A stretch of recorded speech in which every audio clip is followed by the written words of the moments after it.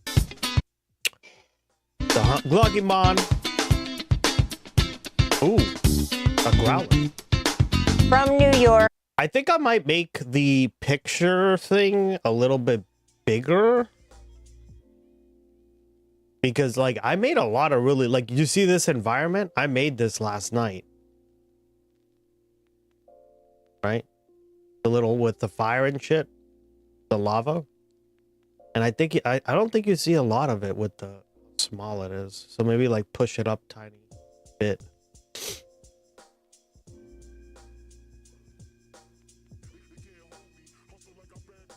I can't wait till somebody catches an ice type because I made like an ice effect too. Oh, it flat. This is democracy. It ran away, girl. Now. They break out occasional. It tells you your chances with the type of ball that you use to catch it, right? So if you go to the shop and use your Gloggy points for more yeah, no. I looked at the environments, right? I kind of went ham with this. Just cuz like they're animals, guys, right? Like first of all, I love animals, so if you don't, then you're a serial killer, right? Quite literally though. They're animals and they live in different spots. So I was like, it's kind of boring to have them in the same place like I designed this little forest, right? It's supposed to be like a little magical forest because where they come from, right? Like at least this species does. So like, I don't know, like you have New Jersey, right?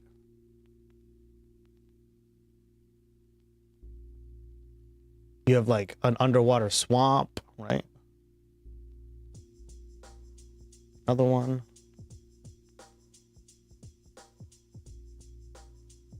Right. There's different like environments. And whoops.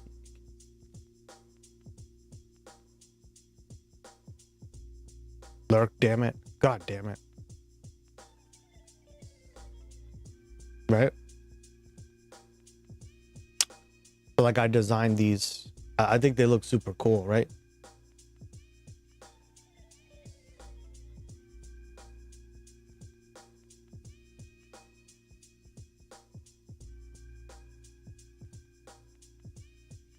Ooh.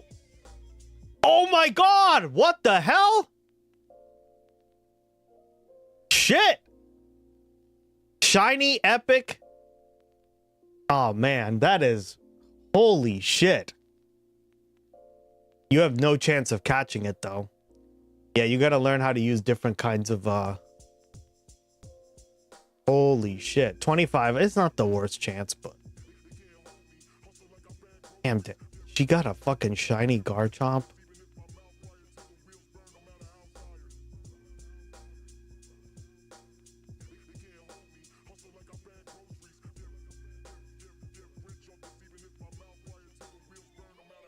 Nope.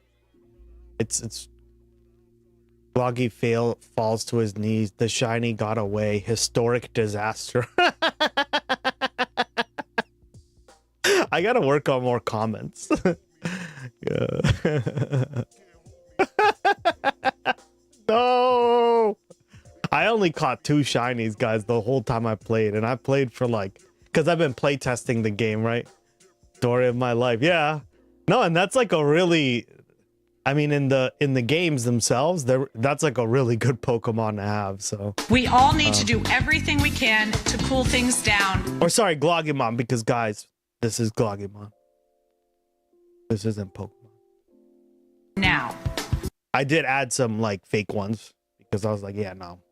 I will not give ICE the pretext to expand operations in our state. Yeah, you For caught that a shiny reason, toxicity. New Jersey law Damn, enforcement girl. is today establishing a peaceful, That's pretty good. protected protest zone in the area right outside Delaney Hall. New Jersey Governor Mikey Sherrill calls in New Jersey state troopers outside. Yeah, you'll hear the effect. That's pretty good. That's pretty good, right, Perrier?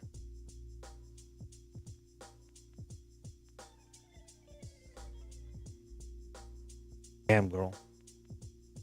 The Geo-run massive immigration jail, Delaney Hall, as the Newark mayor implements a nightly curfew. Inside the jail, detainees are on their 11th day of a hunger and labor strike. We'll go to New Jersey for the latest. Then de-ice Citizens Bank, a grassroots campaign focusing on the funders of private prisons, is gaining momentum. We'll speak with former Wall Street Journal and Business Week reporter Paul Barrett. When in doubt, blame Jersey. New Jersey. But Jersey. See what I did there?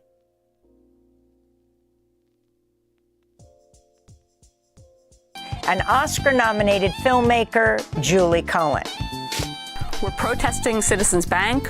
We're shutting down our accounts at Citizens Bank because of their financing the private prison companies behind Delaney Hall and other ICE detention that is responsible for so much abuse of our immigrant neighbors. And finally, 3 protesters in Spokane, Washington, were found guilty of conspiracy after attending a protest outside an ICE jail. My name is Bajan Malvawala. I'm an Army veteran and regular guy, and I was just convicted of aiding and abetting a conspiracy for a peaceful protest that happened in Spokane, Washington, June 11th, 2025. We'll go How you doing, buddy? To Spokane to speak with Bajan Malvawala, as well as Aaron Glantz, who's reporting this story for The Guardian. All that and more coming up. Welcome to Democracy Now!, democracynow.org, the War and Peace Report. I'm Amy The shop Goodman. isn't working. The U.S. attacked Iran. I don't know why. I thought I fixed that problem.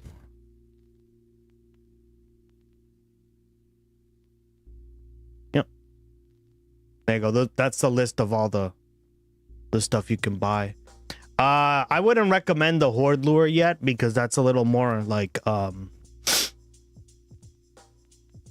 a little more of a complicated feature, but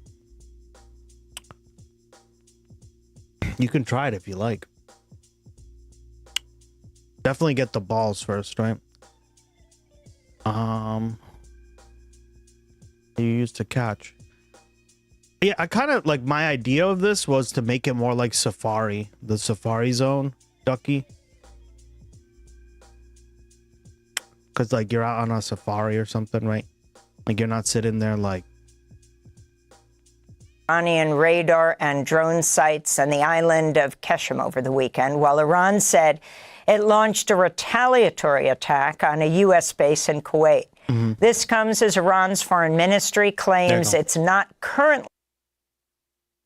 Gloggy stamps your receipt with suspicious authority. Engaging in talks with the U.S. on the details of its nuclear program, and that Iran and. I think I might do that thing where if you buy 10, then you get 1 free. Because that's from the game too, right? Ooh. Ooh. Yeah. And if you look, guys, this, like that little effect over the ability.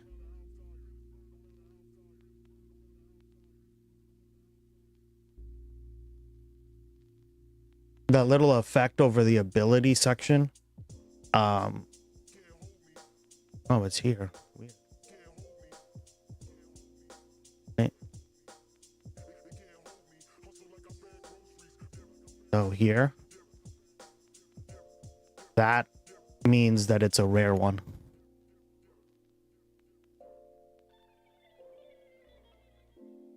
So you can technically have like a common like you have now with the rare ability.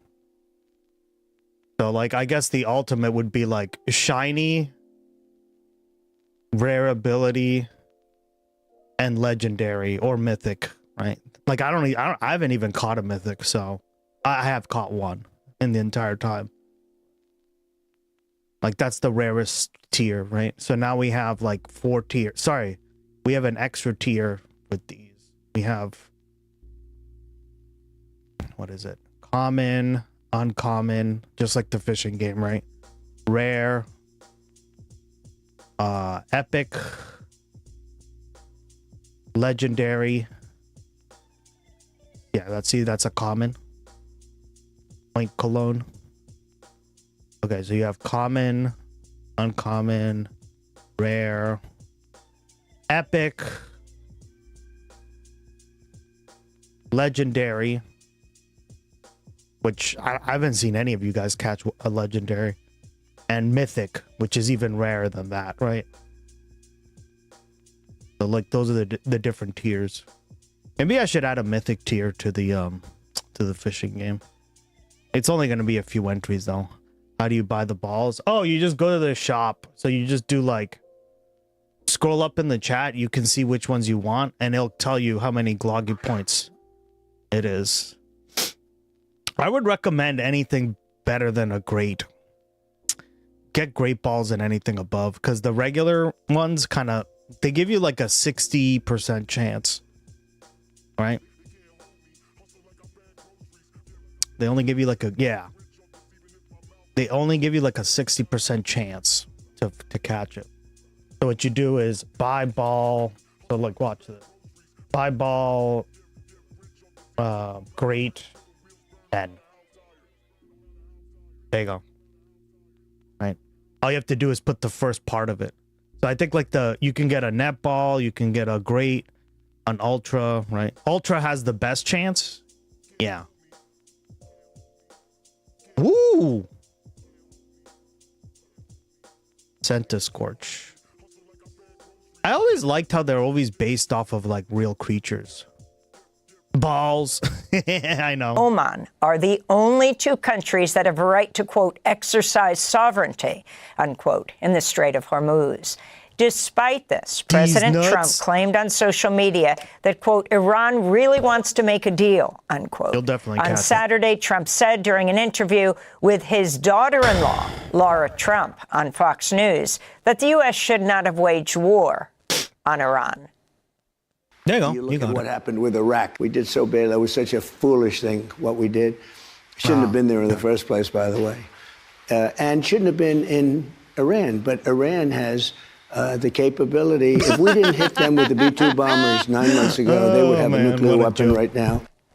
In southern Lebanon. Of course. Yeah, it's a little like, if you're not, like, Ducky understands it a little more. It looks like she's played the Living Lily 2. I know, because Living Lily played the first. I saw her play it the first time on stream. But once you get used to it, it's not that. First of all, it doesn't even cloud up the chat, right? Only initially, if you don't understand like which ones to get. But I designed it where like I didn't want so many things in chat, so I put all the stuff into the like overlay for that reason, right? Israeli troops. Now I just got to figure out how to trade, do the daycare, and the battle system, right? My idea is to do something like this, right? And I think this will be really cool if I can pull this off. But it's just a sneak peek, guys.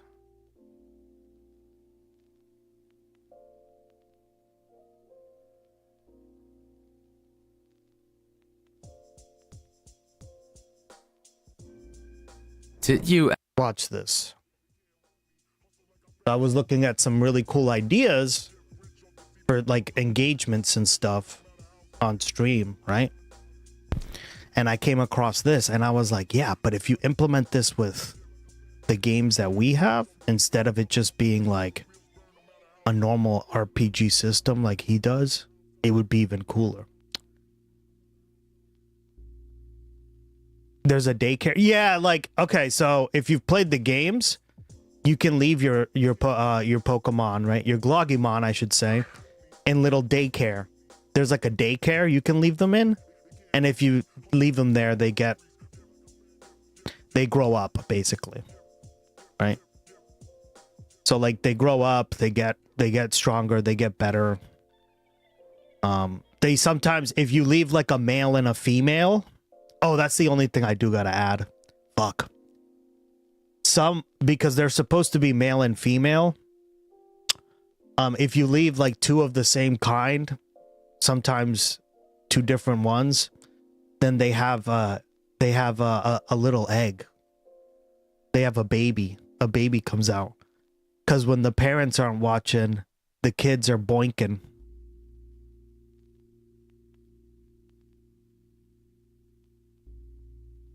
True story, guys.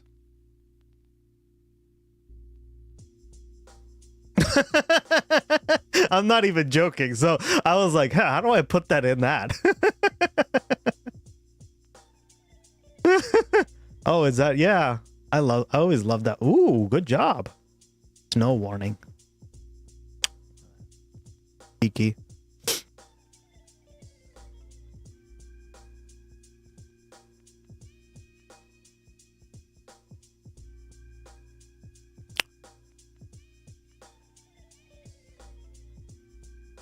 Guys, have you seen the Lego story about a guy who's being screwed by a store? No, can you send it over to me?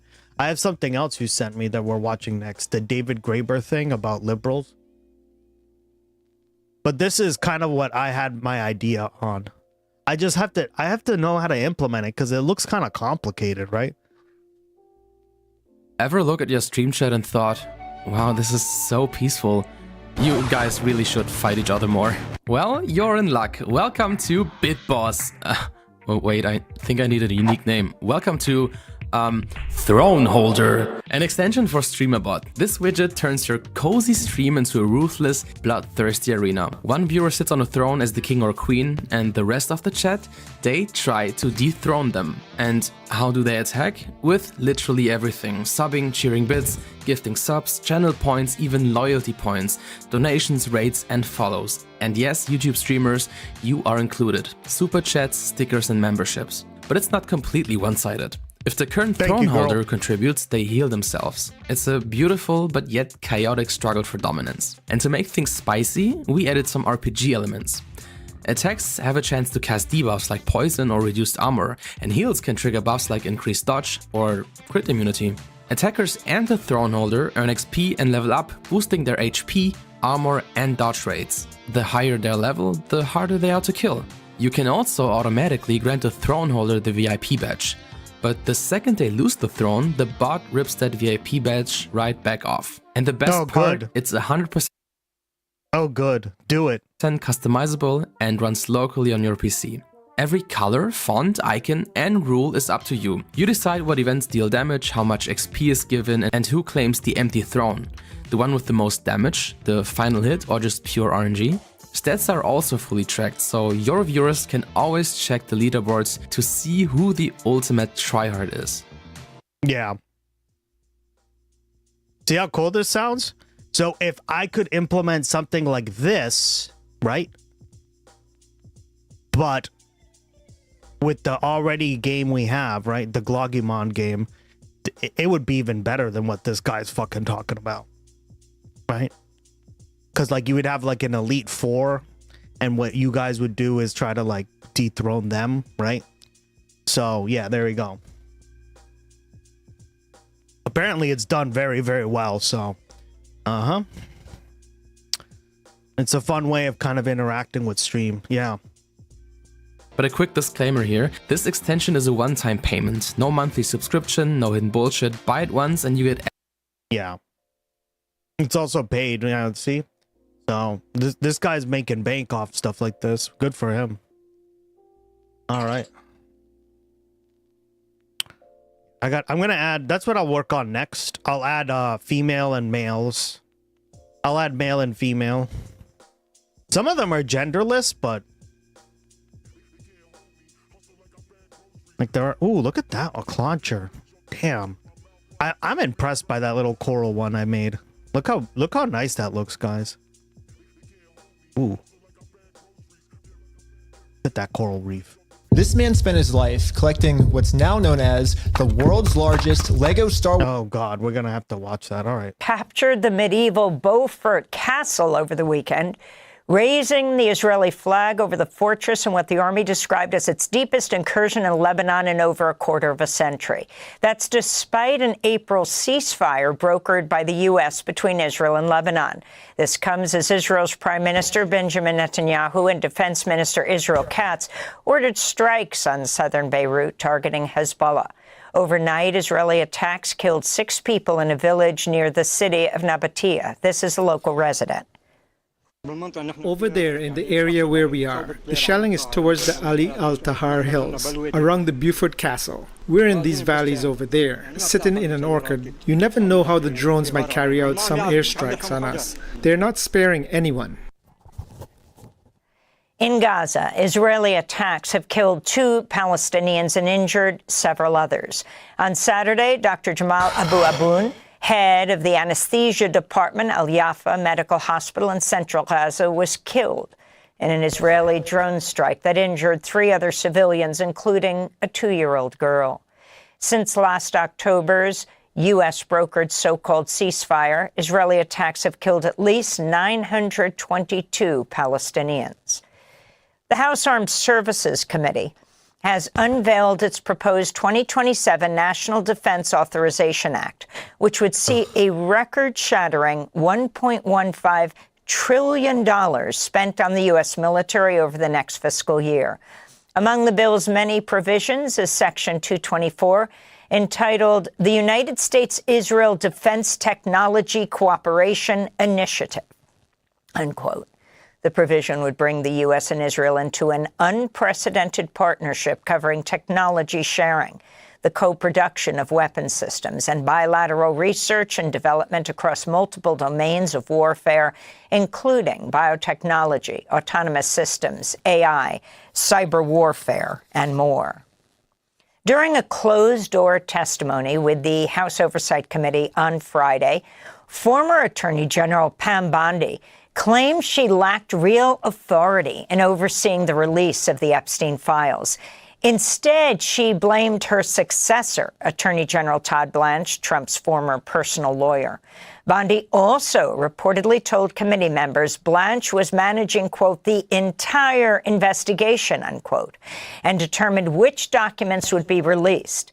That's according to Congressmember Robert Garcia of California, the ranking Democrat on the committee. A federal judge has ordered a temporary halt to the Trump administration's efforts to set up a nearly $1.8 billion slush fund for Trump supporters who say they were wrongly investigated or prosecuted by previous administrations. Yeah.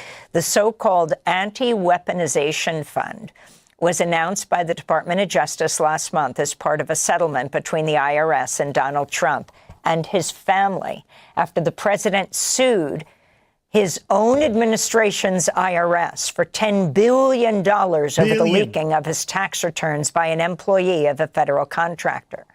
The Wall Street Journal reports more than a dozen Republican senators have privately urged top Trump aides to abandon the fund over concerns it could award millions of dollars to Trump supporters who attacked the Capitol and its police on January 6, 2021.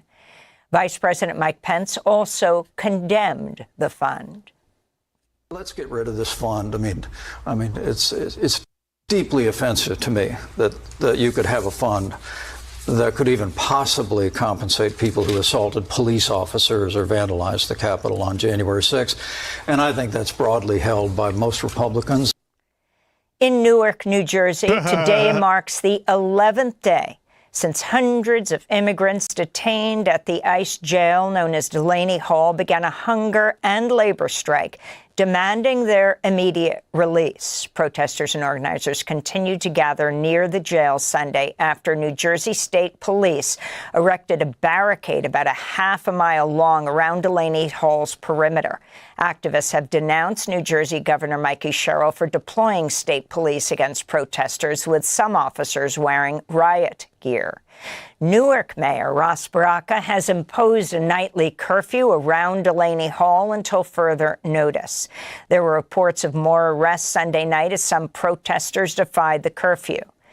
Mayor Baraka's move came after another weekend of clashes between protesters and law enforcement. New Jersey Governor Sherrill said family visitations at Delaney Hall were partially restored Sunday after the Department of Homeland Security suspended visits, citing the protests. Many organizers and relatives of detainees said they were denied entry to the facility after waiting for hours. This is Karen Marino, whose uncle, Gabriel Marino, has been jailed at Delaney Hall since August of last year. She said her uncle lived in the United States for most of his life after migrating from Oaxaca, Mexico as a teenager. My uncle is starving to death in there. His molars have fallen out. It is chaotic in there. It is hell. This is just like Auschwitz. It is history repeating itself. My uncle is in one of the hunger-striking detention units. He is in there supporting this, but my uncle is feeling very weak, and I feel that he is dying in there. He is in the detention unit where guards have beaten and assaulted detainees. Again, Karen Marino's uncle, Gabriel, has been at Delaney Hall since last August. She was speaking to Democracy Now!'s Maria Teresina. We'll have more on Delaney Hall after headlines. In Texas, police have arrested an immigration and customs enforcement agent who faces charges of felony assault and falsely reporting a crime during an immigration raid in Minneapolis in January. Hennepin County prosecutors allege 52-year-old Christian Castro shot Venezuelan immigrant Julio Sosa Celis in the leg through the door of a home, then lied by claiming the assault was in self-defense. Castro was booked into the Cameron County Jail in Texas Friday. If he challenges his extradition, Democratic Governor Tim Walz of Minnesota will have to make a formal request from Texas Republican Governor Greg Abbott, a Trump ally. The U.S. military says it struck a vessel in the Eastern Pacific on Saturday, killing 3 men. U.S. Southern Command claimed the vessel was, quote, engaged in narco-trafficking operations, again, providing no evidence. Since September, the Pentagon says it's killed more than 200 people in strikes on boats in the Caribbean Pacific. The attacks have been widely condemned as unlawful extrajudicial killings. In Colombia, a pro-Trump lawyer and businessman took lead over an ally of outgoing leftist President Gustavo Petro in the first round of the presidential election on Sunday. Far-right candidate Abelardo de la Espriella took nearly 44% of the vote, compared to 41% for Ivan Cepeda, who's vowed to continue Petro's progressive agenda and negotiate peace deals with armed groups. De la Espriella has promised to crack down on crime and build mega prisons like SECAT. That's the Salvadoran prison inspired by in El Salvador's President Nayib Bukele. The two candidates will head to a runoff later this month. A federal judge has ordered Donald Trump's name to be removed from the John F. Kennedy Center for the Performing Arts. U.S. District Judge Christopher Cooper ruled Friday Trump's rebranding of the center to include his own name constituted an illegal act, writing, quote, Congress gave the Kennedy Center its name and only Congress can change it, unquote.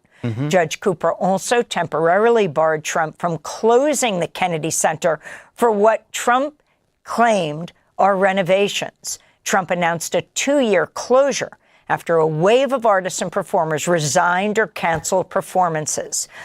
Meanwhile, President Trump has lashed out at prominent artists who've canceled plans to perform at the Great American State Fair.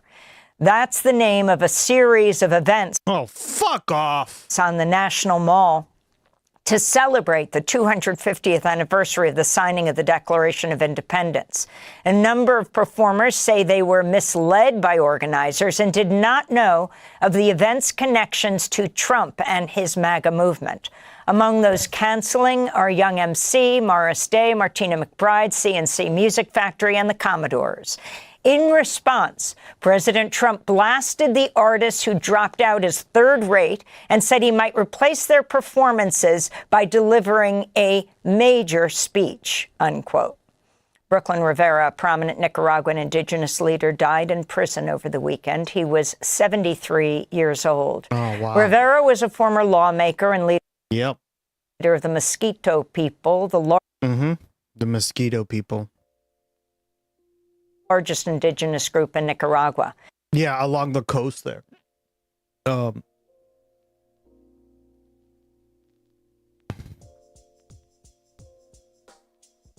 I think that's where the word comes from, mosquito.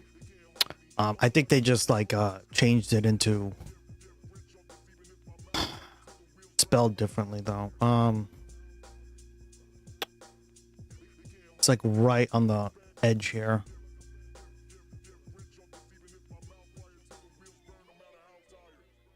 Right on the Caribbean.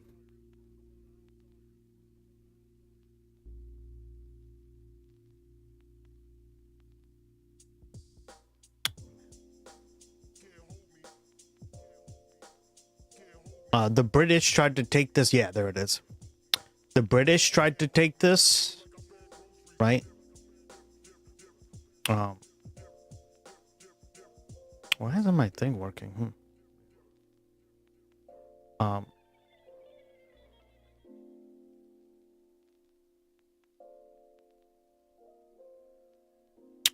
But they only did it for a few years and then they had to leave.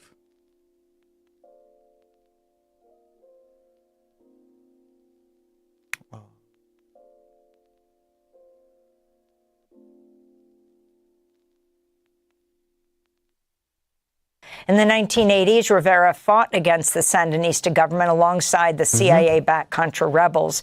He was imprisoned 3 years ago by Nicaraguan authorities. 3 days before his death, the government published photos of Rivera bedridden, intubated, and emaciated, prompting outrage from human rights groups. And here in New York, family and friends gathered at Riverside Church Saturday for a memorial service celebrating the life of Assata Shakur, the legendary Black Panther and Black liberation activist who died last September at the age of 78 in Cuba. Assata Shakur was convicted in the May 2nd, 1973 killing of a New Jersey state trooper during a shootout that left one of her fellow activists dead. She was shot twice by police during the incident. In 1979, she managed to escape from jail and flee to Cuba, where she received political asylum. She long proclaimed her innocence. This is the renowned abolitionist, author, and activist Angela Davis speaking at Saturday's memorial service. And so when we defend Assata Shakur today, we are defending all radical movements, anti-racist movements, abolition feminist movements, anti-Zionist movements, anti-war movements, anti-capitalist movements. And those are some of the headlines. This is Democracy Now! All right. The kind of politics we have This one's from Jersey. Thank you, girl. Where the left is represented by this kind of Obama-Macron-style centrism. By the way, see the I have it set up now where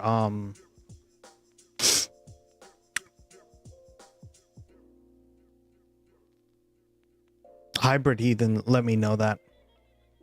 You're welcome, boy. Watch it, girl.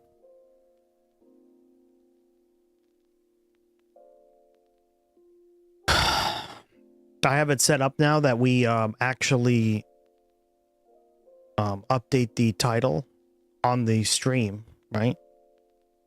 It's just like a little feature I made, and I've noticed that actually it's really helped because some people have come in and are like, "Whoa, Hassan got kicked out of the UK," and it's because, you know, it's in the title, right? As opposed to having to always like go in and copy it and then like battle with Twitch, right? That way it just like automatically gets updated depending on what we're watching. where you're both for the market and for bureaucracy at the same time.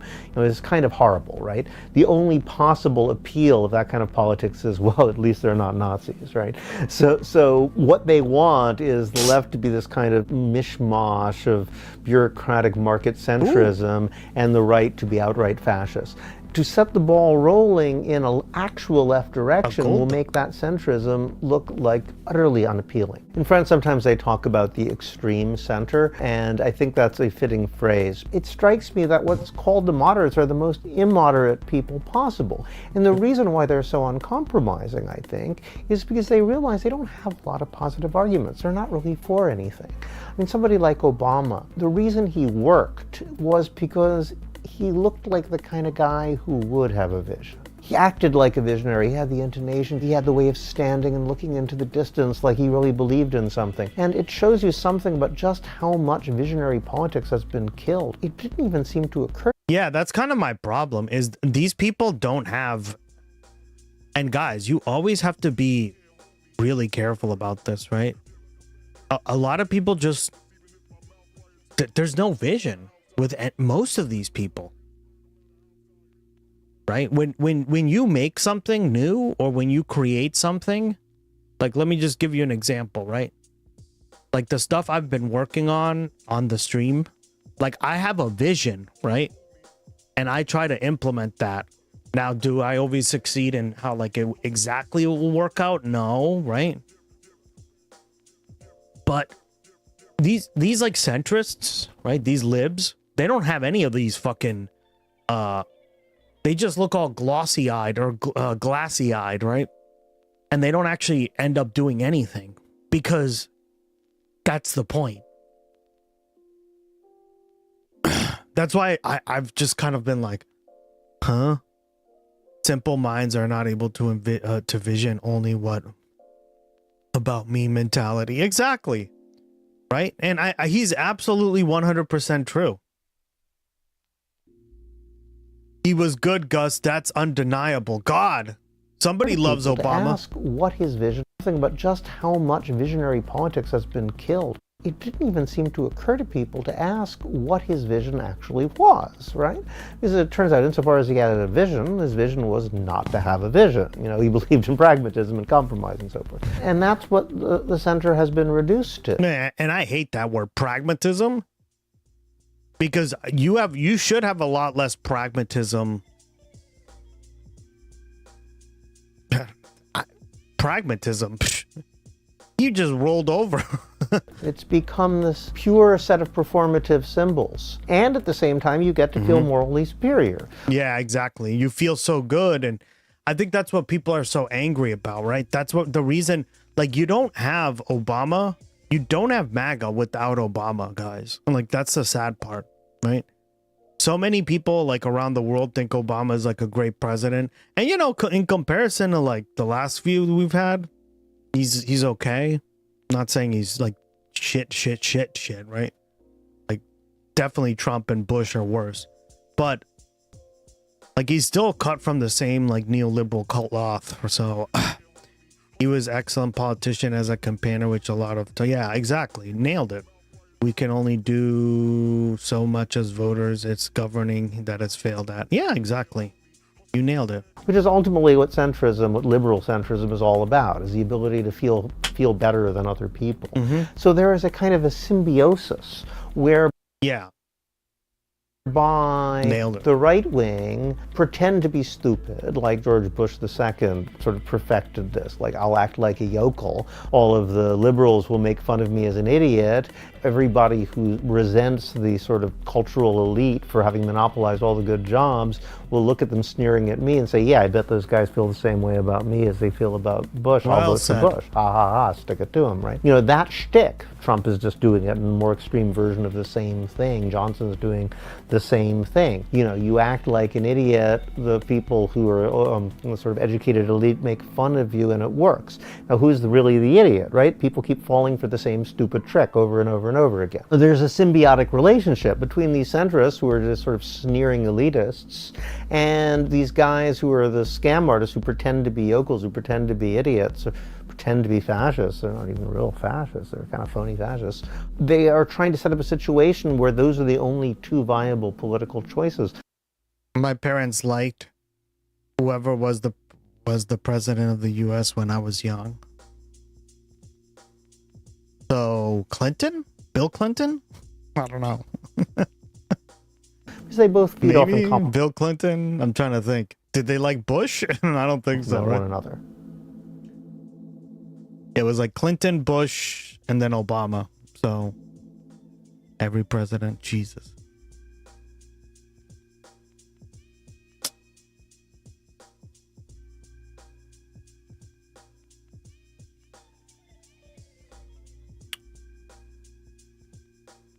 All right.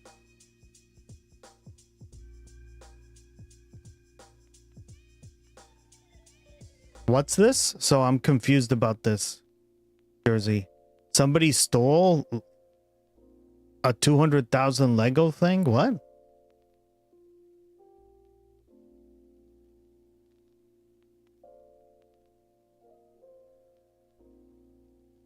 This man spent his life collecting what's now known as the world's largest Lego Star Wars collection ever. It's estimated to be worth around $200,000. And then the entire thing got stolen, and the police are actively working with the thieves to cover the entire thing up. But the craziest part is that the collector doesn't even know that his collection's been stolen.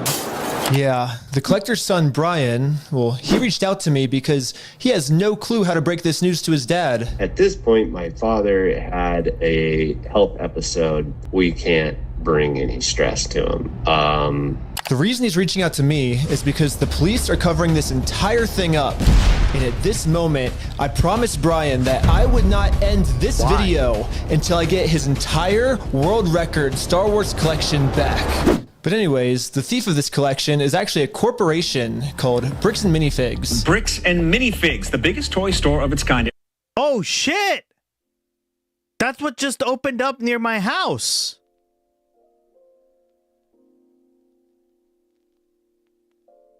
Oh, that's what you're talking about, Jersey.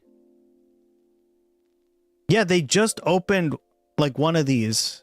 Is the largest toy store. Bricks and Minifigs were not just your average Lego store. For collectors, Bricks and Minifigs is basically seen as the best and safest way to sell your Lego collections. I'm selling my Legos. So what I'm planning to do with them is take them to my local Bricks and Minifigs. Because there's so much positive media about them everywhere, Brian thought that this would be the perfect store to finally sell his dad's Lego Star Wars collection. So I wrote up a contract. In the Wow. Let me guess. Capitalism ensues and they steal all your shit. What the fuck?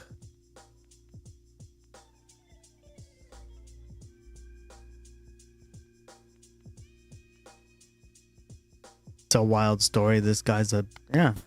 Seems interesting.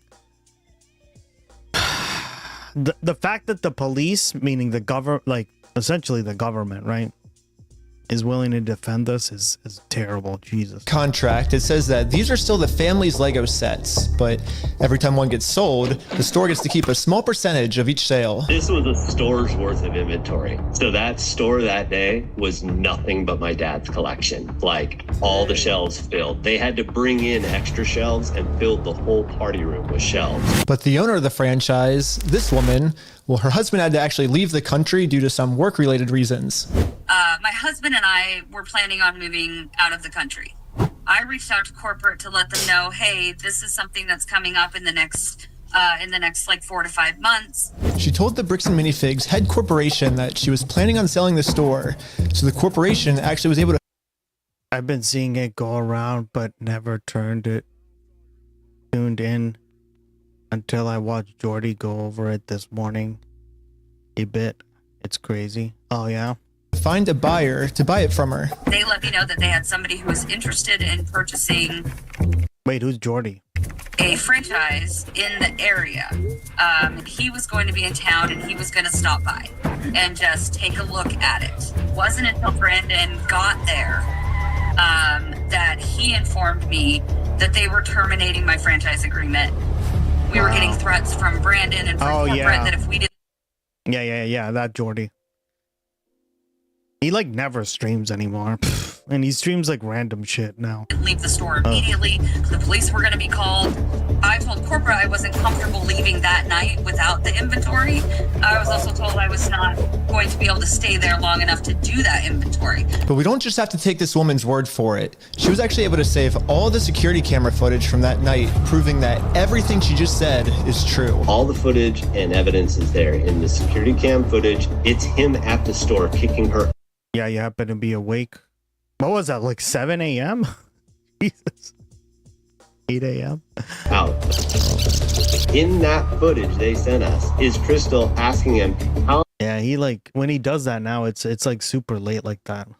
Pretty much. How am I supposed to pay this guy? These are interesting. That he has not been paid for. I wonder how he's doing. He's a nice guy. He helped me get started with a lot of this stuff, and honestly, it honestly sparked my curiosity, right? Because like I took some of the like basic concepts and I like ran with them. Yeah, like guys, there was somebody that somebody told me something, right? If someone has a really good idea, use it and make it better. The reason they have a good idea, or they have an idea like that, is to go with it, right? So like make your stream with that. Do whatever it is that you need to do, right? So all ideas are like they piggyback off each other, right?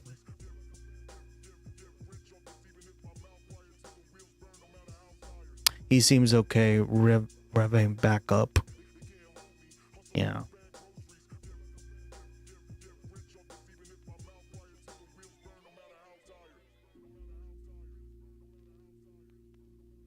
I have to leave you for a moment for a cigarette. No worries, dog. How you doing, Alco? Welcome back. These are ones that haven't, he Daughters, yeah. has not been paid his percentage yet. And if I don't have the tickets, I won't know how much I need to pay him. That's a business thing and not necessarily yours. He's taking on the business, he takes on all that consignment.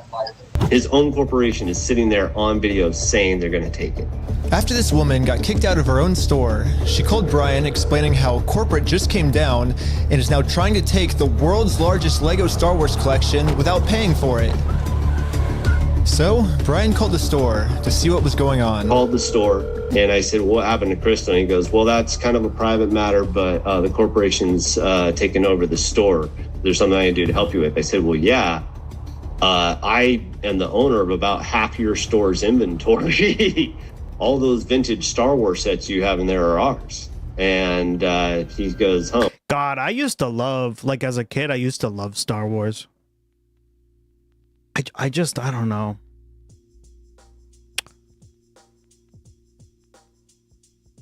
I just think like it turned to shit.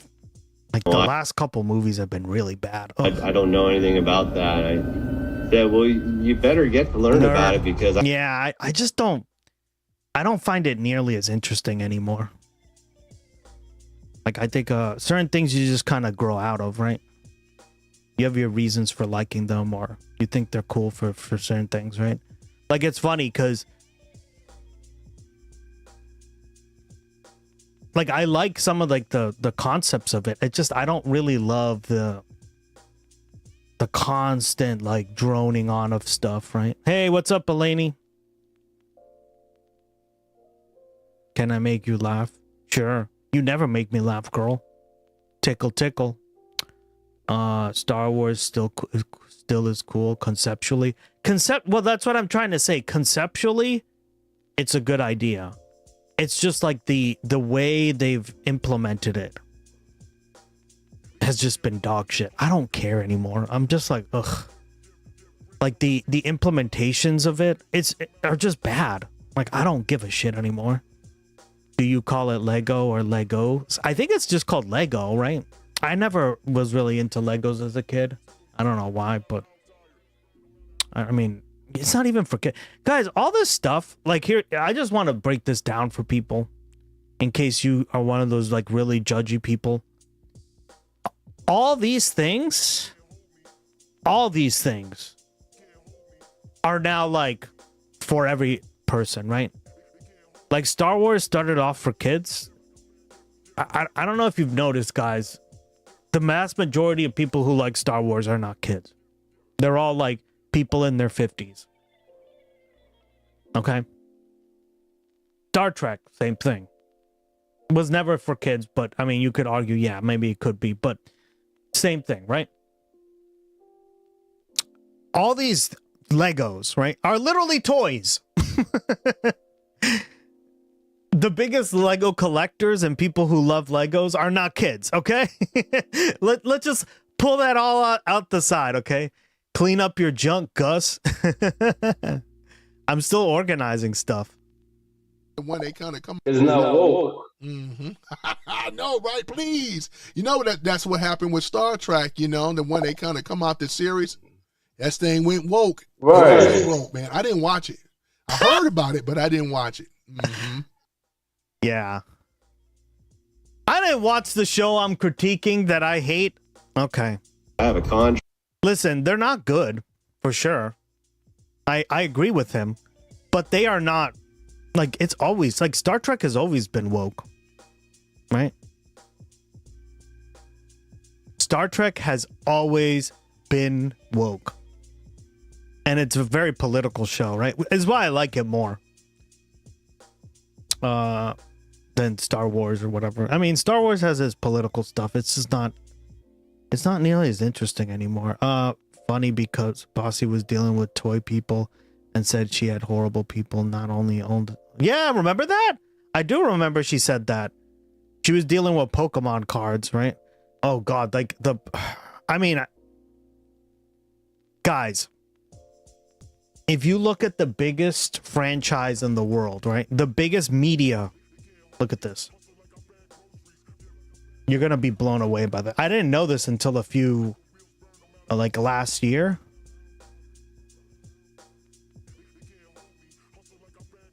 Okay. Get ready for this. These are the biggest media franchise. Guys, the number one is Pokemon. $92 billion. Okay, like this is the like budget. This is like the GDP of a lot of countries.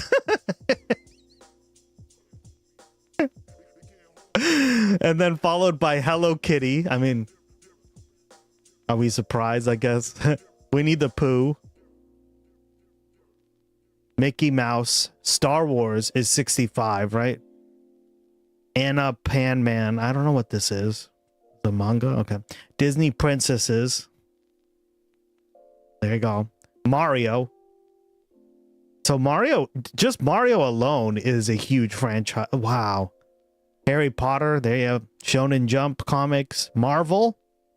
Look at that, guys.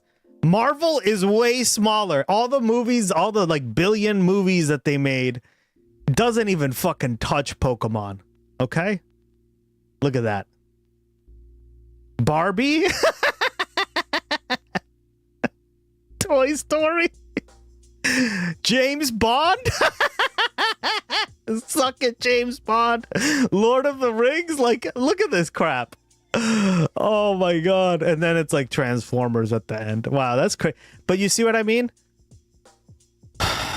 Damn, I didn't know this, right? But look, the trading cards are a huge portion of it, right? Obviously, it's mostly the merchandising that Pokemon is the biggest, right? Look at that. It's over 60 billion in merchandising. But the video games, the trading cards, right?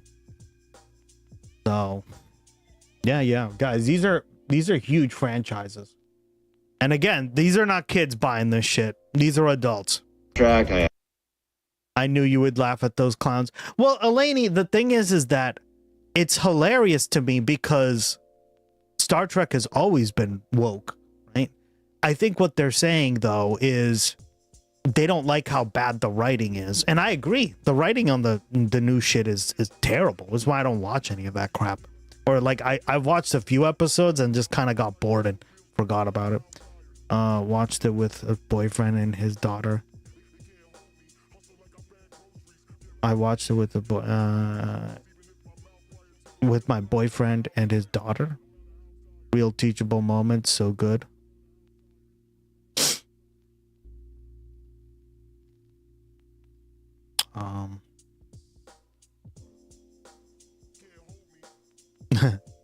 I have to assume that it's very online people trying to get a deal. Yeah. Yeah. Yeah, I mean, this stuff has like guys, and I mean Pokemon in general, like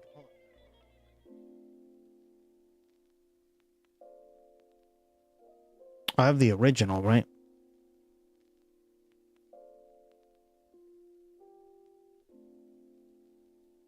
This shit goes for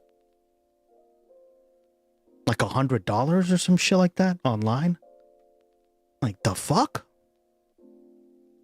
So the way people collect this stuff is crazy. Yeah. Photo evidence, video evidence, like that is our collection. So I went down to the store, brought a copy of the contract. Flex. Yeah, how much is it going for? Double check.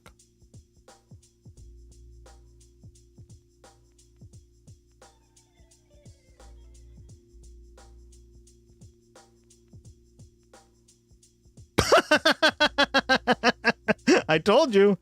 And mine's in way better condition than this.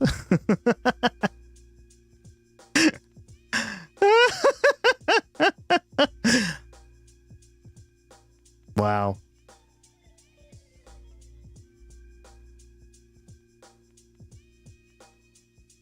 Yeah. Yeah.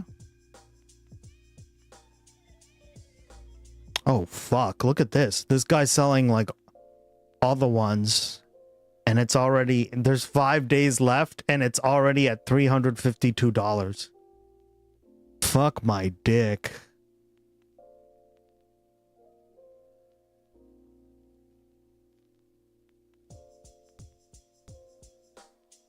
Isn't an actor from The Big Bang there? I have my mom's sunglasses from... Yeah, no, a lot of sunglasses, especially older ones, can be really expensive. This one's not in bad condition. Look at that. This one, really good condition, actually. Yeah.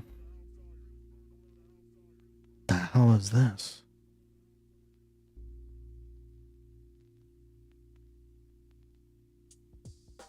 The collection. Box.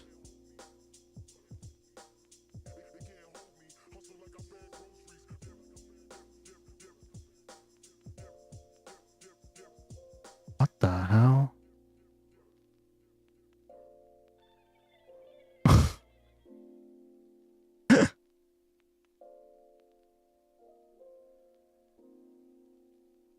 Jesus. Yeah, there's a lot of fakes too.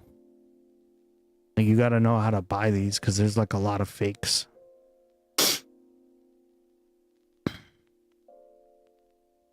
Wow, this one's all ripped up and for 50.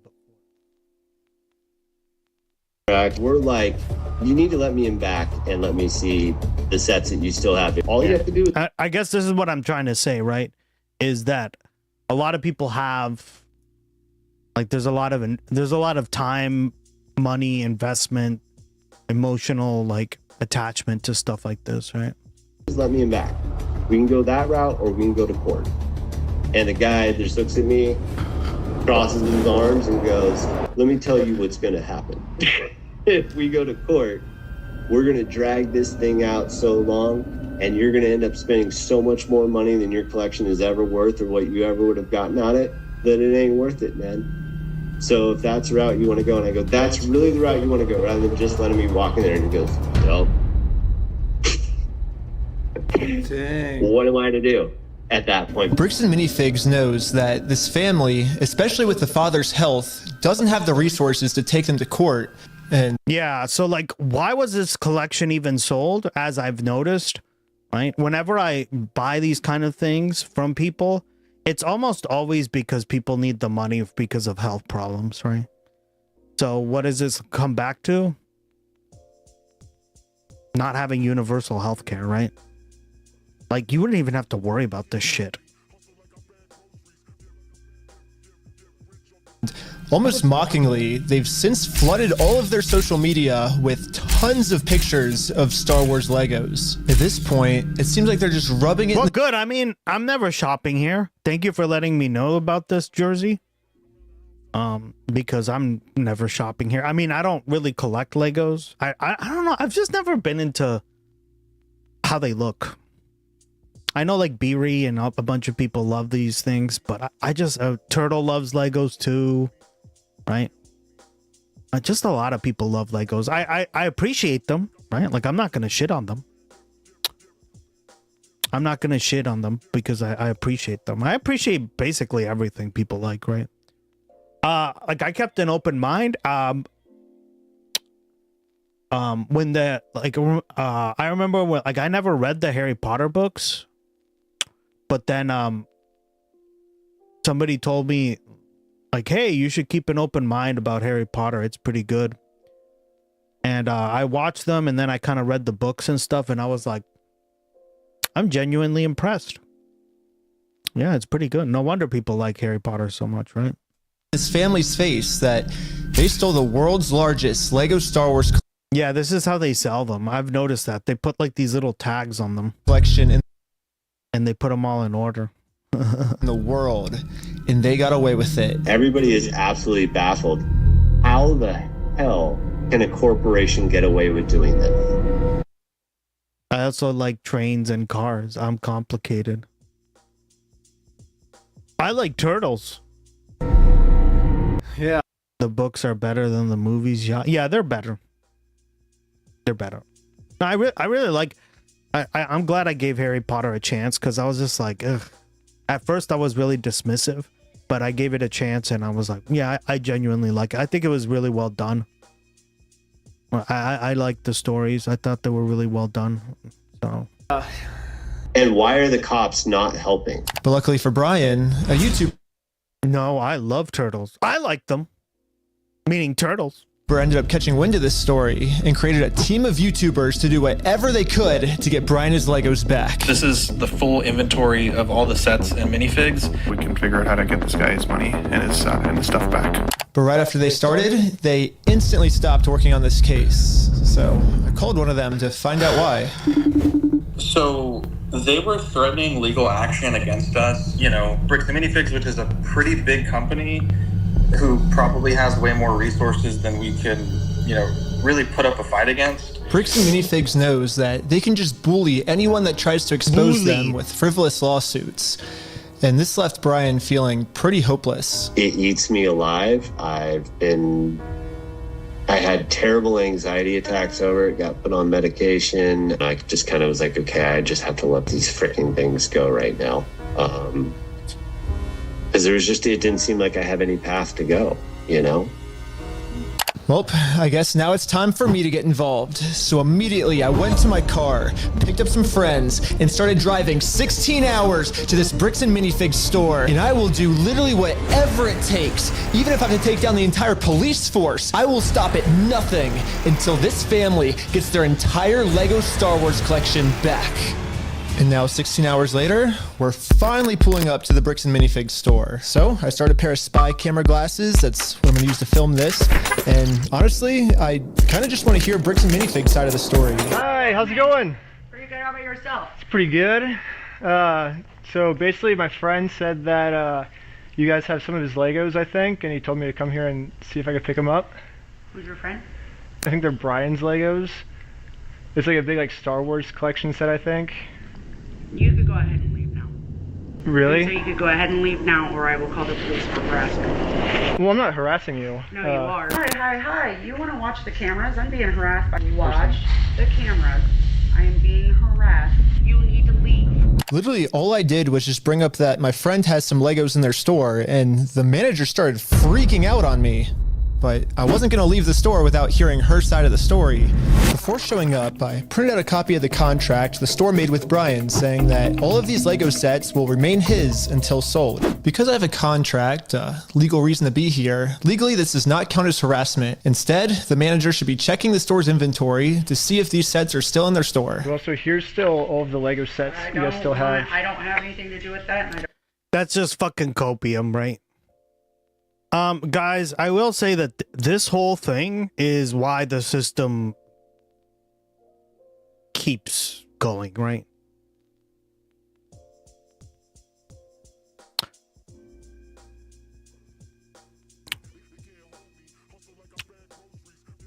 Like, I understand she's just doing her job, so I'm not going to shit on her too much.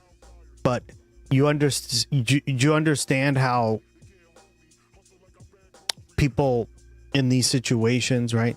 The system is keeping these kind of things from franchises and managers. Yeah, they enable a lot of this shit. Bingo. Go ahead. Right? And this is why we have these things, these problems systemically, right? They contribute to the problem. They don't help. They're not bystanders. They're not entirely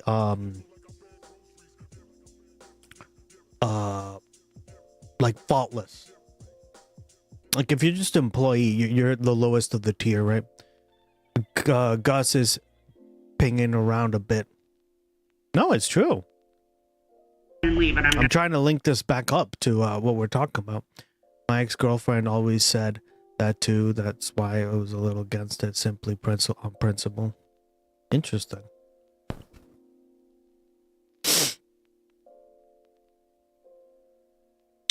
I'm going to Bali to do it, to cage with great white sharks in Australia. Jesus, girl. Why would you want to do that? I ask you one more time. This is the last time. I do not want that. You're not handing me anything. I tried for a long time just Presidents and masters. to get her to look at this contract. But finally... Yeah, like, all I'm just pointing out is that these people are like the masters, right? Like, I don't really blame a low-tier employee or whatever, obviously. But, like, it's the managers, it's the upper man, right? They all, like, the system is meant to enforce itself. Because then you lose your manager job, which is like a little title that they give you, right? And it was amazing, Gus. Oh, okay, awesome. Good. She gave me an That's awesome. answer of why she can't help me. He's been supposed to be getting a hold of corporate. Basically what the manager's saying is that if someone did steal the Legos, it wasn't her, it was corporate. But little does the manager know, I already did this. Yep, I literally went to the corporate Bricks and Minifigs headquarters. How's it going? And they can fuck off for all I care. This was corporate side of the story. You have to talk to the store owner. Yeah. You know what this company sounds like? This company sounds like, and it's important to like study these macro examples or micro examples, right? Because they give you a bigger example. They give you a window into like a more macro example, right? Does everyone remember GameStop when they did the like trading on Wall Street bets and all that stuff? Well, they're not doing that as far as I know, right? They're doing a lot of the same kind of scams that like GameStop used to do or still does, and nobody cares, right? Like they're all locally owned and operated, and we can't do anything with it here. Their decisions are their decisions, for sure. So when they say go to corporate, how do we respond next time? I have no idea. You have to take it up with them. It's your thing with them. That doesn't involve us. So I showed the manager what corporate Bricks and Minifigs said. When corporate tells me this, I'm supposed to come back to the store, right? And so it kind of seems like you're going against what corporate's saying. That's fine. No, well, this is what corporate told us. I'm happy that's what corporate told me. For the last time, I'm asking you to leave the store. Can you give me a reason to leave, I guess? Have you guys heard me ask him several times? I don't know about you guys, but to me, it kind of seems like the only reason she's asking me to leave the store is to cover up this $200,000 theft. You need to leave. How many times have you been asked to leave? Was there a reason you're asking me to leave? You need to leave. I've asked you to leave. You need to leave. Jesus. But I've asked you how many times to leave. I've been asking to leave. Eventually, the owner of the store called in and asked if he could talk to me. Did you watch the end of this, or did you watch the whole thing, Jersey? The owner of the Bricks and Minifig store? Yeah, why? What you got? So basically, I just wanted to get some of the Legos back that you guys still have. I think I'm looking for the clone turbo tank. Why do you think you would be entitled to our inventory? Well, at least I confirmed the Legos are still here. The only thing is the owner's claiming that he's the owner of these Lego sets. I mean, it's pretty stupid of him to say that, considering I'm literally holding a copy of a contract he made with the store that said that this Lego Star Wars collection is not the store's property. It's the family's property. The contract makes all of this very clear, so I want to give him one more chance to answer a little bit better. Well, I just want to get it back from my friend. He said he couldn't get it back, so I was just wondering if I could just come pick him up. You guys still have him, right? Why do you think your friend would be entitled to our inventory? Well, it's his. He owns the Legos. Huh? He doesn't own the Legos. Well, yeah, we have a contract. He does own them. No, bro, are you an idiot? Are you stupid? Well, the contract says it in black and white. Josh, the police are showing up right now. Hey, how's it going? Well, at least the police are here now, so once I show him the contract we're in with the store, we can finally get the Legos back. Basically, we have, I think it's like $200,000 worth of Lego sets that we just have them in the store, and we just like to pick them up, I guess, because they were going to sell it for us, but I guess they're not selling it for us anymore. But does it sound like they want you here, right? So they have our sets, though, yeah. I understand that. Right here, the factor is that they don't want you. They're a private-owned store, and they don't want you on the. There you go, guys. $200,000 to the police is nothing. That's chump change. What's more important is protecting property, aka private property, aka this business. Right? That's literally what they're saying to you, to us. But I don't want them to keep. This has been my experience with the police too. Like, they will defend property owners or property managers or anything. If you're not that, or a millionaire or a billionaire, they won't defend you. Right? Here, at least here in the US. The Lego. Like, I feel like if this was in a much more fair society, they'd be like, yeah, well, part of our job is to enforce the law. This is the law. We got to take it to court. You got to give it back to him. Right? He can leave, but right? I think that'd be a fair that'd be a fair way of dealing with it. He can leave, but we're packing all this stuff up and taking it, right? If this wasn't a property owner, they would do that. Set sale. Okay. And a business. My dad is a cop and he is not a bastard. So, well, that's why I said in this country, right? It's slightly different in every other country. Sometimes it can be very different. The police officer literally and I can't generalize every single, right? Didn't care at all that the store just stole $200,000 worth of Legos. For some reason, he made it seem like I was the bad guy. So you are trespass from here. So okay. Trespass for life. So if you come back. Oh, for life? Yeah. If you come back, you could be arrested. Okay. Okay. So how do I get my shit back, motherfucker? Ooh, nice. Another Vanillite.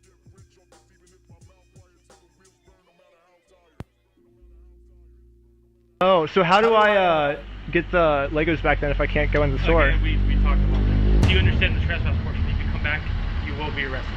Okay. So. Okay.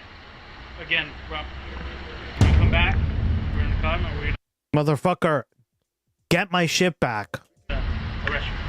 Brian did warn me that the police are actively trying to cover this up.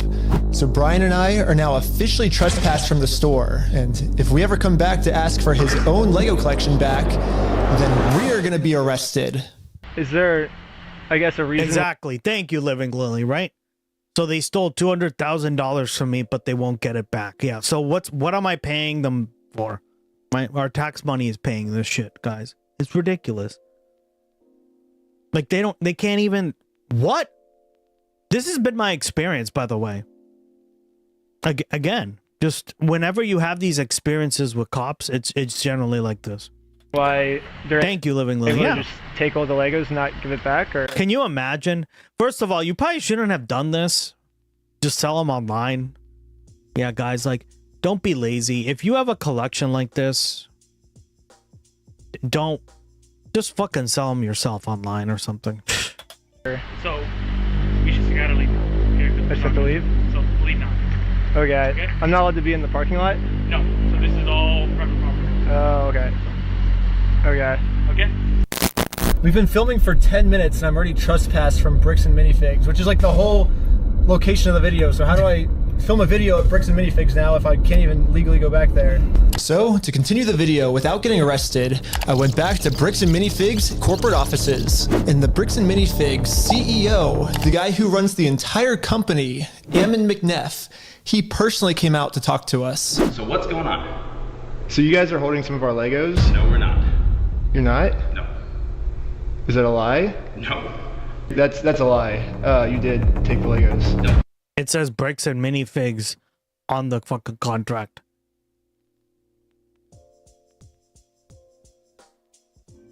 Yeah, guys, this is crazy. This is crazy. We are so fucked as a society. Like the whole point of being, okay, like think of it this way, right, guys? The whole point of us like coming together, having laws, coming to a mutual understanding, voting in, all this stuff, right? Is to, when things like this happen, there's clear-cut examples of theft, right? There's clear-cut examples of this, of that. We're not even able to do this anymore. Like, this is the collapse of essentially a society, right? Because what's next? Even more. If you can't even uphold this, yeah, you're fucked. The cops and the state are the true mafia. Yeah, exactly. This is why, like I'm definitely not an anarchist by any sense, right? But I definitely understand a lot of their concepts, right? And I understand, like, I just don't agree that we need a better system of, like, always the state doing stuff, right? I accept it for what it is today, and some countries do it way better. But I think ultimately, we're the prime example of it going to shit, right? Cops, government, and corporations, exactly. And corporations are just protected by wealth, right? Like they enable a lot of this stuff. So that's why I said, guys, I believe in some like laws and stuff, obviously, and government and stuff. But I believe in it working together more, right? And having like the power be as decentralized as possible. Because, well, here we go. This is a perfect example, right? This is a micro example that you could easily use for the macro example. The macro examples we've been talking about on the stream. The city of Salem, the storage place, they've robbed me and they got away with it. Yeah, there you go. Welcome. In Salem, Mass.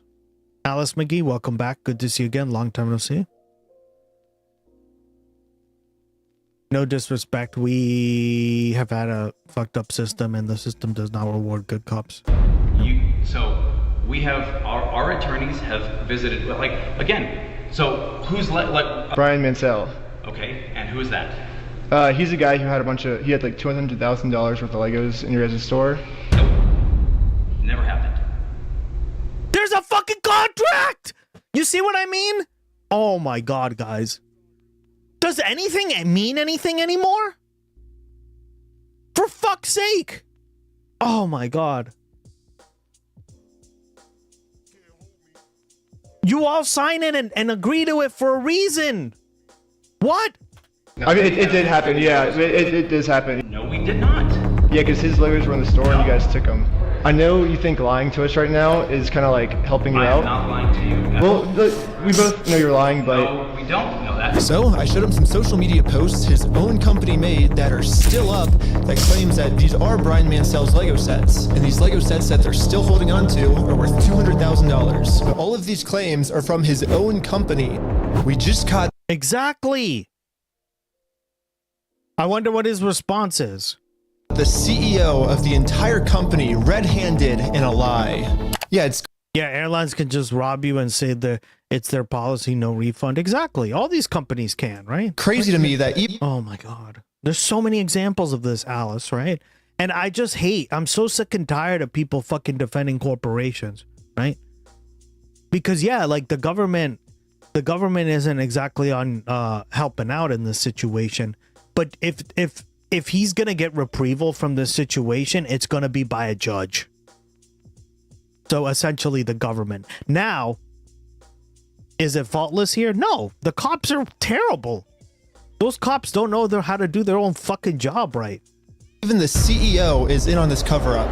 But anyways, now that we just caught the CEO in this lie, I wanted to let him know that it's going to be much easier. This is worse than GameStop. I thought GameStop was a shitty company, right? I used to shop there as a kid with my friends. My friends used to shop there all the time, and I'd go in there with them. And they're like, boy, do they rob you, right? They'll give you like... and as a kid... Guys, they will okay, a brand new game or something, you trade into them, right? $59.99 or whatever, $49.99. You trade it in to GameStop, they'll give you $15 and then resell it for $45.99 or whatever, right? $5 off the asking price of the new. Like, it's the biggest scam, and they literally do it because kids don't have a way to, they can't like what are they gonna do, go on eBay and sell the game? No, of course not, right? If he just gives us the Legos back now. If you just want to give it back now, it's going to be a lot easier for you guys, you know? I think you guys would prefer the easy way. The hard way, I don't think you guys are really going to like it. No, okay. But we're getting it back either way, so it's like you can either... So you can leave. If you come back here, we will call the cops. If you don't leave right now, I will call the cops. So you don't want to do the easy way? So you're threatening me. What you are doing right now is illegal. It's an extortion. So catching you guys in illegal activity, that's illegal on me.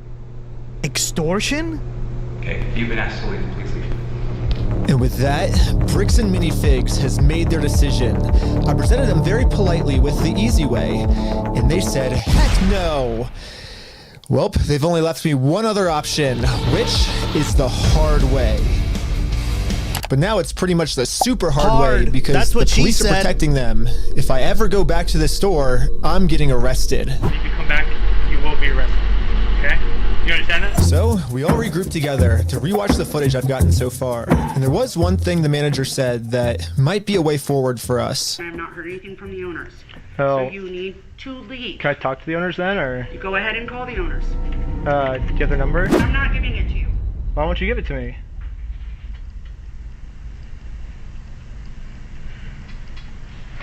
Literally defending the Isn't owners. that the logical next step if we're supposed to Well, work you with have the all the owners? Then information right there, right? I have the Lego sets you guys have, but I don't have the owner's number. No. So yeah, if you give me if that's what you want me to do, then you could give me the number and I can. No, I want you to leave. Call them. Basically, she's putting all of the blame on the owner of the store, which is good to find out. The only problem is she's not giving me the owner's number. Yeah, if you could give me a number and we could call I'm them. not giving you anything except for calling the police. But you told me to call the owners, right? You're absolutely right, but I've asked you how many times to leave the store. So you have his number? Or? No, I don't have any of their numbers. Dang. That's why I was like, corporate keeps telling me to contact the owners of the store, but with no contact info, so I try to contact the store, and the store hangs up on me and says I'm harassing them. The manager is really trying to protect the store owner from getting in trouble, so if she's not going to give me his number, I'm just going to have to find it a different way. When she hands me the phone, we might be able to see his name and number. Josh Lego. Well, we found out the owner's name is Josh. However, the number was way too blurry on the spy glasses. No, it's so blurry. So I checked the store's Instagram to see if it follows anyone named Josh, which it doesn't. So I checked their business records, but everything got scrubbed. This owner is really going to any length he can to stay fully anonymous. Wow. After watching the footage over and over, my final conclusion is, yeah, the manager sucks. But she's not really the mastermind of this whole thing. She's just protecting the mastermind of this whole thing because she's brainwashed. But luckily for me, through my YouTube career, I've infiltrated tons of cults and I've personally experienced some of the most intense and crazy brainwashing in the entire world. Basically what I'm trying to say is I'm pretty sure that I could brainwash one of these Bricks and Minifigs employees way harder than any corporate offices could. And yes, that's the plan. Brainwash the Bricks and Minifigs employees to be on my side. Yeah, I'm starting a Lego cult. I mean, a true cult would never actually call themselves a cult. They always disguise themselves as something else. So, yes, I'm actually just starting a regular old Lego club. Yep, that's what we're calling it. My friend Victor is going to be the cult recruiter. I dressed him up to look like a famous YouTuber, so he would look powerful, and the employees here will have to listen to him. My name's Victor. We're going to Bricks and Minifigs. Let's go. All right, guys. We are heading into the store right now. He was doing amazing, but we had to make sure that these employees know that Victor is the real deal. Dude, that's crazy. Dang, let's go. Yo, we got a fan over here. 1, 2, 3. Toys for everyone. Yeah. Real quick pic. Hey, I'll send you that clip later, all right? You can? Yeah. So far, everything we had set up was working perfectly. But now, we have to come up with some type of way to get one of these employees out of the store so we can brainwash them. Hey, what's going on? So we're filming a quick video. Maybe you and her want to do like some kind of challenge for like $100. I mean, sure, I'm down for that. I don't want What's happening right now? Do they believe it? He's doing the challenge. Hell yeah, they're believing the challenge. 3, 2, 1. Yellow! Go, go, go, go, go, go! And these employees started their YouTube challenge. And yeah, I'm just gonna fast forward to this part. I'm not gonna torture you guys with all of this. All you really need to know is that this girl ended up winning. High five, sweet. So now I'm gonna call my producer. It's going right now. How's it going? We have the winner right over here. We're partnering with the local Lego club, and we're gonna kind of do like an award ceremony. Like the Lego club wants to host the award ceremony for you, so yeah. And just like that, she's in. So we traveled deep into the woods and waited for this employee to show up. This is crazy. Did you watch this whole video? Did you watch this whole thing, Jersey? And with that, our new cult member has arrived. You're the Lego Queen! Yes, she's the Lego Queen! Before you can brainwash someone, they have to be open to it. And most cults achieve this by making the new recruit seem like the most special person in the entire world. Official best employee of Bricks and Minifigs. The winner goes to California! Lego Queen! Lego Queen! Lego Queen! Lego Queen! Lego Queen! Lego Queen! Lego Queen! Lego Queen! Lego Queen! Another thing I've personally seen a lot of cults do is they instantly give new recruits power.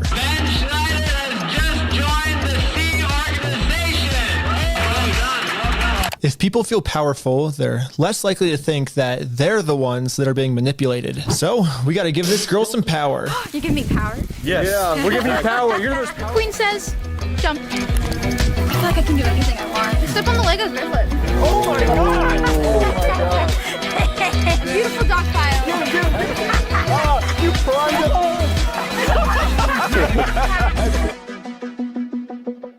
Lastly, all cults do group rituals to make you feel like one with the group. So now we have to become one with this Bricks and Minifigs employee. Brick by brick, brick by brick, brick by brick, brick by brick, brick by brick, brick by brick, brick by brick, brick by. And now the employee is fully brainwashed. Okay, maybe not fully brainwashed, but we definitely did a much better job at brainwashing her than corporate Bricks and Minifigs did. So hopefully now I'm finally safe to bring up these Star Wars Lego sets. We heard something about like some like Star Wars sets. Yeah. Do you know anything about that or? I know some of it. They were gonna reimburse him for everything, and then I think they did, and he's still upset about everything, which I get. They reimbursed him for everything? Yeah. Yeah, we don't have any of his stuff on the shelves. Really? Yeah, we don't have any of it. But just like every other cult member out there, these employees have been told a lie and are now willing to pretty much die to defend this lie. But good thing now, she's been brainwashed even harder by our cult, and our cult is now going to give her the freedom to finally be able to think logically about this situation. So we think they've been lying to you. So these were all the sets in the store, and they're all metadata time-stamped. Wait, we do have these ones. Yeah, those are all his. No, some of them I think we do still have. Yeah, I know you guys do. You showed me one of them when I asked. Did I? Yeah. Wait. I thought the cops called on you? Yeah, all I did was... Oh my god. You know what's really funny is after you left, I got a call from my boss, and it was like, hey, crack a bill. Dang.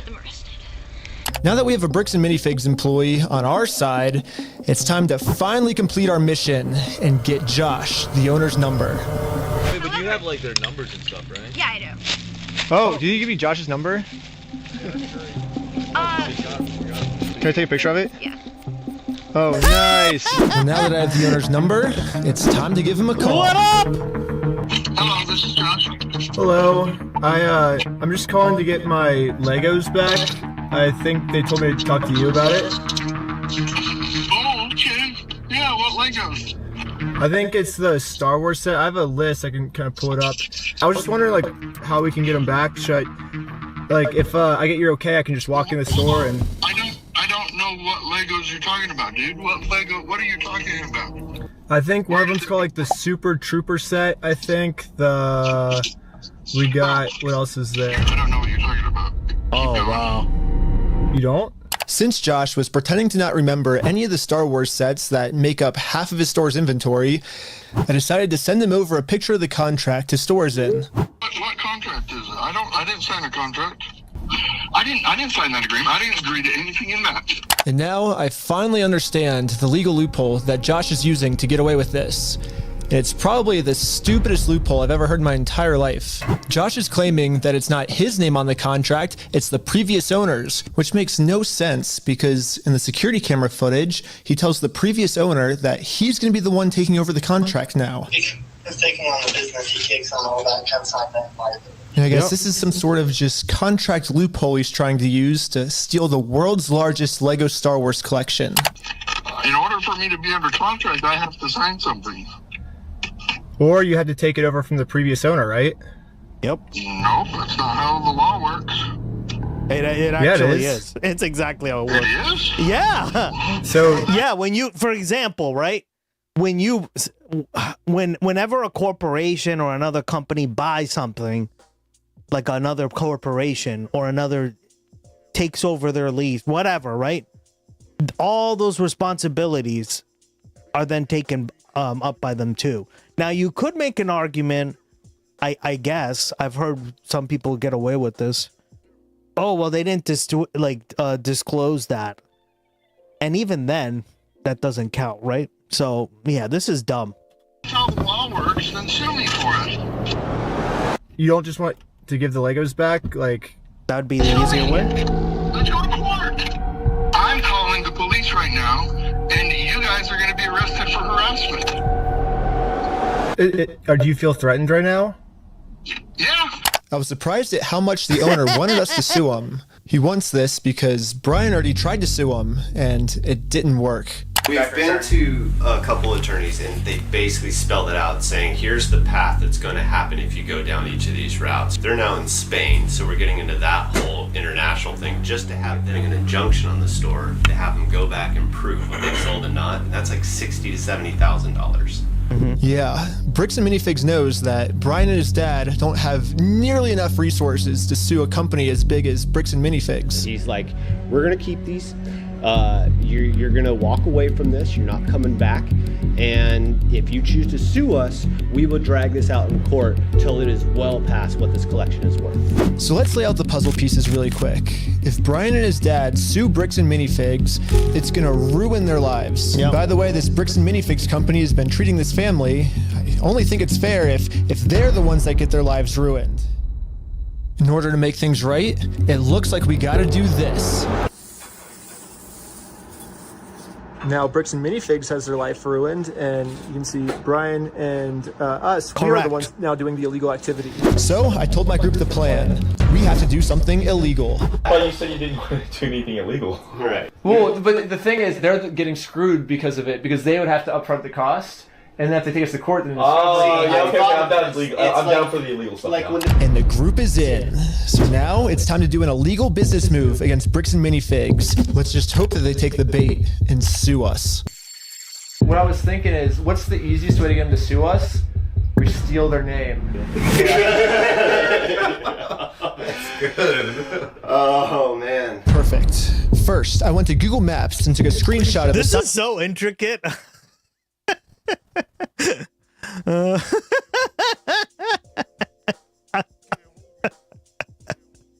It's so funny. Wait, did you watch this all, Jersey? This is a long ass video, but it's funny. It's entertaining. Outside their store. I got rid of their tagline because it's boring, and I changed it to "We steal from old people." And now the tagline's actually accurate. Also added a cute little company logo. And this is my plan of how I'm gonna make it into court. Wait for it, you did? You watched it by yourself? With Bricks and Minifigs for free. Oh, we're balking. Once we're in court, we can finally hold Bricks and Minifigs accountable for stealing the world's largest Star Wars Lego collection. And of course, they're also going to try and get me in trouble, but this is where I'm going to make my grand reveal. You see, this entire time, my company name was actually called We Steal From Old People. Yeah, the words Bricks and Minifigs, that's just the company tagline.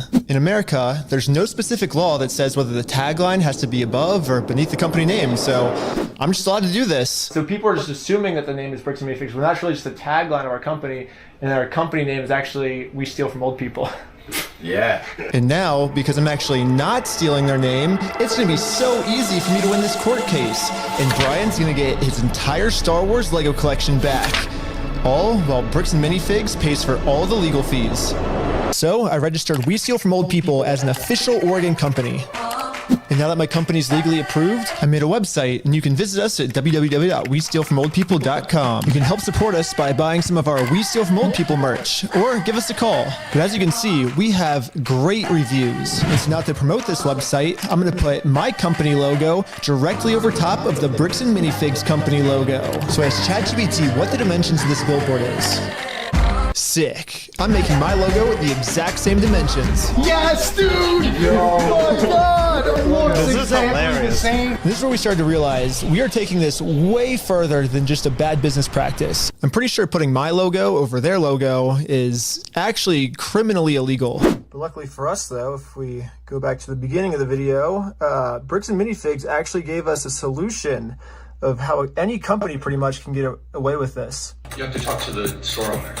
Yeah. Like they're all locally owned and operated, and we can't do anything with it here. Their decisions are their decisions. For sure. So when they say go to corporate, how do we respond next time? I have no idea. You have to take it up with them. It's your thing with them. So basically, if you put all the blame on your lower franchises, you're safe. So I registered 5 franchises under my We Steal From Old People company. Who wants to be the owner of the company?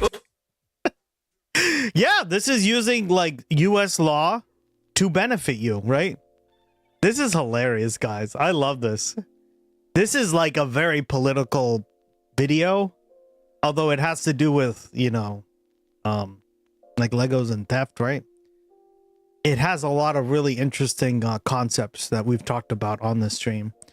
But I still have one important question, even though it's completely off topic. Sorry, have you watched the movie Iron Sky by now? Oh, no, I haven't seen it yet. I downloaded it, though.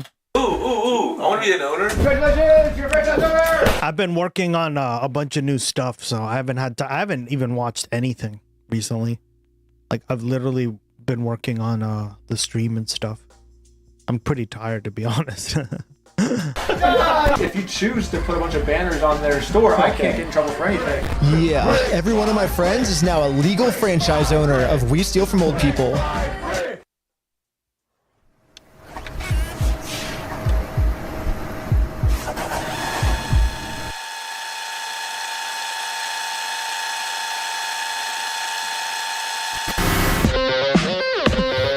Gus hasn't been on Only Feet. Nope.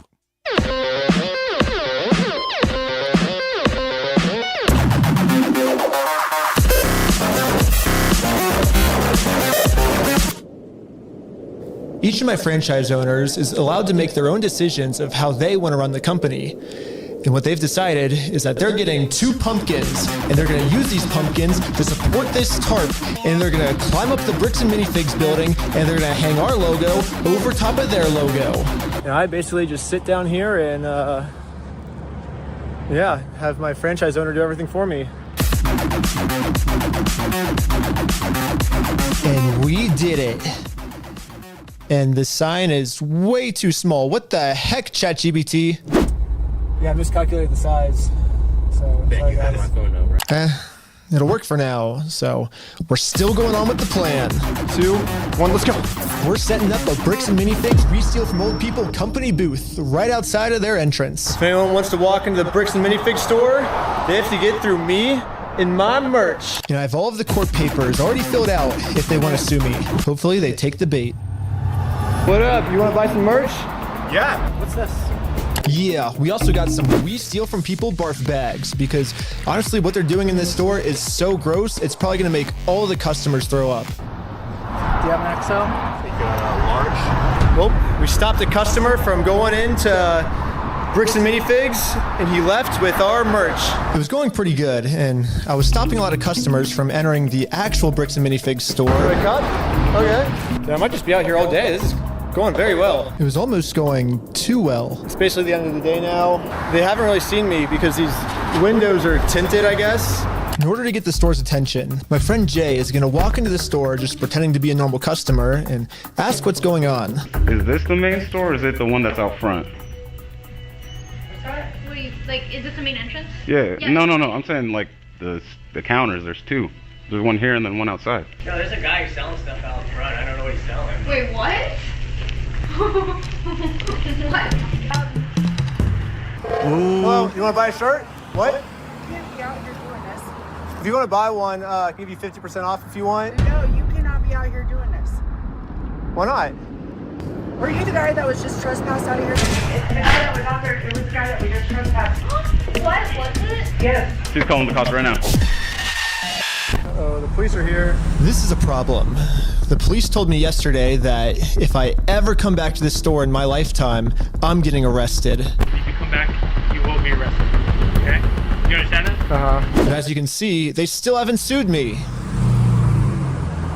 I can't just give up on the plan before being sued. So I did a switcheroo with this guy. He's wearing my exact same clothes and his legal name is also Ben.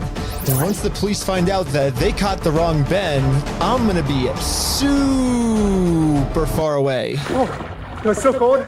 Okay, I couldn't get that far away. The water was freezing, but I think I got far away enough at least. But anyways, back to the store. The police instantly tried removing our booth because us stealing their name is very illegal. This is hilarious. But if we want to get away with this crime, all we have to do is copy Bricks and Minifigs. We have to put all of the blame on an anonymous corporate person, and then when they ask who corporate is, we just don't tell them. Police wanted to speak to corporate. Oh, hello, this is corporate. We steal from old people. How's it going? You do what? Well, the corporation is called We Steal From Old People. And our tagline is Bricks and Minifigs. We're a legitimate business, so yeah. What? Who am I talking to? This is corporate. I know it's corporate, but who are you, corporate? Corporate, We Steal From Old People.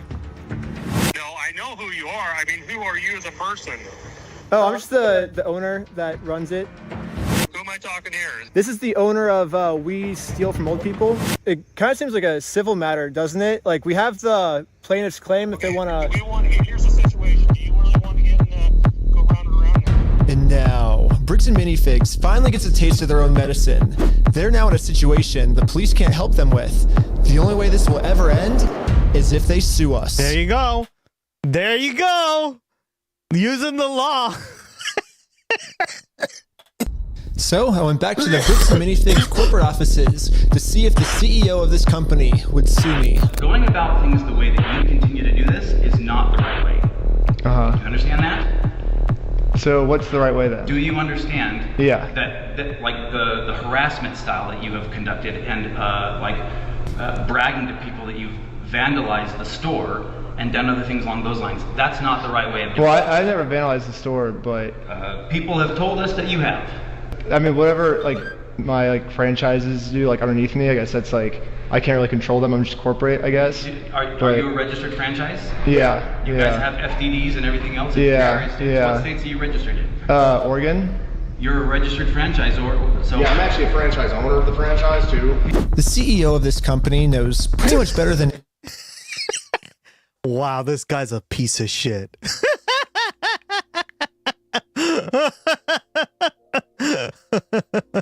This guy is so scummy. You know for a fact he's using these loopholes to take advantage of everything. Oh, for fuck's sake. anyone that he can't get us in trouble for what we're doing, because we can always just keep passing the blame onto our lower franchises. We're just doing the exact same thing he's doing.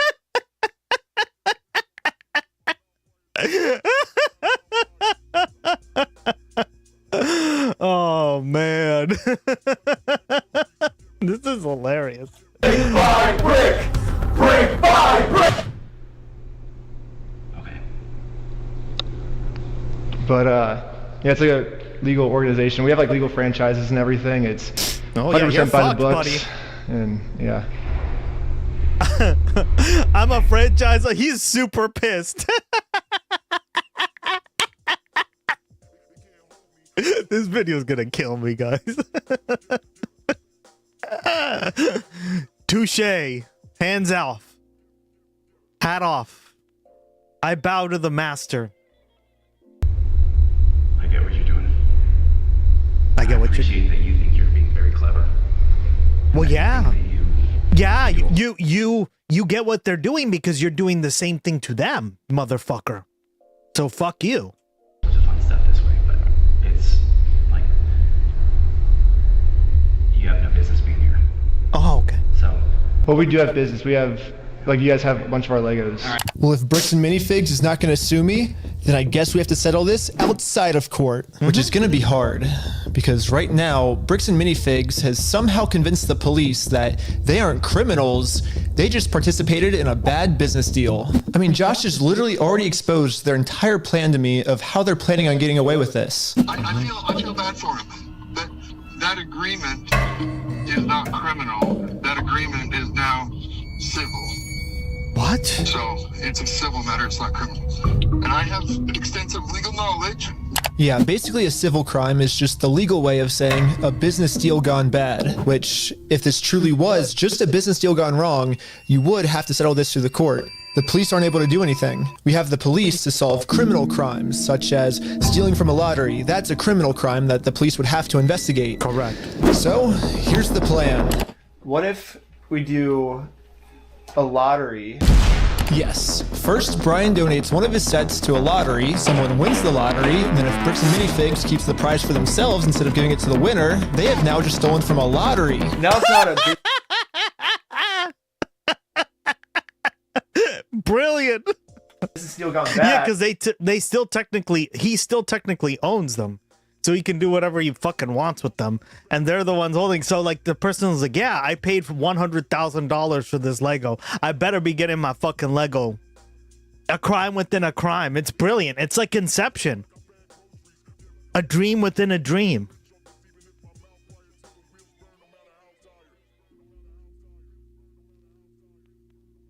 They're actually interfering with a state-regulated lottery scheme, which is now a criminal offense. This guy's the goat. Yeah, he is a goat. That's a good idea. My goat here. It turns out this is completely legal for us to do. You still own the Legos, correct? Technically, we own all of those. Yeah. So it would be legal for you to auction your Legos off, right? If you still are the owners, right? Yeah. To make sure everything was legally legit, I registered for a gambling license, which, yeah, it actually takes a long time to get one of these, which sucks.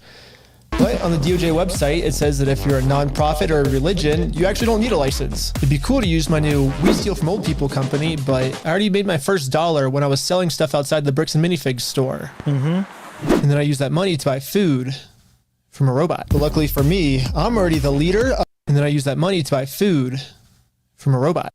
Oh, crazy. I've been to one of these. It's very like futuristic. But luckily for me, I'm already the leader of a religion called Scientology Sucks, officially approved in California, which is another problem. I guess technically I need it registered in Oregon for this to work. So I registered for an Oregon PO box, which costs $35. I used it for this new Oregon Scientology nonprofit. Okay, I'm pretty sure I lost everyone, but all you need to know is that I put a lot of work into making sure that this is a legal, legit raffle. That means that if Bricks and Minifigs decide to steal so it can't be 100,000. Authorizes raffle handles not exceed 10,000, but that's fine because he probably has like many pieces to the collection, right?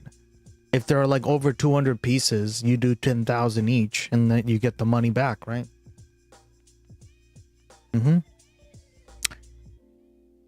I like figs. I like turtles. This raffle, they have now committed a criminal crime, which the police are required to investigate.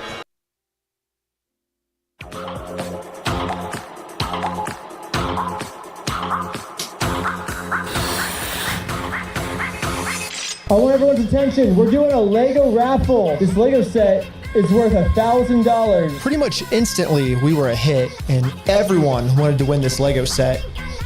But there's a problem. Under ORS 167.117, each participant must pay something of value in order for this to be considered an official lottery. We're about to charge lots of people money just to maybe be the next victim of Bricks and Minifigs.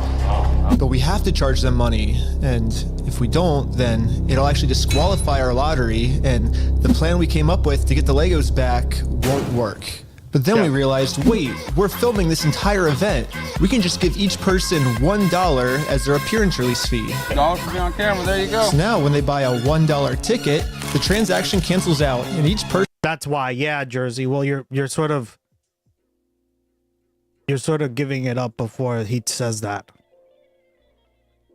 But that makes sense, yeah, because the law says it can't be above 10,000. The thing is like to get a Lego, I can't imagine like very many Legos being $10,000, right? People wanting to spend that much money on a Lego set. So, I mean, there probably are. I almost guarantee you there are, right? But yeah, $10,000 is a lot of money for a Lego set. Yeah, for one, right? You're not gonna have that many in a complete collection, right? Like there may be one or two that are 10,000, but the rest are going to be more moderately priced. $0. You get $1 for being on camera, and then the raffle is $1 though. So would you like to pay $1 for the raffle? Okay, awesome. So here's your ticket. So what's your business? What's our business? We're with the Church of Scientology Sucks. Yep. Finally, it was time to pick our winner. We are about to see who the winner is right now. We have the winning ticket right here. 5, 3, 3, 9, 7, 7. Is that mine? You won! Yeah, you're the winner! Well, this family legally won this prize, so now if Bricks and Minifigs doesn't give it to them, they're committing a criminal crime, which could land them in jail. The Lego set is at a place called Bricks and Minifigs. It's like right down the street, and we can pick it up. We drove to the store as fast as we could. We met up with the family and went inside to help them claim their prize. I'm here to give these people their prize of a Stormtrooper speeder set. Well, actually, These people. my sister. He won. From who? I'm conducting this raffle, and you guys have the prize here. I don't know anything about that. To inform Amanda of the business deal her store is in, we showed her all of the raffle paperwork and the family who won this Lego set. I'm not giving out anything. Like, I can't leave without it. Yeah, you can. You can have a good day. Amanda has just made it very clear. Instead of giving this family the Lego set they legally won, her company is going to steal it. Yeah. Ooh. You're stealing $1,000 from a little girl. Yep. Yep. Oh, well, at least you admit it.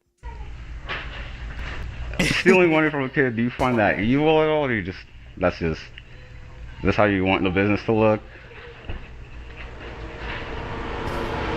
Amanda now has to cover up this crime her store committed. So she thought the best way to do this was to kick everyone out of the store. That guy is not supposed to be here. You have a good day. Wait, she's not gonna give him a prize? But good thing for us, this isn't a civil crime anymore. Amanda just stole from a lottery. Now that they have officially committed a criminal crime, it's time to get the police involved. This company just stole the prize from our lottery. Okay, thank you. Thank you.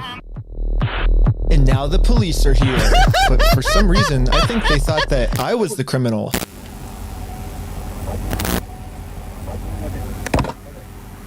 Is this typically how you treat victims if they get their prize stolen, or? Do you have ID or anything on you? No. What's your date of birth? 12/30/1995. Did we commit a crime? I'm trying to figure that out right now. The police were very confused on who the actual criminals in this situation were. So we explained everything to them. I'm supposed to be getting this prize from here. Okay. And they're not going to give it to me? But the police don't just have to take our word for it.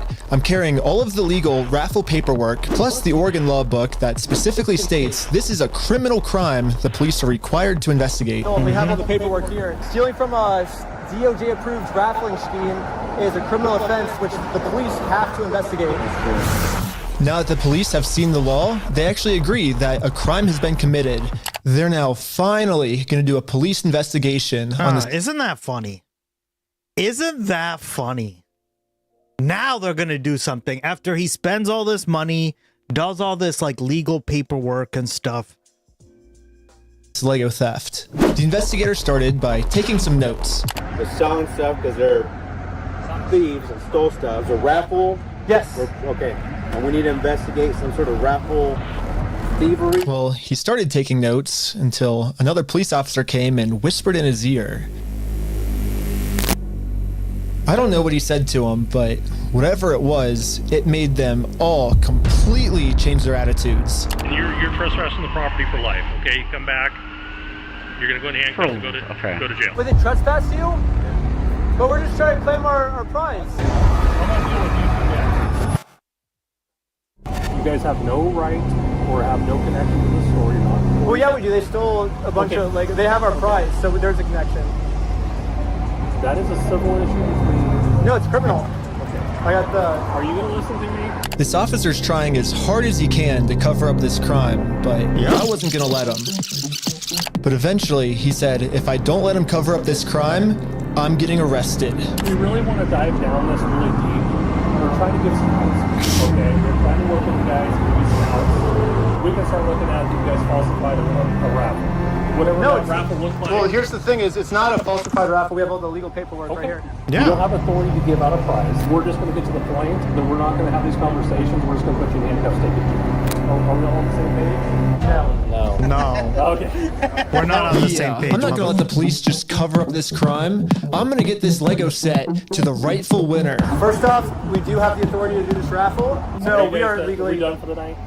No, it's actually required by you guys to investigate this, and it's not civil; it's criminal. Just so we're talking in circles, right? Yep. No. Do you understand at least what he told you on the? I don't think we're talking in circles. That's the first time we got falsifying a raffle. Just answer my question, please. Do you understand what Officer Bevis explained to you? Kind of what's going to happen, what's going to be the next steps? I think. Nope. Yes or no? No, I'm not understanding. You don't understand? What part don't you understand? Yeah, I was pretty confused on what they were going to arrest me for. I mean, the Fourth Amendment in our Constitution specifically states that the police can't arrest you if they don't have a reason. I keep asking them for a reason, but they can't tell me anything that I'm doing that's illegal. Well, I don't think we broke the law. That's your opinion. That part doesn't matter. Here, it's pretty black and white. Because right now, you guys said the law we broke is the falsifying the raffle. So let's do this. Let's just call it, and we'll just go from here, all right, guys? Just please. So you guys are going to investigate? We are trying to keep you guys out of handcuffs. We don't want to go that route. We actually, we seem like nice guys. We don't want that for you guys. But at a certain point, we can't keep doing this. All right, so we're good, guys. All right, guys. We're good. We're not good at all. What? Pretty clear. You go on the property, you're going to get arrested. What? When I came up with this plan, I was under the assumption that the police are supposed to follow the law. Yeah. Oh, well, not anymore. In Kaiser, Oregon, the police don't follow the law. And because of this, another family got scammed by Bricks and Minifigs. Oh, yeah. Oh, yeah. Please boycott their stores. I love doing these kind of, like, consumer activists, videos, guys, because we watch them occasionally, right? It's not like the primary focus of this channel, but this is like where our power as consumers lie, right? If we are forced to live in a neoliberal system, fucking boycott the shit out of these places. I felt pretty bad. Thank you, so Kiki. Well said. Well said. I just paid this family what this Lego set was worth myself. Do we call the police officer? Like, what do you do when there's just corrupt police? Should you go to the police department? Should we go to the police department? So we went to the police department to tell them that some of their police are corrupt. And then we realized we're literally just telling the police that they are corrupt. Of course they're not going to do anything about it. Yeah, they just sent us home. Of course they did.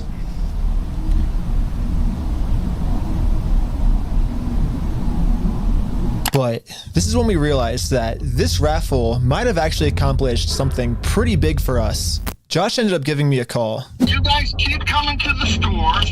You park out front. You do fake raffles. You're threatening my business, you moron. Josh seems pretty scared, and he should be. Eventually, I am going to end up solving all of the police corruption that's going on. And once that happens, Josh is no longer going to be in civil trouble. He's going to be in criminal trouble. It wasn't a fake raffle. It was a real lottery scheme, according to Oregon state law.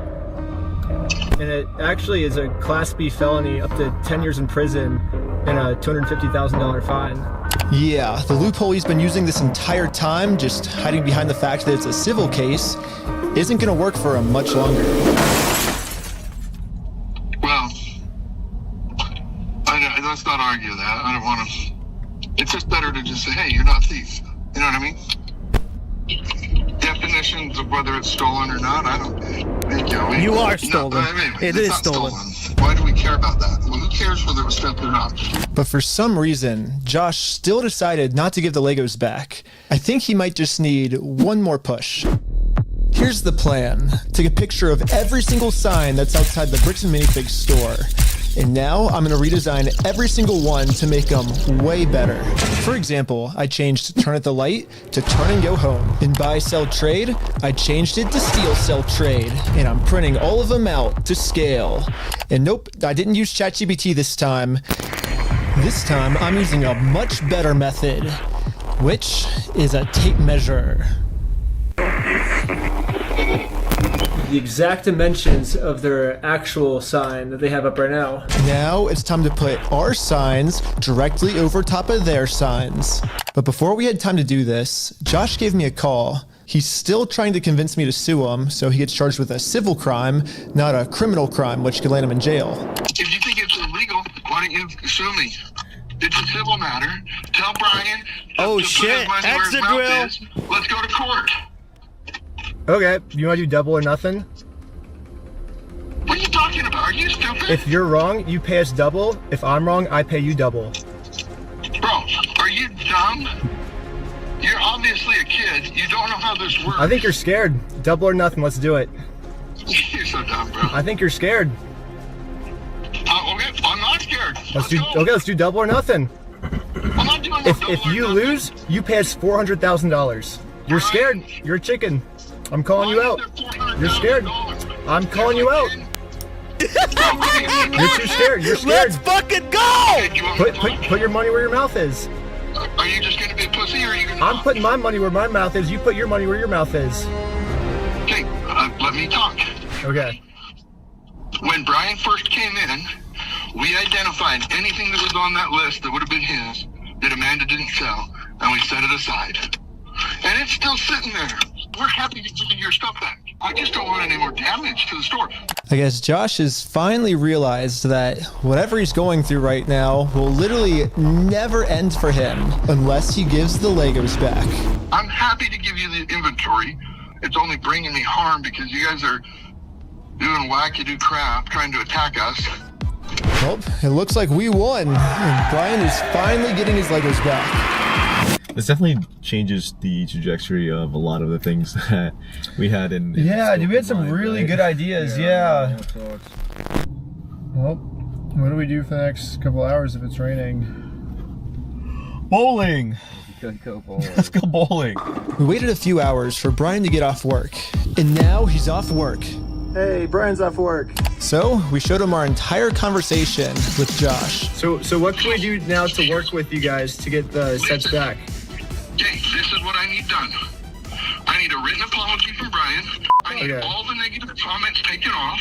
I need positive reviews on there to make up for the damage. And then I'll give them back. So you're holding my sets hostage. Oh, you thought we were getting the Legos back already? We're not even halfway through the video yet. Yeah, so basically before Brian can get his Star Wars Lego collection back, he has to write Bricks and Minifigs an apology letter for making this Facebook post. This guy is extorting them! Bricks and Minifigs. This is extortion! This guy's committed like 5 crimes already. Guys, you can't be like, that's extortion, right? Hey, you're gonna get your property back that I stole from you.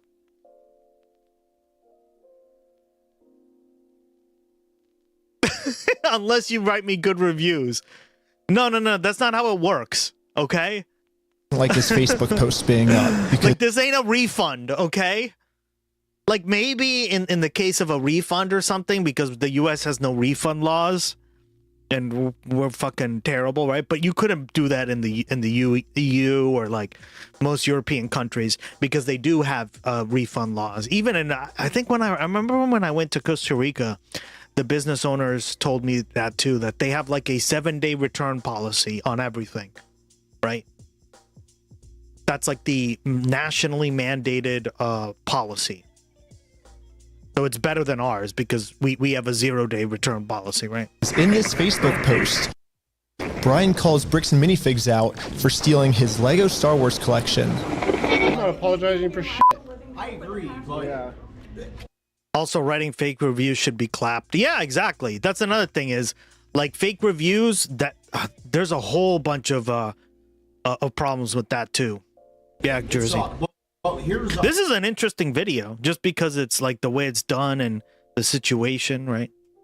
Like where we're at, right? If you could just write the letter, like, we can get the Legos back. I walked in there with the best of intentions. Here's proof of my collection in the store. I want it back. And they've done nothing but lie and make my life a living fucking hell over this. I've gone through 9 months of anxiety, stress, hospital-ridden, medication-taking types of burden. Not downplaying what happened to you. It's just, no, I am not apologizing to this fucking asshole. It sounds kind of crazy that Brian would be saying this, but I see where he's coming from. I've gotten to personally see a tiny bit of how this company bullying his family has just torn his entire life apart. I just want to say thanks, guys. I have to go because I got a gnarly panic attack right now. But at the same time, if Brian just writes this apology letter to Bricks and Minifigs, he'll get all his Legos back. I get it. You're asking me to swallow my pride and write this letter, and I get it. But then Brian told us a bigger reason we shouldn't write this apology letter. Because Brian told us that this apology letter is really a trap.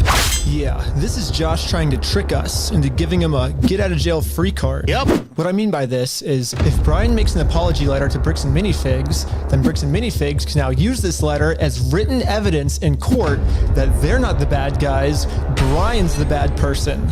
Brian told us that if we give them this get-out-of-jail-free card, then they have absolutely no reason to ever give the Legos back. I just want to say, if this is actually what Bricks and Minifigs' plan is, then that's insane. Yeah, that makes sense to me. I really wanted to find out if this is what their plan was. So I decided to tell Josh that Brian is going to send him an apology video. He makes the apology, then we can get the Legos back like today or tomorrow, you think, or? Yeah. Just in case Bricks and Minifigs has evil intentions with this apology video, I wanted to give him something that they couldn't use in court. So I went back to the beginning of the video and took a screenshot of Brian's face and put it into this website. I also uploaded this video of Sheldon. Hi, I'm Brian Mansell. And after just a little bit of deep faking, it now looks like this.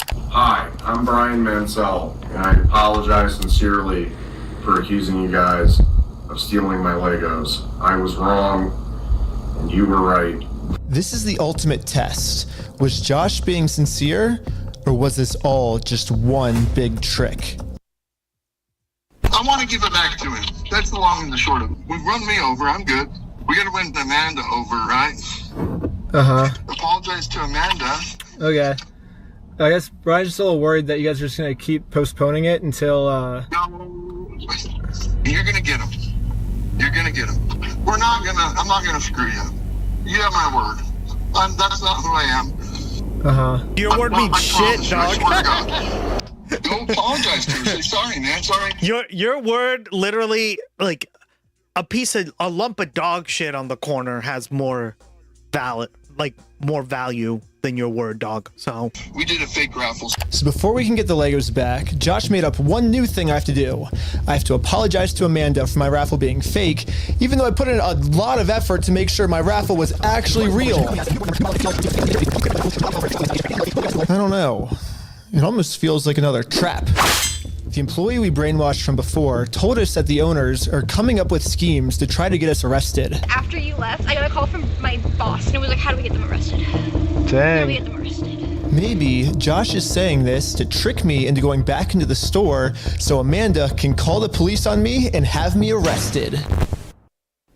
But I had to find out for sure. Do you give me permission to go into the store to apologize to her? Hey, Igloo! To make peace? Sure, yeah. Welcome back, buddy. How you been? Yeah. Okay. Hi Amanda, how's it going? We came to make peace, and we talked to Josh. He told us to come back and make peace with you. Is it okay? It turns out I was right. This was a trap. Bricks and Minifigs doesn't care about giving us the Legos back. They just want to get us arrested. There was a gentleman who was trespassed off the property maybe 4 or 5 days ago, and he's literally standing right in front of the store. Right here in the store in front of me. We only have a very small amount of time before the police arrest us. So we decided to use this time to see if we could finally convince Amanda to make peace with us. Well, I guess before they get here, we just wanted to talk to you, like civilly, if you would like to have a peace treaty with us. Not in a harassing way, not in a very peaceful way. Would that be okay with Going you? to dinner with my brother. No worries, Josephus. How you doing, buddy? Good to see you again. But making peace with us did not seem like a priority for Amanda. Her priority was to get us arrested. It's just a regular peace treaty, a one-page document.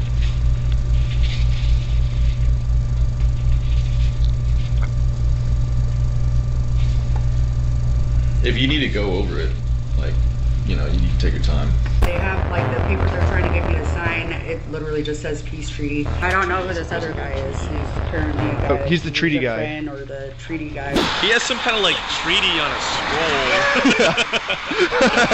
Peace treaty. Well, do we stick around for the cops, or do we? And so we waited for the police to show up. And they never showed up. Wow, they got sick of this shit. But I guess it makes sense. I mean, the last time the police showed up, I was fully prepared with the Oregon law book. The Oregon law scared the police so much that they had to run away. I think they're scared to come back. Dude, where the heck are these cops? Hi, Josh. Amazing. It's good. So we walked in, we were like, hey, we're sorry. We have permission to come back here and like apologize. And she's like, I'm calling the cops. And she like starts. Josh now realizes that his last-ditch plan to get me arrested, well, that plan didn't work. I'm sorry Amanda did that. Thank you for doing that. It looks like Josh has no other choice than to give Brian his family's Legos back. You apologize, and it's up to them to accept. So let's cross Amanda off that checklist. Let's get this done. And now that our work here is done, we decided to head back to Los Angeles. It's too late to pick up the Legos today, but tomorrow they're finally gonna give this family their Legos back. And now it's tomorrow. Yeah, that's But not the happening. store That's not gonna happen, right? store has Brian's phone number blocked, so he can't call them. So instead, I called the store to see how Brian could pick up his Lego sets. I was wondering. Can't call them. Oh man, has anyone ever had this? This guy's an uber douche. Look at this truff. It is really good ketchup. That is like the douchiest ketchup ever. Yeah. It tastes delicious, though. It's truffle oil ketchup, guys. Jesus.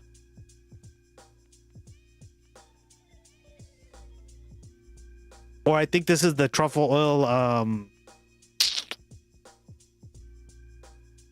barbecue sauce. I forget what it is. So instead, I called the store to see how Brian could pick up his Lego sets. That's how my hair looks like when it's not. Josephus was asking me how it looks like. It looks like kind of like this, right?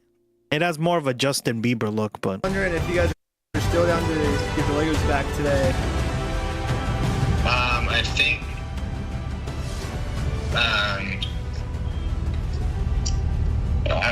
I just want to make sure everything's properly. The guy I'm on the phone with was trying as hard as he could to stall. It turns out that this is actually. His hair doesn't have to be short, but it's a shape. Yeah, it's just. It's the shape, yeah. The same guy in the security camera footage that kicked the old owner out of the store. Google says his name is Brandon Best, and apparently he's co-owners of this franchise along with Joshua Johnson. But for some mystery reason, they weren't able to give the Legos back today. They said they'd give me an update on Monday type thing.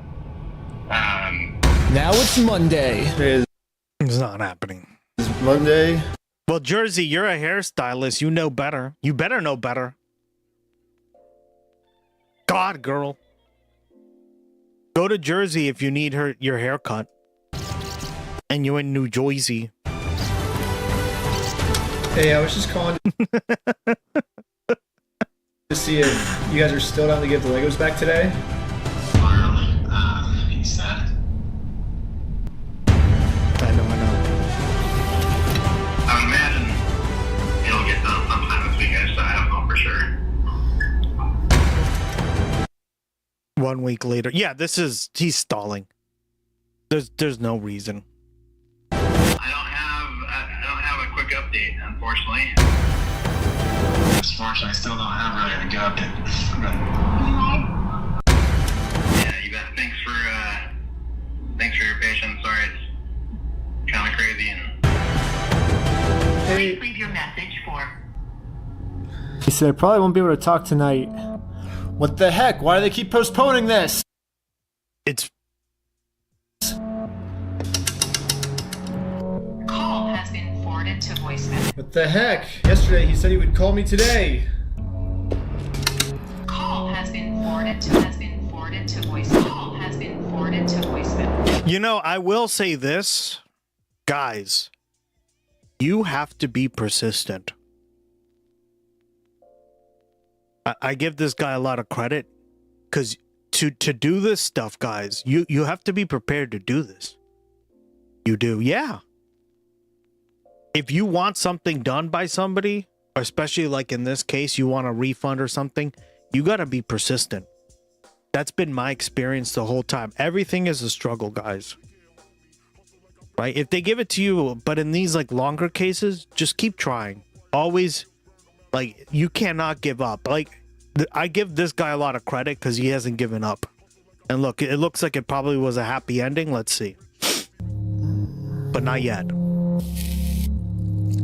Persistence is everything, guys. You will fail a lot, but just remember that. It's been over a month now. Stickers, what up?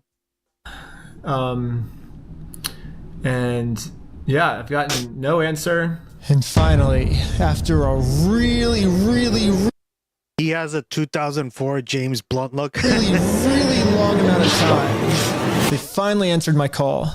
I'm not going to distribute those things at this point. We've kept them on hold for this long, so.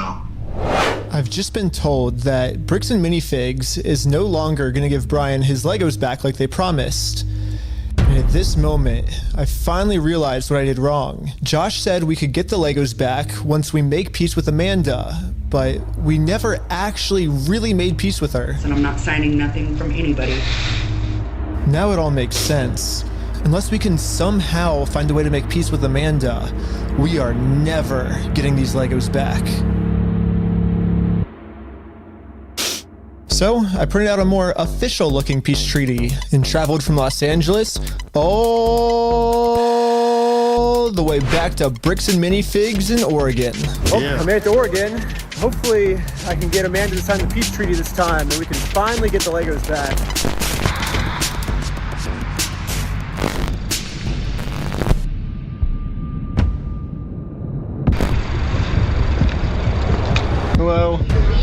What? That you're not allowed here. Oh, no, Josh told me to come back. I think we didn't get the Legos back because you didn't sign the peace treaty. You want to call Josh? I fucking despise this woman. She's just, oh.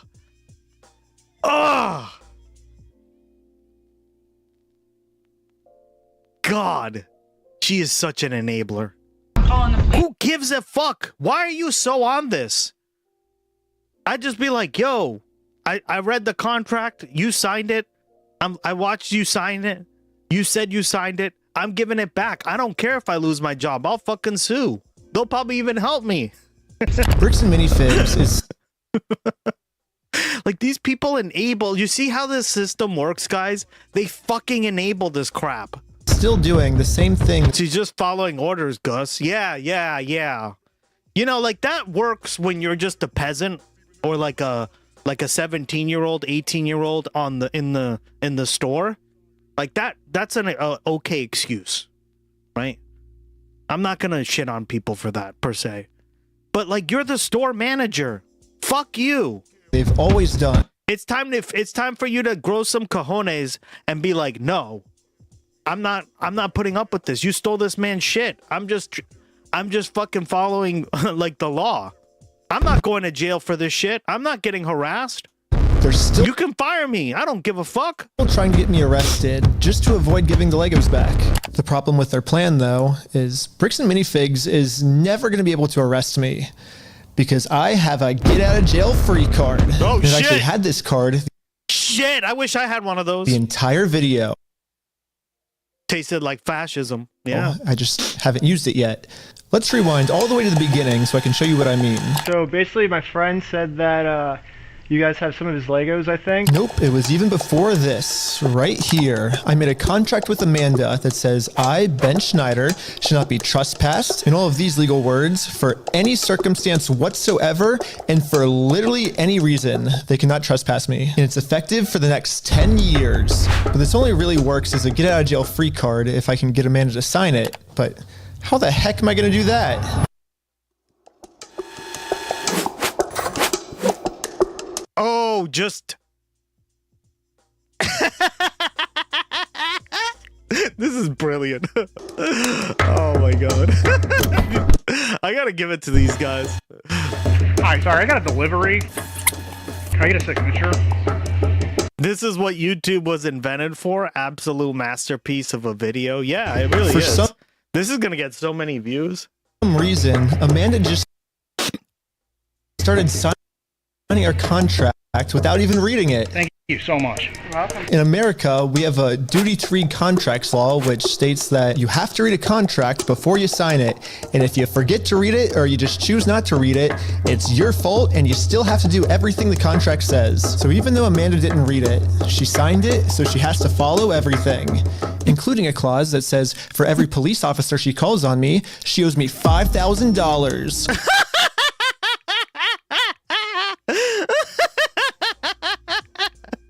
My goat! In liquidated damages. So let's fast forward and see how much Amanda owes me. We got $5,000, keep going, $10,000, $15,000, $20,000, $25,000, $30,000, $35,000, $40,000. Okay, I think that's all the times Amanda called the police on me.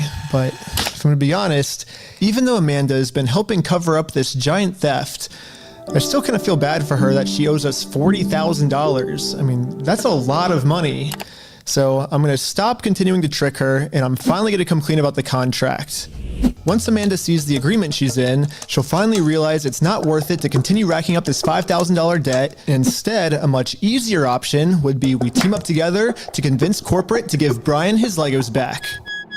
I'm calling the police because you've already been trespassed off the premises. Well, you don't want to owe $5,000 more, do you? I don't owe anything, and I'm asking you for like the millionth time you need to leave. You did say that I'm allowed to be here. You signed a document. You did it? I never once said you were allowed to be here. Well, then whose signature is this then? That is not my signature. It's not? Why do you have anything to do with signatures here? Because you signed this, right? No, I did not. Is that not your signature? So, no, it's not, and I'd like to know how you guys got a signature that's even close to mine. Well, it says every time you call It's the cops. not my signature, but it looks exactly like. Let's fucking go. Except we have a video of you signing it, bitch. all this for some fucking Legos. This is bad. This is golden, guys. $5,000. Whoopsies. Damn right. For like punitive damages, but So really, we're just following the contract that you signed. Now that Amanda knows she can't call the cops on me just for being here anymore, I decided to call Josh to update him on how making peace with Amanda is going. Hey, I just went back to try to apologize. Yeah, because this is how you fuck with them, right? Well, we made peace with Amanda by having her sign a contract that she can't do shit. To Amanda, and but what Josh said next, I was not ready for. This is too good, right, Nicholas? Over that store, there was nothing in that store.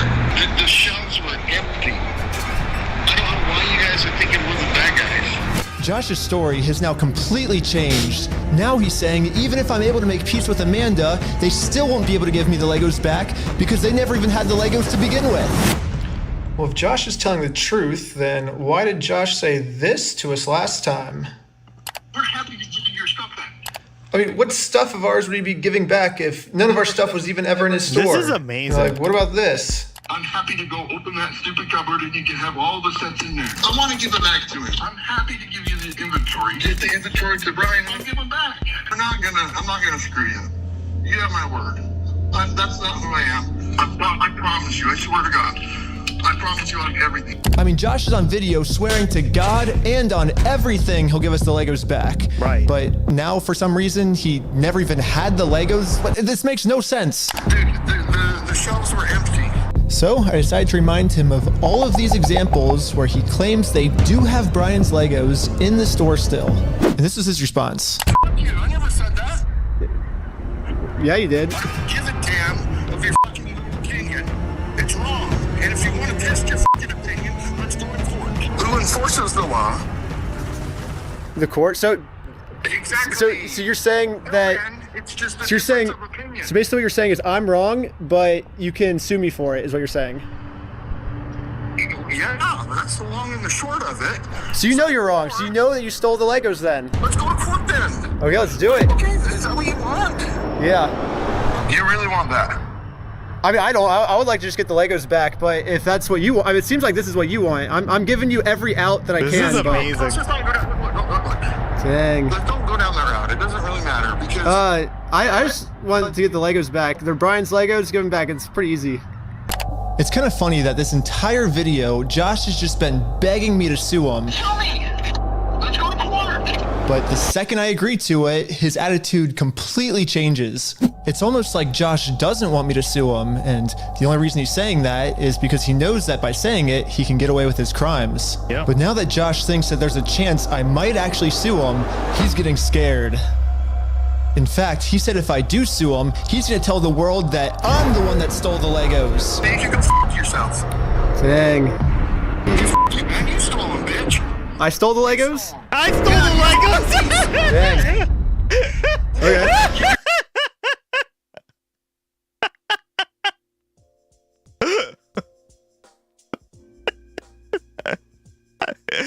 I didn't steal the Legos, you did.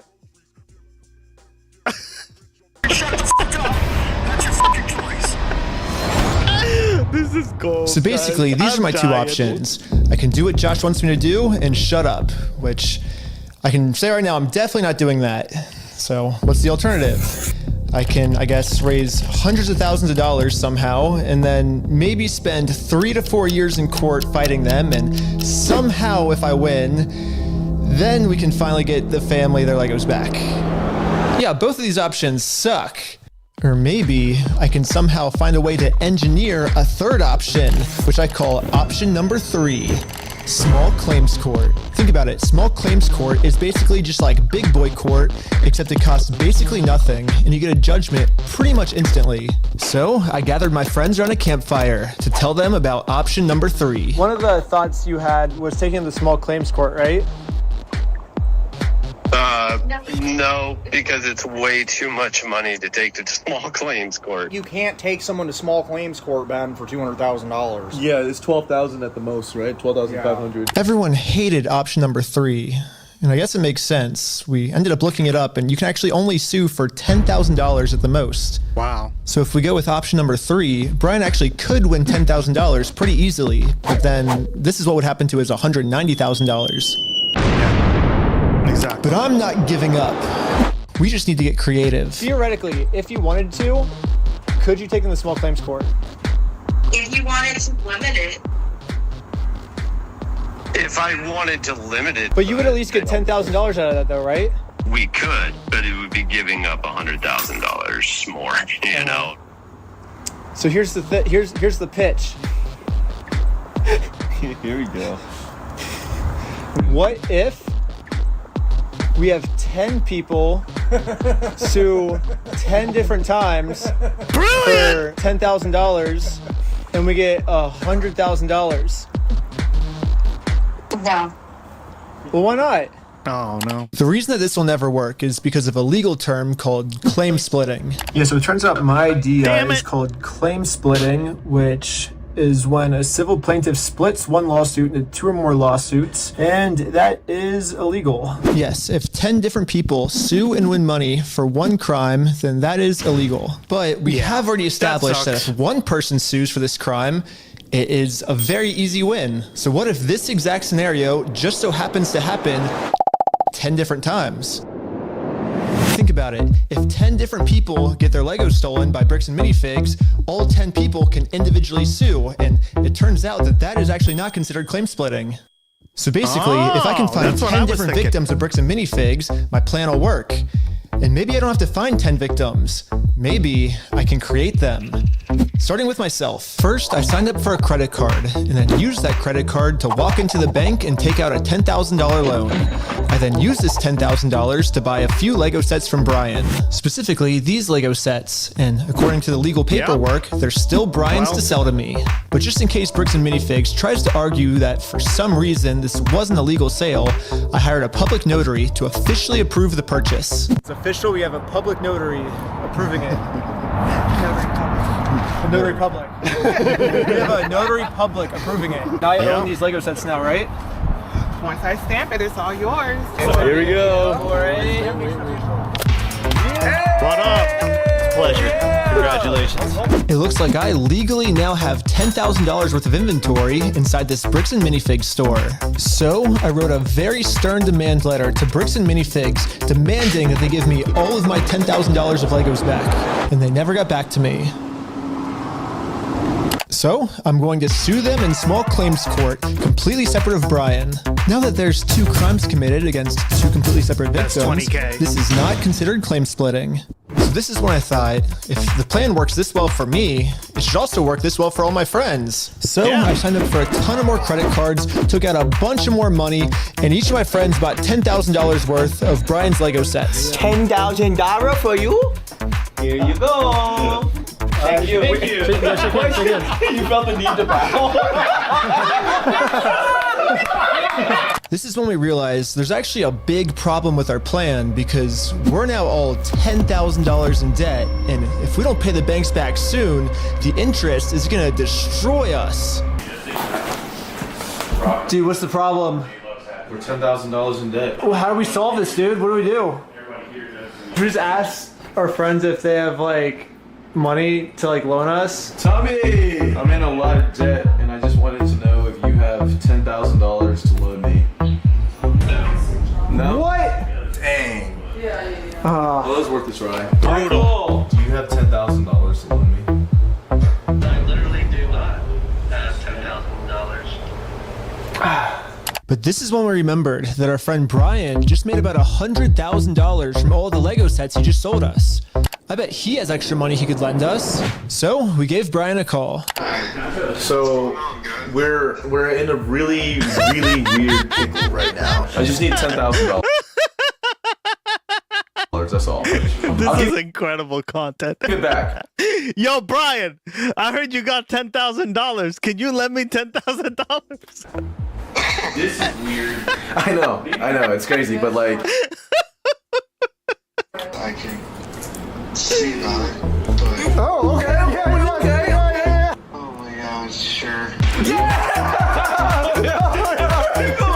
Brian legally gave each of us a $10,000 loan, which allows us to now pay back the banks to avoid interest. And it says in the paperwork that once we win these court cases against Bricks and Minifigs, we'll pay Brian back. Yeah, and we promise once we win this lawsuit, we'll pay you back. Yeah, we'll pay you right back. And if you're thinking, wait, how is all of this legal? There has to be some type of catch. And you're right, there is. It's called sales tax. But luckily for us in Oregon, there is no sales tax. It's one of the only states that doesn't have it.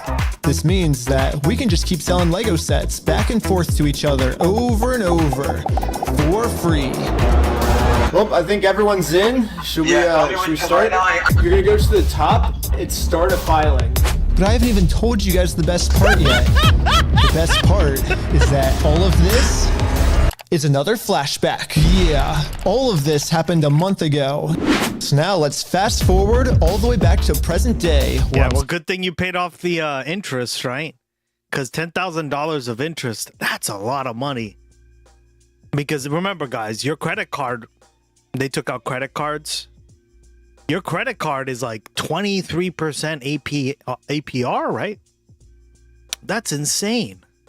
Still talking to Josh on the phone. And yeah, Josh has no clue that we've been preparing all of these court cases against him for the last month. He's about to be in for the surprise of his life. You have, like, I guess until the store closes, I guess, to get the Legos back, if that's the way you want to go. But if not, I guess we'll serve the papers today and then go to court. How are you going to serve the papers today?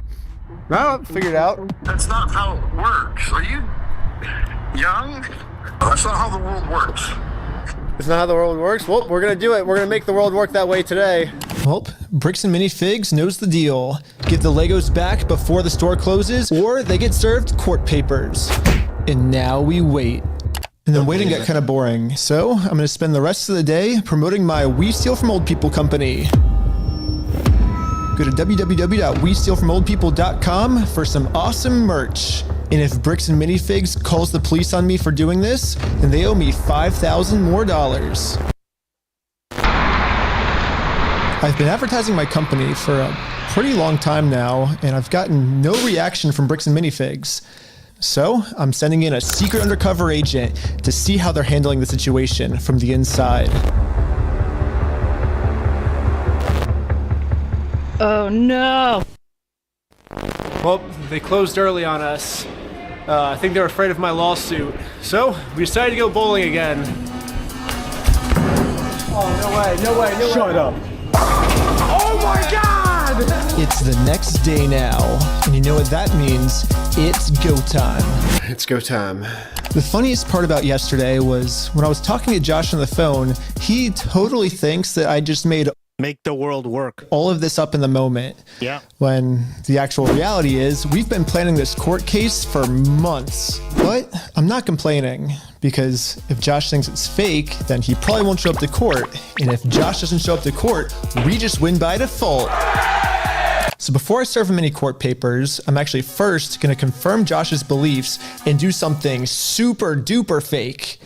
Like give him a world record for the most amount of Legos ever stolen. Not everyone can say that they're the best in the world at something. Exactly. Wow. You ready? Hi. Hello.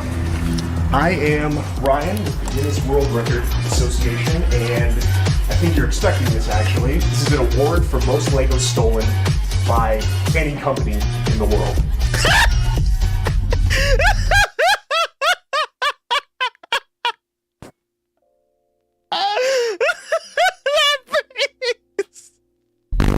This is gold. Stolen by a single franchise. Is that what it says? Mm-hmm. I'm definitely not hanging that up. You don't know anything about I this. have no idea of anything about that. Yeah, you don't. Okay. Oh, sure you don't. Sure you don't. Okay. I guess Is there a manager? call I the. am a manager. Oh. Really? Yeah. And you weren't expecting it? I was not expecting it. Success. Anything that gets delivered to the store now, Bricks and Minifigs will probably also think it's fake, which is now perfect timing to serve all of these real court papers. But to do this, I need a lot of people. So I started recruiting some people with a game of hacky sack.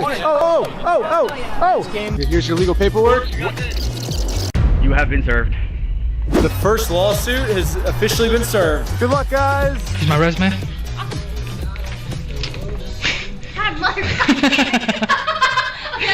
Everything was going exactly to plan. Well, until this happened. Yeah, Park. Hurry! Yo, can we just talk real quick? I think Josh told this employee to close down the store early to avoid any more lawsuits coming in. Yeah, she closed. As soon as she saw us pull up, she started closing up. So for the rest of the day, again, I'm I going don't to blame the girl, right? She's just an employee there. Like, she doesn't have. continue to advertise my We Steal From Old People company at www.westealfromoldpeople.com. I'm not getting many sales yet, but hopefully if I keep up all this advertising, people will eventually start believing in my company. It's freaking out over this PC law. Yeah, we had to close early today, so Are you basically guys gonna be open tomorrow though? I don't know. So there's been some guy like harassing us because well, a lot of the Legos that we sell here are actually stolen Legos. Like we just steal the Legos. Yeah. Anyways, we ended up getting the rest of the court papers served, and now I'm just gonna fast forward a few months, and Bricks and Minifigs hasn't responded to a single court case we submitted against them. So I called the court to see what the next steps were. Okay, so I don't see that there's been a response from anybody in the case. Since they didn't respond, you can move forward with a motion for default judgment. Okay. Awesome. Well, thank you so much. Yes, since Bricks and Minifigs didn't respond, looks like we win by default. Congratulations, you won the court case. Wait, what? They really thought it was fake. Yeah. We did it! Hey, that's fucking crazy, dude. No way! Yes! Yeah. Well, I think now it's time to go all the way back to Bricks and Minifigs and collect our money. And I got a cute little piggy bank here that they can put the money in. And so I traveled all the way back to Oregon to finally collect my money. It truly is a beautiful ending. This entire video, Bricks and Minifigs has been begging me to sue them. If you think it's illegal, why don't you sue me? Let's go to court. Sue me for us. Sue me. Let's go to court. Let's go to court then. And when I finally followed their instructions, they were too scared to show up.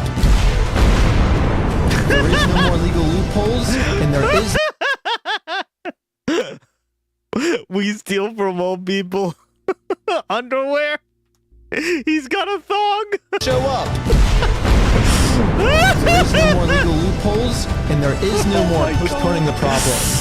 Now, Bricks and Minifigs finally has to deal with the consequences for their actions. So what if theoretically it went to court and it turns out you were wrong? Would you then admit you're sorry for everything? Yeah, sure, of course, yeah. I give him the inventory, and the judge says I gotta give it to him. I gotta give it to him. I'm not gonna go against the judge's orders.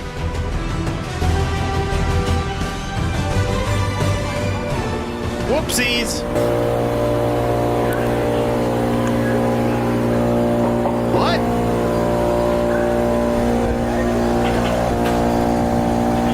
Dang it! I couldn't believe it. Literally one day after we filed a motion for default judgment, they permanently closed down the store. At first, it did feel kind of cool that our plan worked so well, it completely shut them down. But pretty quickly it sunk in that we are not the winners here. The only winners today is Bricks and Minifigs. Now, there's absolutely no way to hold this store liable.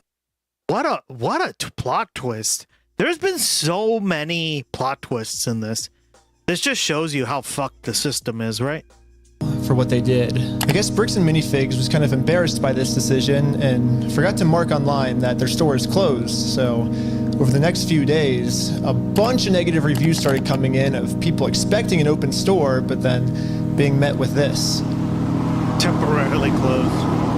Bricks and Minifigs didn't even notify any of the kids' parents who booked birthday parties here. So when all the kids would show up, they would just have to sit in an empty parking lot for their birthday. If Bricks and Minifigs is too scared to show the world that they're closed, then the only way to let the world know is for me to give them an official closing ceremony.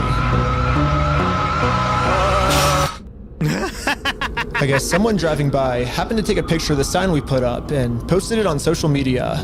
And pretty much immediately, we started going absolutely viral. The entire world has now seen this crime that Bricks and Minifigs has committed. And because of this, they finally marked on Google that their store is permanently closed. I've been reading about this Bricks and Minifigs in Salem, Oregon. It's got this sign out in front of it. It's been over a week.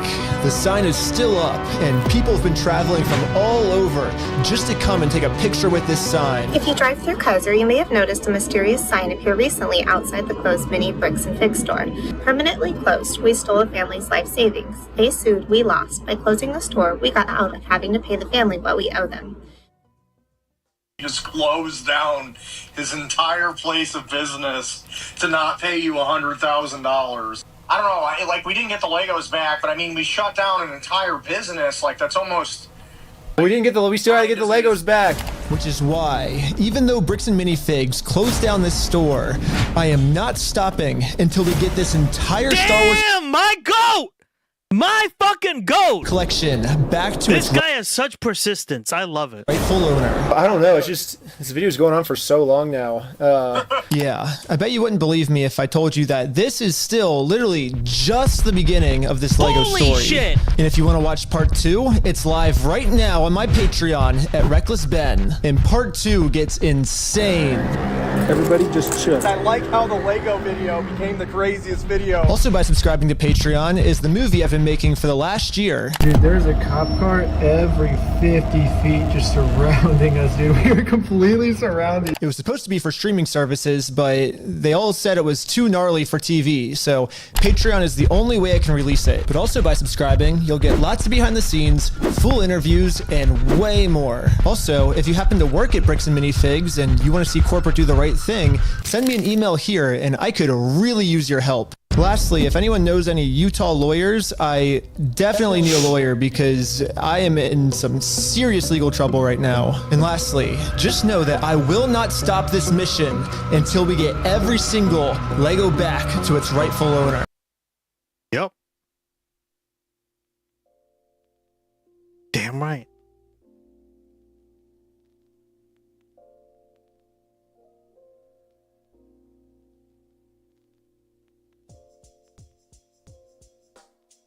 Oh, this is part 2. Part 2! Get ready, guys! Step outside, everybody. No, don't move. This is the story of how I got swatted, all because of Legos. The whole thing started with me investigating a Lego company called Bricks and Minifigs. The company sent 2 guys to steal the world's largest Star Wars Lego collection worth around $200,000. And for some reason, the police are helping them get away with it.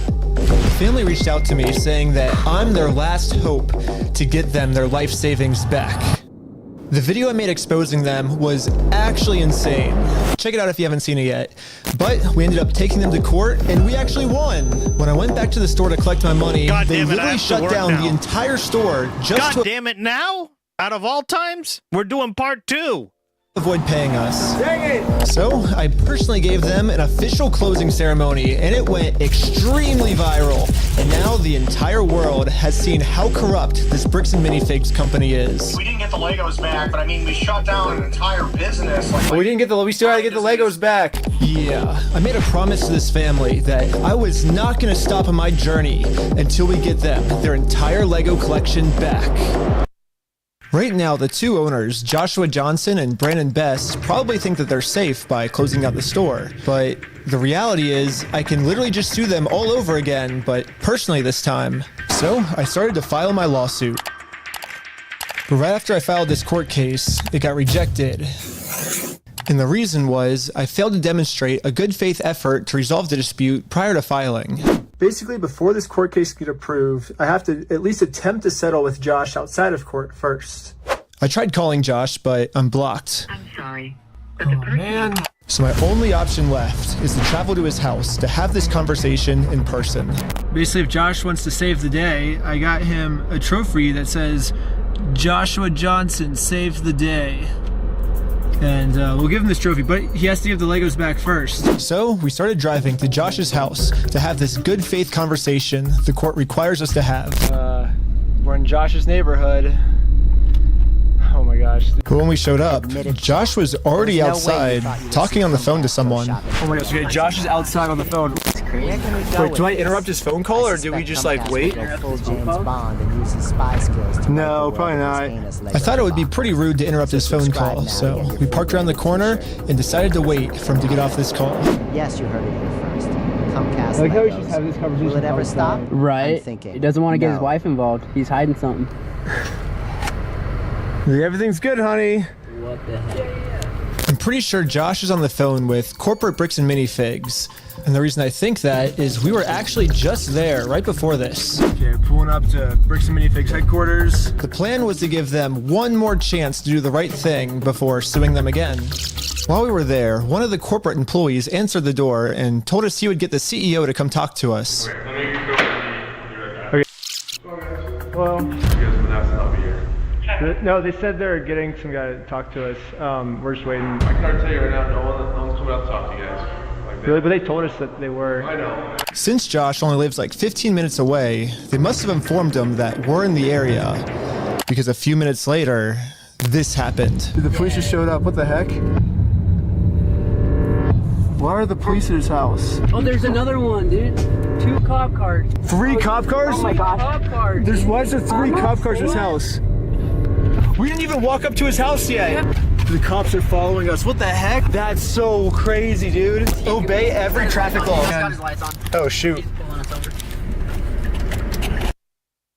My name's Officer Richardson with Maricourt Police. The reason I stopped you is to stop somebody who didn't stop that. I didn't? No. I thought I stopped. Yeah, you definitely stopped.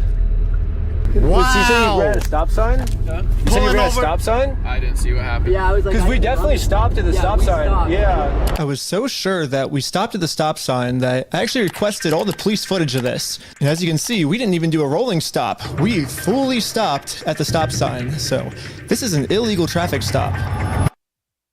Wow! So who's Ben? Me? Ben, how's Utah? It's good. You like it? Okay, it's pretty obvious that the police know why we're here. So I just explained to them the entire situation. This old man spent his entire life collecting the world's largest Star Wars Lego collection set. The only problem is it's a crazy story, and the police officer did not believe me. $200,000. $200,000. It sounds crazy. Yeah, when the officer went back to his car, this is the message that he radioed in. Hey, can you get the contact for Reckless Ben? He said he didn't have his ID, but he's just straight lying to me about everything else, so... Since the cops don't believe my story, they trespassed me from the property. Everybody today is being trespassed from that property. Okay. Yeah, we were forced to go home without having this good faith conversation the court requires us to have. Yeah, what do we do now, dude? Like, we didn't even, get to talk to him and we're trespassed. So, dude. But one thing I didn't understand was how the heck did they know we were coming? I was hiding in the back seat. Please replay Gloggy says. Did it not go through?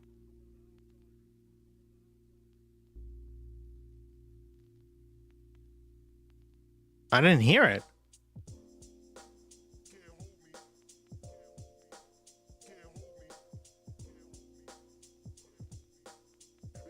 Oh, here it is. I did, but the video was too loud. Oh, okay. Weird, I didn't hear it. Done.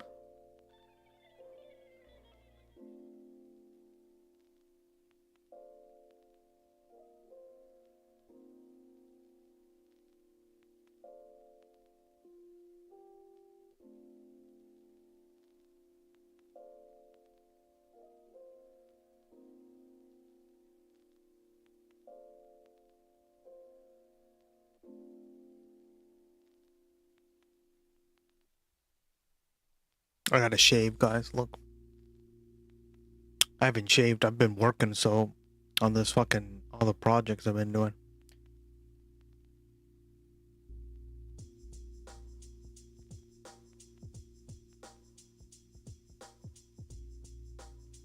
What's the moral of the story, guys? The moral of the story is don't sell your collection to a fucking store. Do it yourself. Don't be lazy. Could have avoided all this by just doing that. Z. The quick brown fox jumps over the lazy dog. Admit it, chat. There was no way you thought you would see Comcast go shopping for Legos in their underwear. Where can we go with this? I suspect Comcast will go full James Bond and use his spy skills to right the world of this heinous Lego debacle. So subscribe now to get your free branded t-shirt, panties, and now Lego. Yes, you heard it here first. Comcast Legos, will it ever stop? I'm thinking no.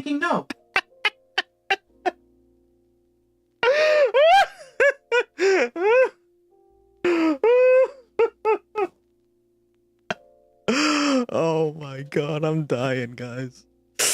Oh, Leave me. thank you again, Gray. I miss your random interruptions of Comcast. It's like the funniest joke ever. $200,000. What up, Oxpecker? It sounds crazy. Yeah. Sounds crazy, but you know, as a police officer, you should probably not just go like, hey, it sounds crazy. Maybe I should look into this. I don't care if it sounds completely implausible, right? This is another thing I've realized with the police. They don't do this shit. They just go, sounds crazy. And this is on the individuals, right? Because when you get these kind of individuals that don't actually try to research anything. The officer went back to his car. This is the message that he radioed in. Hey, can you get the contact for Reckless Ben? He said he didn't have his ID, but he's just straight lying to me about everything else, so... Since the cops don't believe my story, they trespassed me from the property. Everybody today is being trespassed from that property. Okay. Yeah, we were forced to go home without having this good faith conversation the court requires us to have. Yeah, what do we do now, dude? Like, we didn't even, get to talk to him and we're getting trespassed. So, dude. The one thing I didn't understand was how the heck did they know we were coming? I was hiding in the back seat the entire time, and the car's windows were extremely tinted. These windows are so tinted, you can't see anything. But as I was outside inspecting our car tent, the same police showed up to our house. Oh no, we're getting pulled over again? And it was weird. He wouldn't tell us why he was here. Like I said, we've already talked about it. Yeah, well, thanks for being so cool about everything. Yeah. They're like after us, dude. Anyways, since Josh clearly doesn't want to have this good faith conversation with me, I took his trophy and destroyed it. Wait, guys, let's throw it off that thing. Just like in the previous video, I tried to give Josh the benefit of the doubt, the easy way. But again, Josh does not want to do the easy way. The only option left is to go the hard way. But before going the hard way, I actually remembered that there's another owner of the store named Brandon Best. Brandon is the guy in the security camera footage that illegally kicked the first owner out of the store so he could steal all their Legos. I tried calling him, but I am also blocked. I'm sorry. The only option left is to show up to his house. Hello. Hey, how's it going? Huh? Hey, well, I was wondering if you'd be down to pay us for the lawsuit that we won.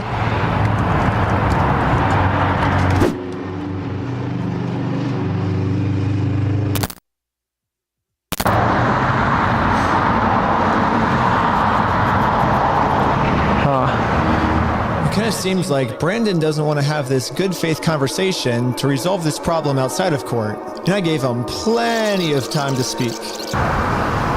I guess if you That's what it looks like to me. want to talk, I'll just talk. Yeah, this guy looks like a murderer. So you guys told us to take you to court. We went to court and we won. We know you closed down the store to avoid paying us, so we could just sue you guys personally and do the whole thing again. We would obviously win again, but then the police showed up, and again, for some reason, they are really trying to protect these criminals. He didn't steal anything. He inherited the store from somebody else. no, he stole $200,000 How worth do you of. know this? Because I've been spending the last 3 months in the case, and I won in court. He inherited the store. Uh-huh. He's being blamed for everything that the previous owner did. Okay, well, guess what, bitch? That's how these things work. You inherit this shit. And oh my god, these people literally pull so much water for these ass clowns. I'm sick of it. trying Well, to that's a lie. So we. Okay, hold on. I'm still Okay, talking. I'm sorry. He's still trying to clean up the mess from the previous owner, and now he's catching blame for it. And he's just trying to clean up the mess from the previous owner. No, him saying that it's the previous owner, that's a lie, and we already proved this in court. If Okay. you come back and step foot on this property, you're gonna go to jail. The police gave me a formal trespass notice, which I took a picture of it and sent it to the court as proof I tried to have this good faith conversation, but Brandon didn't want to have it with me. And turns out this was good enough. My court case with Brandon Best got accepted. But my court case with Josh is still going to be rejected until I find a way to have this good faith conversation with him. So I decided to see if I could find Josh online, to see if I could look up any... Why? I just don't get why in any world, right? Why you wouldn't... Why go through all this problem? All these, right? Was it sold already? Is that why? Is the entire collection gone? That would be like the only thing. Like, these people are so stubborn for no reason. Like, I'm so sick of people being stubborn for no reason. More information about them. Guys. Yeah, they all look the same. No. Oh my god. Oh, Joshua all bald fucking men with business suits. Yeah, Joshua Johnson. We lower their tax liabilities and minimize their exposure to lawsuits. That's hella ironic. Are you kidding me, dude? That's what he's known for? Yeah, he reducing people's exposure to lawsuits. After some more research, we found out that both Josh and Brandon are super hardcore Mormon, which was actually extremely surprising to me, because if Josh and Brandon are truly Mormons, they believe that stealing is wrong. Yeah, you would think so. Oh, wait. That's a lie. And if they steal, they're going to go to hell. Or I guess in Mormonism they call it the outer darkness. But still, Brandon and Josh probably actually believe that this is going to be eternity for them. I mean, Josh even swore to me on his Mormon God in the last video that he would give us the Legos back. I promise you, I swear to God. I promise you on everything. But maybe I can use this to my advantage. My problem right now seems to be that Josh is never going to listen to anything I ever tell him. But if someone from his church heard this audio, maybe he would listen to them. So after finding exactly what church these guys go to, we went to it and showed one of the Mormons there this audio clip. Nice. Good idea. And the Mormon thought that Let's go, Brandon! best thing to do was to have a talk with Josh to save him from going to this outer darkness. Okay, good luck. And I guess me and Tyler are staying back because we're already trespassed. So yeah, we ended up just driving home, but on our way back, this happened. What? Pull over again? For what? How's it going? How's it going? I'm Officer Hawkins, American Fort Police Department. How you doing? Good, how are you? Good. Well, what's your name? Are you Ben? Hanging out down here. At this point, we realized what's going on. Yesterday, I told Brandon that our plan is to now sue them personally. We could just sue you guys personally and do the whole thing again. We would obviously win again. It seems like they're getting so desperate that they're going to resort back to the same strategy they used in the last video. You know what's really funny is after you left, I got a call from my boss, and it was like, how do we get them arrested? Yeah. Bingo. Dang. That's literally like their...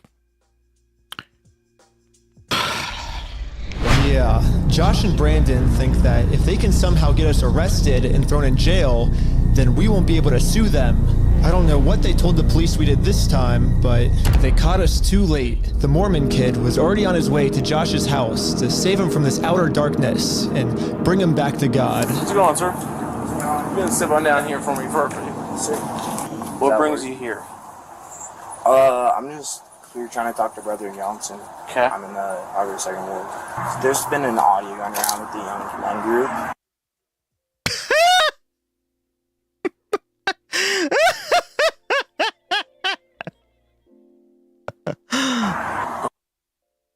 What's your sign? My sign is you plus me. Oh. Okay. What's the audio that you wanted to play? I don't understand. I'm not gonna screw you. You have my word. I don't understand why a normal person have a right to have a gun to kill people? I mean, because it's Utah. What do you expect? Ratatos, welcome back, buddy. I swear to God. I just like would never put up with this. Then again, I wouldn't steal from people because like this would never be me, right? Like this. What the fuck? That much of a just pay them the money. Why don't you pay them the money? Who's that? So I guess that's him. No, I know that. I could tell that from the voice, but I was just gonna ask him, like, is he willing to give up everything like he said? Because he swore on everything. He swore on God. This might be a crazy ask, but could you take a selfie with me? But anyways, back to us. The police apparently got a call that we had heroin on us. This officer is going to conduct the search of your person because there are substances in the vehicle. So he's going to do that. I'm going to put this away, and then we'll be right. Don't reach in your pockets for me, okay? Sounds good. Thank you. Ready for this? The vehicle will be searched, okay? I'm going to have you stick by with my sergeant.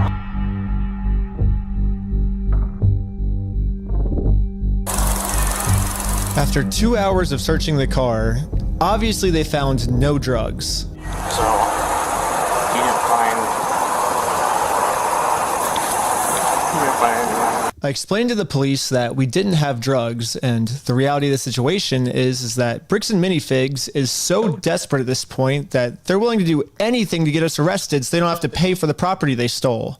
And the police was arguing back with just some of the worst comebacks I've ever heard, which is why I think the police actually redacted this audio in this clip, because if they kept the audio in, then the world would get to see how stupid the American Fork Police Department is. But anyways, even though we were passing every single drug test they gave us, they were still not going to let us go until we told them where the drugs were. your eyes, for example, right? There's a constriction, which is dilated, and then Do you notice it? So I haven't been looking at this. I'll show. Go ahead, look at him. Oh, look at you? Yep. You do see it? So it's crazy. I have no idea because I've never done any drugs in my life. I don't do drugs. I don't do alcohol. I've never done any of that in my life. I'm willing to do any drug tests. Yeah. Like, I'm very cooperative. I don't understand what you're saying. I'm gonna have a discussion with this officer. And then the police department illegally redacted this conversation too. My guess is that they acknowledged that it's very obvious we don't have drugs on us, but they were going to try and pressure us into giving some type of false confession anyways. I'm not sure if you're lying to me or not, to be honest. I'm willing to take any drug test you want. Walking a very dangerous line, which can get you hemmed up a lot of time. Yeah. And you could end up in jail in Utah when you're from Cali. Okay. Not worth it, right? Yeah. We play differently here. Does that make sense? We play differently. Wow, this guy is literally threatening. There you go, guys. And if he was black, he'd already be shot, right? Yeah. I'm willing to cooperate with you guys and do anything you want me to because I'm not hiding anything. I can promise you that. I promise. We weren't giving the police a false confession like they wanted, so eventually I guess they just got tired and let us go. We'll let you guys go now, but you're walking a thin line. Just be mindful of that. Does that make sense? Okay. At this point, I've documented everything I've been through to the court, that I've tried to have this good faith conversation with Josh. He just doesn't want to have it with me. And because of everything I went through, my court case finally got approved. And attached to this email are court papers to serve Josh. The only problem is Josh is not going to open this door for anyone. He wouldn't even talk to another Mormon. Instead, he just called the police on him. In order to get Josh to come outside, I'm really going to have to get creative. So I made this poster that says, "I stole a dying man's life savings," and printed it out. Now I'm placing this poster in a public space right across the street from Josh's house. Yeah, it turns out this tiny patch of land is actually free for any person of the public to use.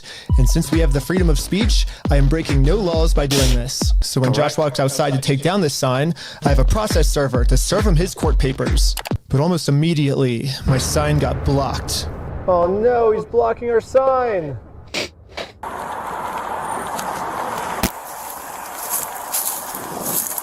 This guy clearly has a lot of friends in the police department, right? What are you guys doing here? So we are in a court case with them and we have to serve them legal papers. So I explained to the cops the entire situation. I'm not going on his property. Right, no, that's fine. Yeah. That's fine. The police realize that we're not breaking any laws, and they've been called here for a false reason, so they decided to leave. Awesome, thank you. This is going so much better than yesterday. So now it's time to serve Josh these court papers. And then we got the police called on us again. Hello.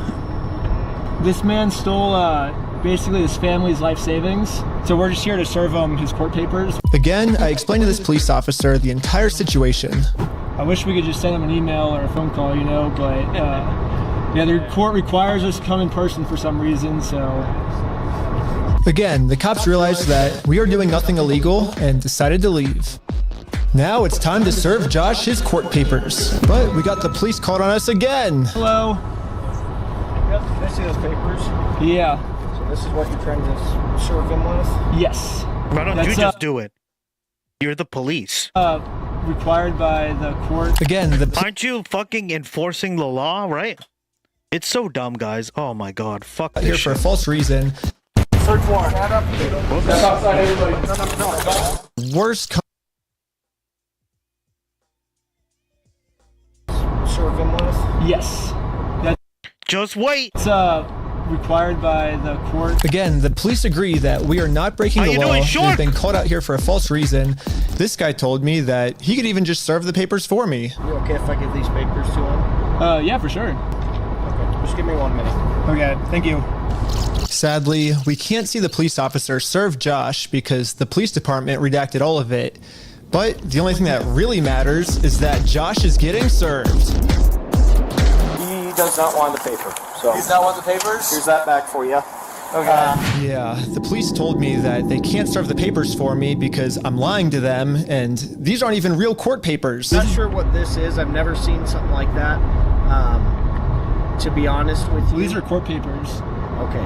It doesn't have a judge's name or anything like that on it? Because it hasn't gotten to the judge yet. So this is serving him, and then we'll go to the court, and then the judge will be there. So the judge doesn't get involved until we're in court. Why is he saying that you guys went on the property? Because he wants us arrested, so he doesn't have to go to court. It doesn't look good when you've been trespassed. Yeah. Trying to serve papers. Well, I think it looks exactly how we're supposed to do it legally. This is the legal way to do it. You're supposed to serve 2 or 3 incidents.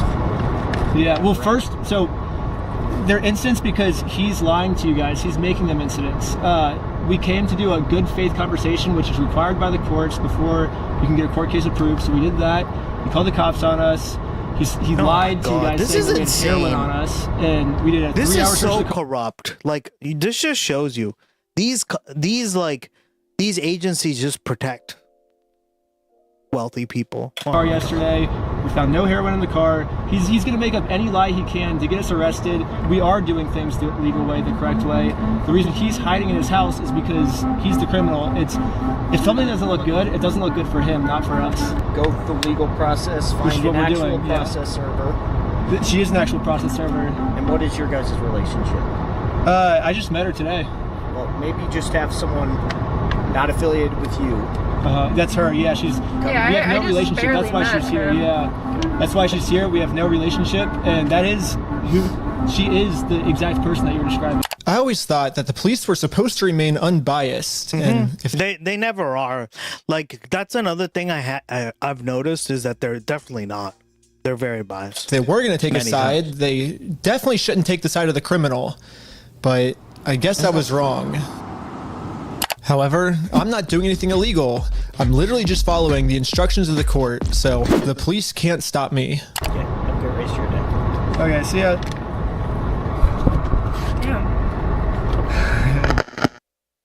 Now that the police are finally leaving, it's time to game plan how to serve Josh. But then, you guessed it, we got the police called on us again. Oh, sure. The For what? paper? The serving paper? Yeah. Here you go. Well, They think it's a false case? What the heck? Thank you for holding. How can I help you? Trying to speak with someone to verify if a case is, just verify if a case is real. Yeah, looks like a real small claims case in our court. Okay, thank you for your help. That's all for today. Thank you. I think this phone call was the breaking point for the police. Oh, he's rubbing his chin. The police couldn't handle the fact that I was right and they were wrong.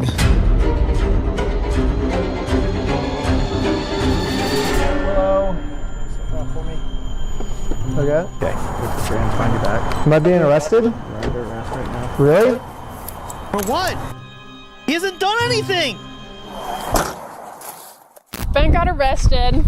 Like, they didn't say anything when they were putting him in handcuffs. They just said, you're being arrested. I was confused on what I was being arrested for. I mean, the same police officers that arrested me gave me permission to do exactly what I was doing. You can film from the sidewalk wherever is public, right? But you can't go on that property. If you do, you'll be charged, okay? Okay, yeah, for sure. I got arrested for just doing what the police told me to do. Yep. What's even more confusing is the police are supposed to be the good guys. Why are they... I love the Balenciaga runway music. arresting an innocent person to protect an evil criminal? Well, back when I was still waiting in the car to serve Josh, I got a phone call. And this call was from Brian, the collector's son who got all their stuff stolen. And he has a theory of what might be going on here. Yeah, the cops down there are definitely all in with the Mormon community, and being the bricks and minifigs is part of that and worth millions. I would not doubt that they have donated hefty sums to the Mormon church, of which all the cops are probably a part of. Yeah, Brandon Best, Joshua Johnson, and Eamon, the CEO, are all super Mormon. Like, the CEO even went to... Wow, even more reason never to support these clowns. The Mormon University. And when I looked up all the police officers who were treating me unfairly, they were all Mormon too. And they take care of their own, man. They're like a huge clan that takes care of each other. And instead of trying to get rid of the few bad people who are making Mormonism look bad, they're for some reason choosing to protect these criminals. But eventually, this system's so broken. See, guys? I got released from jail. What did I say? Like, here we are thinking this is about Legos and stuff being stolen. Nope. This is systemic corruption, right? Out of jail now? And this is when it really hit me that the justice system has decided to protect these criminals. So now there's really only one way I can think of to get this family the money back that got stolen from them, which is a GoFundMe. Yeah, it is a pretty anticlimactic ending, but at least I'm confident that I'm not going to get in trouble for this. Now that our GoFundMe is live, it's time to promote it, to start getting donations. We printed out the GoFundMe's picture to hang it up so we could get a nice Instagram video to post to social media. But before the group could even hang the picture up, the police came. What you guys up to? We're starting a GoFundMe. Yeah. What we're doing is we're going to get a bunch of publicity to get basically all this money back for this family. Yeah. You know, we're not going to do the lawsuit anymore. We're just going to do this GoFundMe. We've already got it started. It can run into some defamation stuff. Again, the police were thinking of any technicality they could think of to protect their Mormon friend. Look at your stalking code. See if it's that. If it's not, we're going to look at disorderly. If it's not disorderly, then we're going to look at the city ordinance. But after going through every law they could think of, it turns out that hanging this sign on a fence and then taking a picture of it for Instagram is not illegal. In fact, what the group is doing is actually protected under the First Amendment, freedom of speech. So one of the police officers let the group know that they were okay to keep doing this. Right now, I don't think you guys break the law. But this other police officer wasn't able to accept this reality. We're going to take it down. And then for the rest of this footage, Disgusting. the police redacted all of the audio. So I called up the police station to find out why. All the redactions are done pursuant to the Utah State Code. We don't redact things just because we feel like it or, just because something looks funny. Everything is redacted pursuant to Utah State Code. And other than that, I can't really delve into any more detail. But the police made a mistake. They accidentally forgot to mute this police officer's audio, so when you sync the two clips together, I can actually hear what they're saying here. He sees it or give it back to him? Is it an indication of crime? Is it disorderly conduct? Why? Is he upset about it? I guess, but that's not... Yeah, this police officer is right. Just because this might make Josh upset does not make this poster illegal. So I decided to let the police department know that some of the redactions they made aren't exactly what they're claiming they are. I think you guys might have accidentally forgot to redact another clip that was at the same time, and when I synced the two clips together, I was able to see what they were saying, like what the redaction was. Crazy. And he was talking about how what we're doing actually isn't illegal and how the police officer might be wrong. And so it wasn't about protecting a victim, it wasn't any personal information. And so I was wondering, it seems like there might be a lot of stuff like that got redacted, maybe to protect the police officers, not to protect the victims, if that makes sense. And so yeah, we don't do that. So like I said, anything that's redacted is pursuant to Utah State Code. I can tell because when I sync the two clips together, I'm actually able to see that that's what the redaction was. Okay, well, that didn't happen. That definitely didn't happen. No, I don't do that, Ben. I follow the Utah State Code, like I just said. Okay. I don't know. It seems like the police department redacted this entire conversation because right here the police are actually admitting to themselves that none of this is illegal, but they're still going to try to arrest us anyways. It seems like the only reason they're getting rid of this audio is to protect the police officers from getting fired. I don't know what the police officers are saying in this next clip, but I'm pretty sure they're scheming up a way to get the group arrested, because this is what happens next. And Lieutenant Adamson can correct me if I'm wrong, but we're going to seize your phone right now. Don't. Do not do that. You understand me? Right now you're attempting to destroy evidence. Okay? Put your hands behind your back. I was just locking my phone. Okay, I'm going to switch over to the police officer's body cam POV so we can dissect what just happened. First, the police officer asks if he can confiscate Sheldon's phone, so Sheldon says, okay, and reaches in his pocket to give it to him. But at this point, Sheldon sees that his phone is unlocked. And at this moment, he decided that before giving it to the police officer, he was going to lock his phone, which is totally legal. There's no search warrant, so Sheldon is legally allowed to lock his phone. But as the police officer saw Sheldon's thumb moving towards that lock button, he snatched it out of his hands. And now the police officer's claiming that because he tried to lock his phone, he's destroying evidence. Silence. Yeah, I was giving it to you. Talking. Thank you, Supreme I was giving Court. it to you. Okay. It's on my money. Look, it's on my wallet. I was turning it off. Right now, this phone is being seized as part of this investigation, and you're being arrested. Okay, let's put him in the back of the car. Wow. And again, the police decided to break the law. Yeah, the Supreme Court, unfortunately, Kiki, has really ruined a lot of this stuff here, right? The last like 50, 60 years of precedent have really ruined it. Traditionally, no, you didn't have to. Right? Arrest Sheldon, all to protect an evil criminal. Yep, exactly. This is America.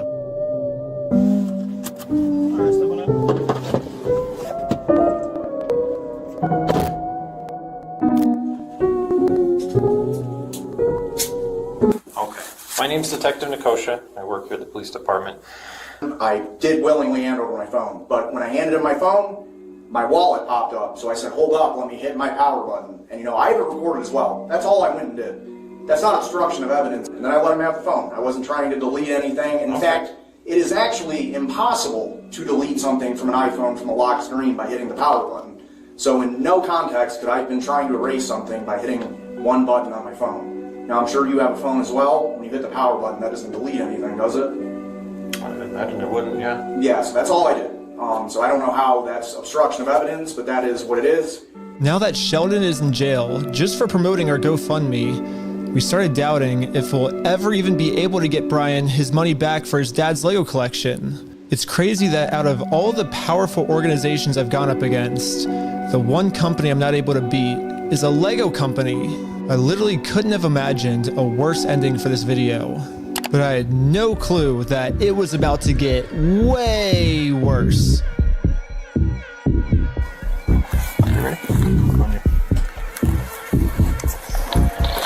Directing Park Police Department, make yourself known. Search warrant. Stand up. Step outside, everybody. Come on. No. Don't move. Like like that. You understand me? Don't move like that. Okay? Yeah, this cop pulled my arm so far back, it dislocated my shoulder. He claims it's because I was attempting to make an escape or something. Don't move like that. You understand me? Don't move like that. Don't move quick. Everybody just chill. But if we go back a little bit, you can see I was being completely still when he grabbed me, and I actually made 0 quick movements. So this police officer is just straight up lying so he can give me a serious injury.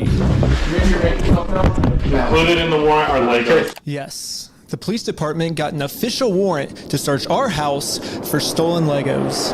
I should have seen this coming. Josh did threaten me in the last video that if I go out and actually try to sue him, he's gonna come out and say that I'm the one that stole the Legos. Okay, let's do it. Fuck you, man. You stole them, bitch. I stole the Legos?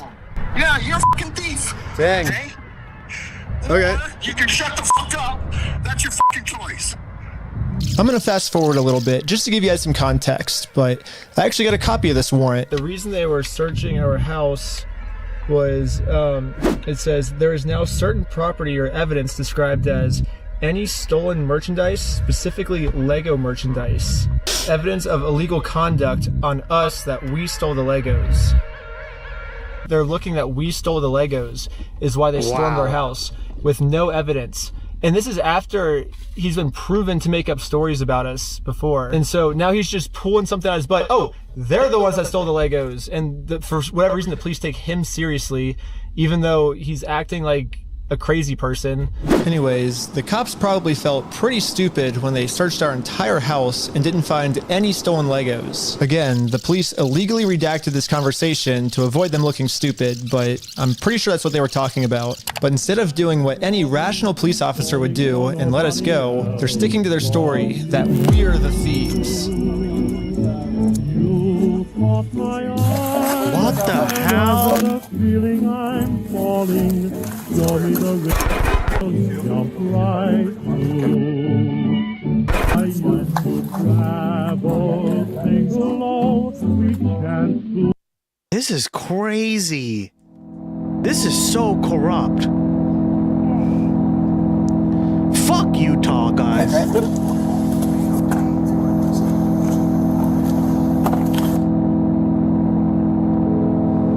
Yes. Now the entire group, we are all on our way to jail. Even the server? Jesus.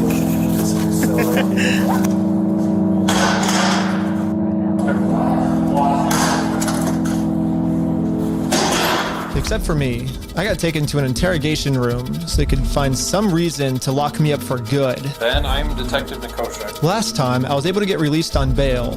But this time, they're requesting that I be held in jail a month until my court date. But there's honestly nothing for me to hide, so I went through the entire story with them to show the detective that this whole thing is just a big misunderstanding. If you think about it, 83-year-old man versus $400 million company. Even though the $400 million company's in the wrong, they're gonna win, you know? I wish we could just send him an email, like show up to court this day. That would be so easy for us, but this is how the law works. Like, that's not my fault. Like, I don't make the law. If I made the law, send him an email. Done. And they're like, he doesn't want your papers, you just have to figure out civilly. And I'm like, this is the civil method, you know? Like, to do it civilly, you have to serve. They're like, well, then just sue him then. And I'm like, that's what we're doing. Like, do you see how this is a circle? I am very interested on Josh's side of the story because I think he said it might have been heroin in the car or something, and they did like a 3-hour search on our car. Obviously no heroin, so I don't know what Josh is telling them to that we're doing, but suing him is not working for us. So let's do a GoFundMe. Right after I mentioned this GoFundMe, the investigator wanted to leave the room. Being tight here, and then I'll be back with you, okay? Okay. Something about me mentioning this GoFundMe really caught his attention. Alright. Good. Well, I'd just like to know more about this, like, GoFundMe. Like I said, I have no idea what's going on. Yeah, we were just trying to get, so basically what ended up happening is Ben got arrested, which we were pretty blown away he got arrested, but I'm like, all right, I'll take over now. Like, I don't want you to get in any more trouble. And he's like, yeah, I can't get in any more trouble. Like if you take over, like that, you know, that was my decision. Yeah, so I mean, I don't know. What other questions do you, like, I guess, have? Because there's not really, I guess, much else to say in the situation, to be honest. That's just the whole thing that just happened. I mean, I'm honestly, like, kind of shocked to be arrested at this point for that. For serving court this papers. is definitely a very strange thing to be getting interrogated about, especially considering from my angle and the evidence I've seen, the overwhelming evidence that they just blatantly stole from this guy. It's like us trying to then do a GoFundMe to get him his money back, and I'm the one, getting put in cuffs. It's crazy. I guess the detective didn't get what he was looking for, so he decided to interview the rest of the group. It sounded like a great project to me. I was like, okay, like it's for a good cause.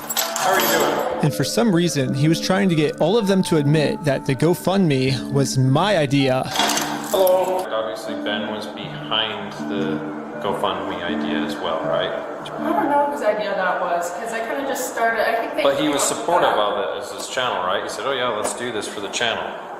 From my understanding?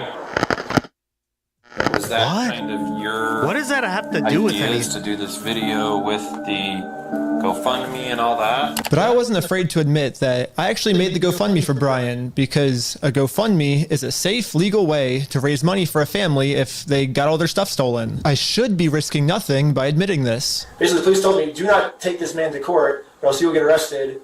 And so I was like, just thinking, and we're like, let's do a GoFundMe, And that was their solution. But I was wrong. We're going to book you back into the jail. Okay? The creation of the GoFundMe, right? We're blasting this person all over saying, hey, he's... So creating the GoFundMe was illegal? When I asked the detective how creating a GoFundMe was probable cause to send me to jail, this was his response. A lot of this stuff you may have to just get an attorney and fight it in the criminal side of court. Right? Okay, should I... Yep. You mean the thing I tried to do through... that he won't take his papers for, right? Do you see how much circular arguments? What the fuck?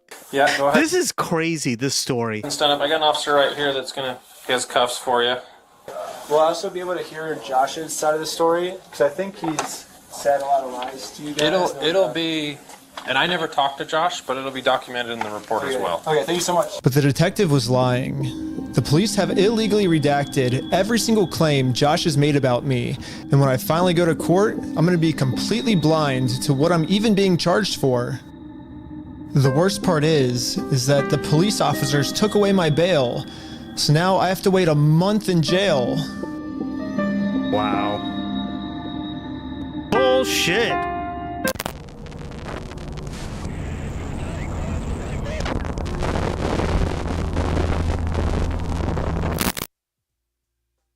However, I ended up getting extremely lucky. When a judge ended up reviewing this arrest, they thought the whole thing was so stupid and ended up releasing me on bail. So now, at least I'm a free man until my court case. Let's go, man,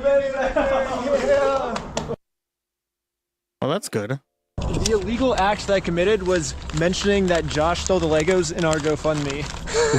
So if you say who the thief is, then that is illegal for us to do that. Now, I just have to wait for court, and honestly, I'm not excited. My entire life, I was taught if you steal from people, you get in trouble. Yeah. And if you help people, you get rewarded. It's not true, right? Until... But I guess I was just taught a lie. Yeah, we all were, right? This is why, supporting the system is bullshit, guys, right? By me trying to help and do the right thing, all I did was just screw everything up and get all of my friends in trouble. I couldn't fix anything, and now with all the charges I got in this video, I'm looking at least 5 years in jail.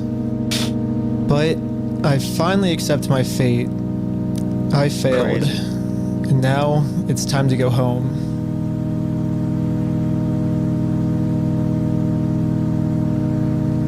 But before I made it home, one of my roommates called me saying that a police officer just showed up to our house. So it rings the doorbell. Ben, it's like, is Mr. Snyder here? I was like, why? I was like, can I deliver a message for you? He's like, how could you deliver a message? He said it just like that. He was like, just tell him he has a warrant for his arrest. Like, he thought he was in an action movie type walk off, and that was his end scene line. If I had to guess, I'd say that Bricks and Minifigs has seen that I am a free man, and they can't have me actively working on my lawsuit against them. And considering how many lies Bricks and Minifigs has made about me in this video, Hey, fuck you, man. You stole them, bitch. I stole the Legos? American Park Police Department, make yourself known. Included in the warrant are Legos. I can only imagine of what I'm being accused of doing now. So immediately, I called the Utah Police Department to see what my warrant was for. Someone showed up at my house today saying that there was a warrant out for my arrest. If that warrant says a no bail, those are the ones that are more serious. The only thing the police department could tell me is that I do have a warrant, but this time the judge approved it that I will have no bail. And I am now a physical threat to Josh, the person the police are protecting. So basically, at any moment now, I could be arrested without bail for some mystery crime. This is crazy. There really is only one thing that I can do now.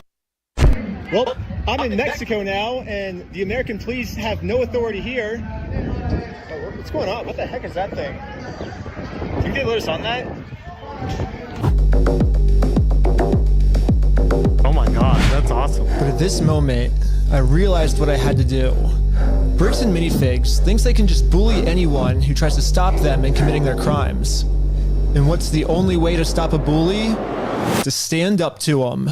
If me posting this picture online once got the city this upset where they had to arrest me, just think about how upset they'd be if thousands of people started wearing it. Which is why the picture that got me arrested, I'm putting that picture on a shirt. And you can buy this merch at WeStealFromOldPeople.com. Go right now. It's gonna be sick. And yeah, all of the law enforcement that's protecting Bricks and Minifigs is gonna be pissed. But there's nothing they can do because I'm in Mexico. Anyways, part 3 is now live on my Patreon at patreon.com/RecklessBen. Also on Patreon, you'll find tons of behind-the-scenes content, plus the movie I made that... Oh my god. Part 3? It's not up yet on YouTube, guys. Oh no.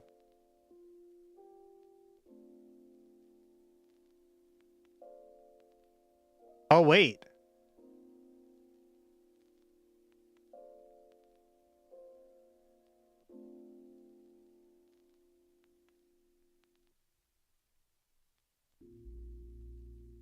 Unless this is it. No, I don't think this is it. This is just his response to it. That's crazy.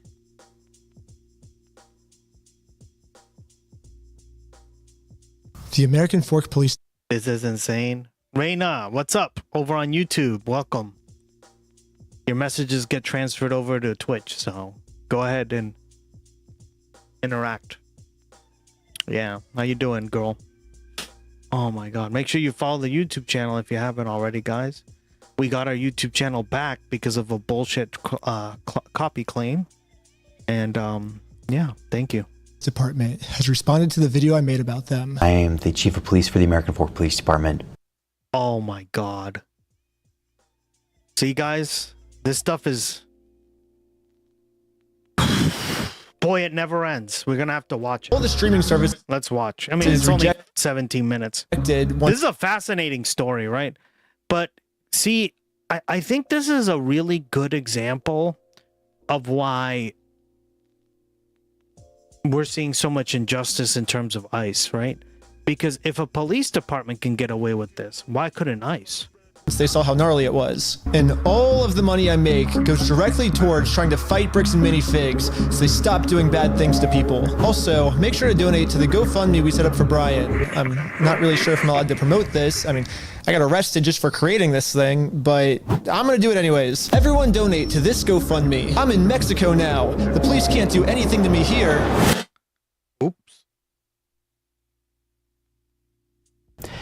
I'd like to address the members of our American Fork and Cedar Hill This is ridiculous, guys. community regarding some videos currently circulating on social media. So now I will offer a response to their response. There's a lot of new information in this response that I've been wanting to get for a long time, so we'll go over that first. One of the main questions in my... This is how you get justice, guys. Apparently you have to... See, and this is why I stream, right? Obviously, I'm a brand new streamer, right? I've only been streaming a little more than a year. But this guy has like millions of views per video. You think if he was the channel size of us, he'd be getting that? No. See? This is injustice. My video was, yeah, it's eerie. why did I get swatted for stealing the Legos when this wasn't a mystery to the police officers? And yeah, like you could literally, it's called detective work. What the hell? Everything was documented, you motherfuckers, right? We steal from old people that Lego. Yeah, they knew logo. I love that logo, right? That I didn't steal the Legos, that Josh stole the Legos. He basically stole a $200,000 collection of Star Wars Legos. But still, why did they raid my house for stealing the Legos when there's an overwhelming amount of evidence that Josh stole the Legos? When I requested the body cam footage of this to try to find the answers myself, they redacted everything, and they claimed it was to protect the victims. However, one of my friends set up a GoPro as we were getting swatted, and we caught the entire conversation on camera. Included in the warrant are Legos. For 3 months, the police department's answer has been, this redaction is important because it protects Josh, the victim of this case.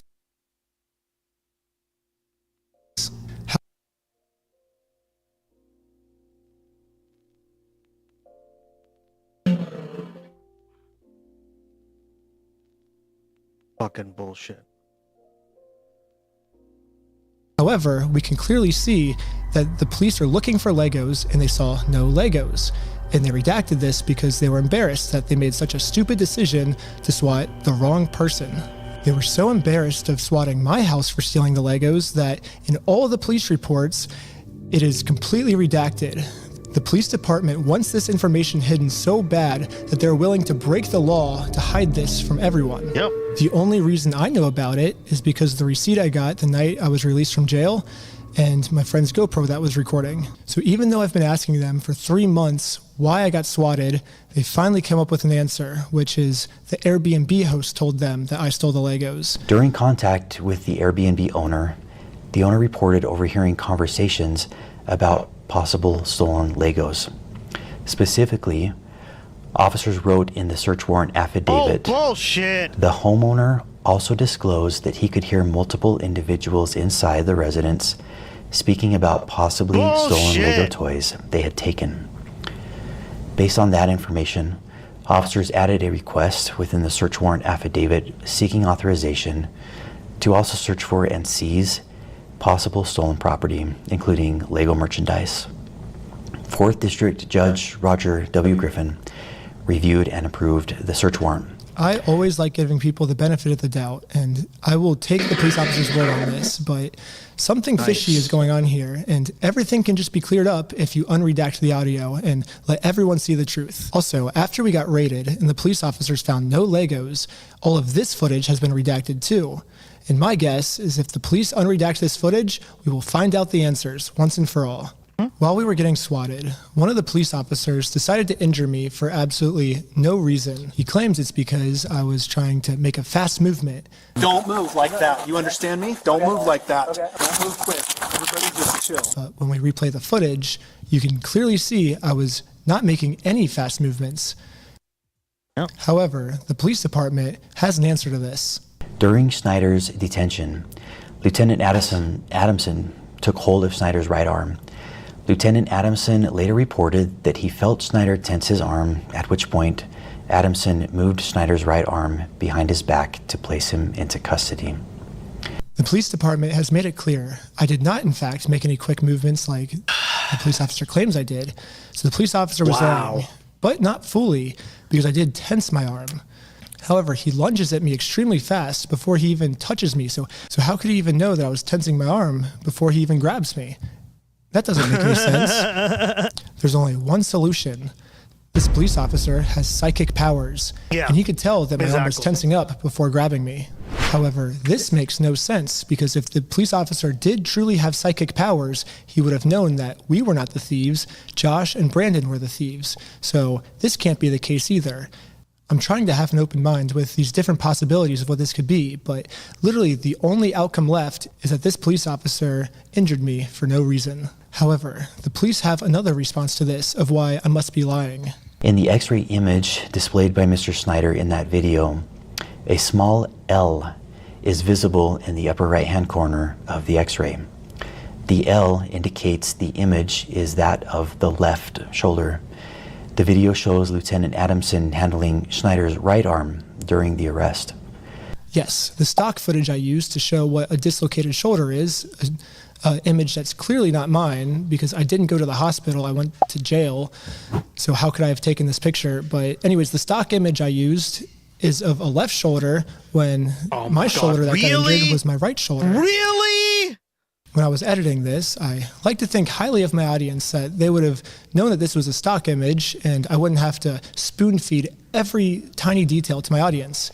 But now I realize that there's another portion of my audience called the American Fork Police Department that maybe I do have to spoon feed every single piece of information to. So I'm going to use this as constructive criticism, and in every single episode going forward now that I know that the American Fork Police Department's watching, I will be forced to spoon feed every single detail. As a professional slackliner, dislocating my shoulder is almost a monthly thing for me. The whole weight of my arm is just on this bone. Boon. 3 days before I got arrested, I had a really bad ski accident where I had a really bad dislocation of my shoulder, and any movement at all would have dislocated it. So I will say here, I don't think that the police officer was purposely trying to injure me. I think to a normal person, this would have been fine. But for me in particular, this was not good, but it was still unjustified. And the police officer was just making up an excuse, and now they're making up an excuse to defend it. Another thing I find shocking is the chief of police, even after reviewing the dash cam footage, says that we ran a stop sign. Richardson initiated a traffic stop on the vehicle for failing to stop before the stop line at a stop sign and failing to stop completely at that stop sign. The chief of police looked at this video and said, "We ran a stop sign." And now he's using that to say, this was a legal traffic stop. The police officers did nothing wrong. At this point, we thought the best thing to do was to take Josh to court so he can be legally accountable for the crimes he committed. However, to do that, we are first required to serve him court papers. So we did what the law told us to do. I got a process server, and we went to his house to do this the legal way. However, Josh did not want to do this the legal way, and instead called the police on us. Joshua Johnson contacted police and reported he was going to shoot someone as a result of the ongoing harassment. Multiple officers immediately responded to the area. Wow. Josh was so scared of going to court that he would rather shoot us than accept these court papers. Josh's logic here is that if he can murder the process server and if he can murder me, what the hell? Then he can get away with his crimes because there'll be no one to sue him in court. However, sadly for Josh, murder is illegal. And now he just admitted his plans to the police officers. The American Fork Police should at least be arresting Josh for trying to use murder as a way to get out of court. But sadly, for some reason, they arrested me instead. Am I being arrested? Under arrest right now. Really? Something about this seems off, and all of the answers are in the body cam footage. However, they redacted all the body cam footage. So this is where I think if we all come together as a community, we can somehow convince the American Fork Police Department to unredact this footage so we can find out why they arrested me and not the guy who threatened to murder me. However, the American Fork Police does not want to unredact the footage right now, and now have made up a new excuse of why I was the one justified being arrested. Officer Sumbot contacted the Marion County Circuit Court in Oregon to verify the legitimacy of the paperwork.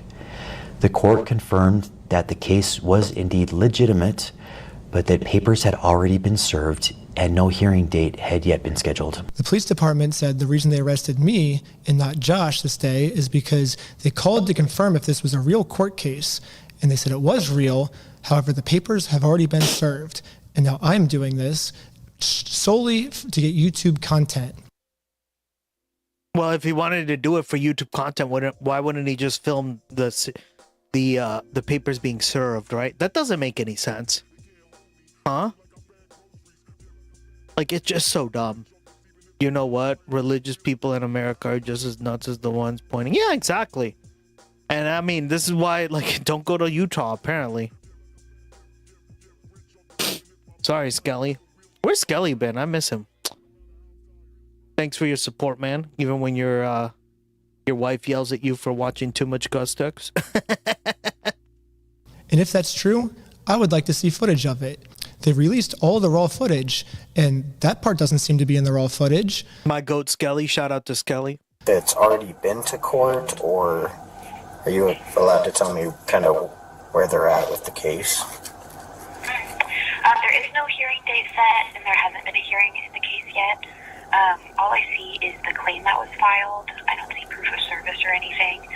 The hearing wouldn't be set until a response is filed by defendant.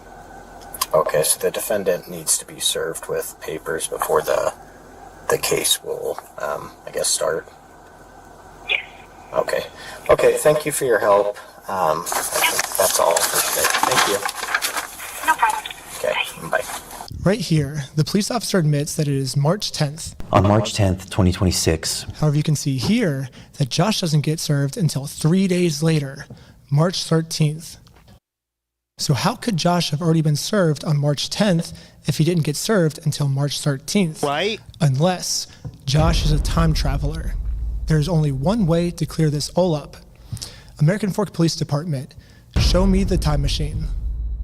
So now they say that I have done all the check marks, which constitute stalking. I know he said that like his wife was yelling at him for watching too much Twitch. And he's like, sorry, man, I can't always watch because that. Let's go through them. I told her I wouldn't be. Individual. But he's still supporting. Thank you so much, Skelly. Can't do it without your support, guys. Commits stalking if the individual intentionally or knowingly engages in a course of conduct directed at a specific individual. So yes, I did do an action that was targeted at a specific individual, but that's what's required by the court. It's required by the law, yeah, by the court to do the procedure. If I want to take someone to court, if someone steals your stuff and you go through the legal process to take them to court, it is. I just picture it no different with the cop. Yeah, that's what I'm. This is a fascinating case, right? Because this just shows you how corrupt the system is, right? The legal system. It's less the legal system because I think it's very out of date, but the police, right? Law enforcement in general. It's not considered stalking. I have. I'd get a divorce, LOL. JK, too much Twitch. Right as the. That's what she said.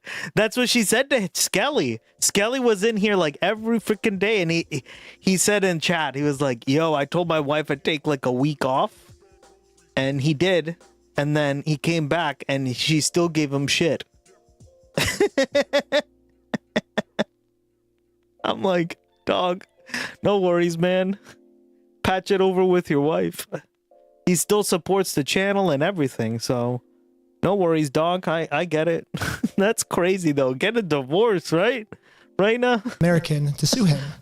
Is reckless as to whether that course of conduct would cause a reasonable person to fear for the individual's own safety or I watch so much Twitch, I should be partner, yeah. the safety of another. The second check mark is that if a reasonable person would be scared. The police are claiming that since this action made Josh scared, this check mark is complete. However, they've completely forgotten about the term reasonable.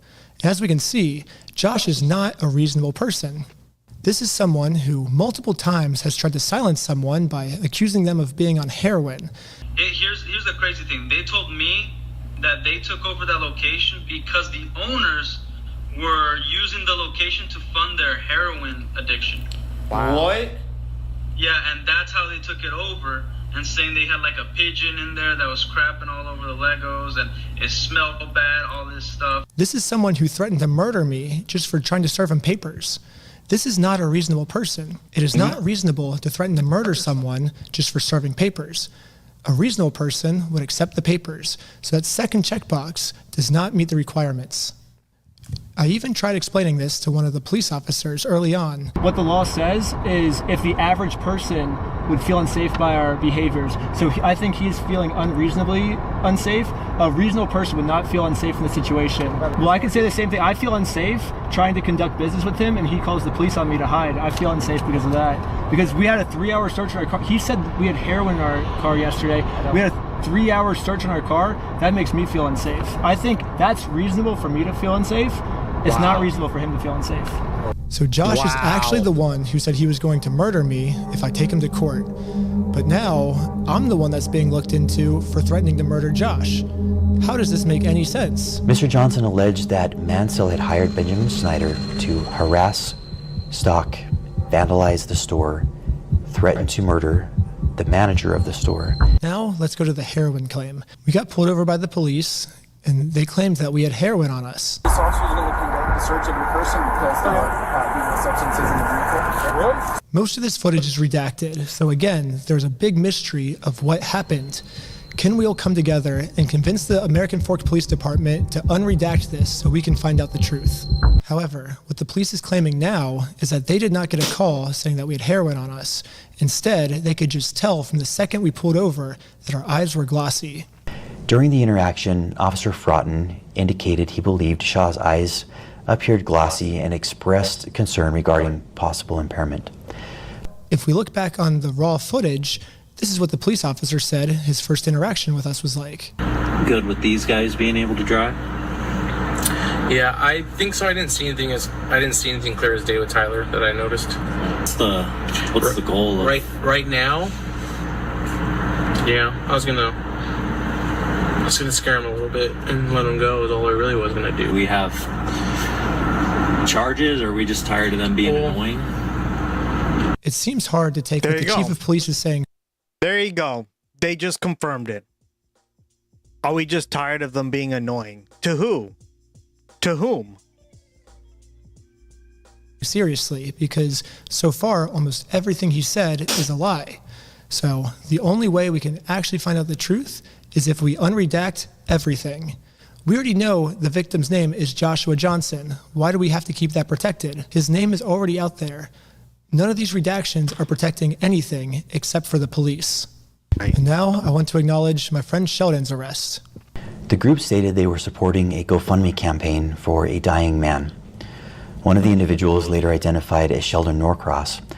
Officer Richardson then decided to seize Norcross's phone, pending the approval of a search warrant, in order to preserve potential evidence and prevent the deletion or alteration of any data. According to Officer Richardson's reports, when Norcross was informed that the phone was going to be seized, Norcross immediately began manipulating the device. The police officer claims that Sheldon was arrested because he opened his phone to start deleting evidence. However, we can clearly see in the footage Sheldon's thumb is heading towards that lock button to lock his phone. His phone was open when he pulled it out, and the phone was transitioning from on to off, not from off to on. From this response, it almost seems like the police officers didn't even watch the video. So American Fork Police Department, if I'm your teacher, here's your homework. First off, learn the facts of what actually happened. Second off, stop lying about the facts. No one's believing it. The third thing is unredact the audio that makes the police look bad.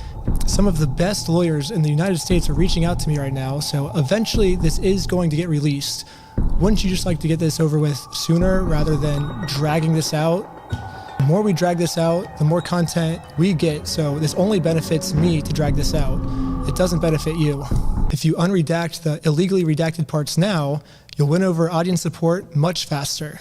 It's kind of funny because a lot of you guys probably think I'm trying to make fun of this other cop by how he was talking. Brother, you mind turning up the volume? Holy, it's actual ASMR. Ooh. Wow. All right, you are fucked. If Moist Critical's fucking on this, you are fucked. Because he'll triple the amount of fucking views.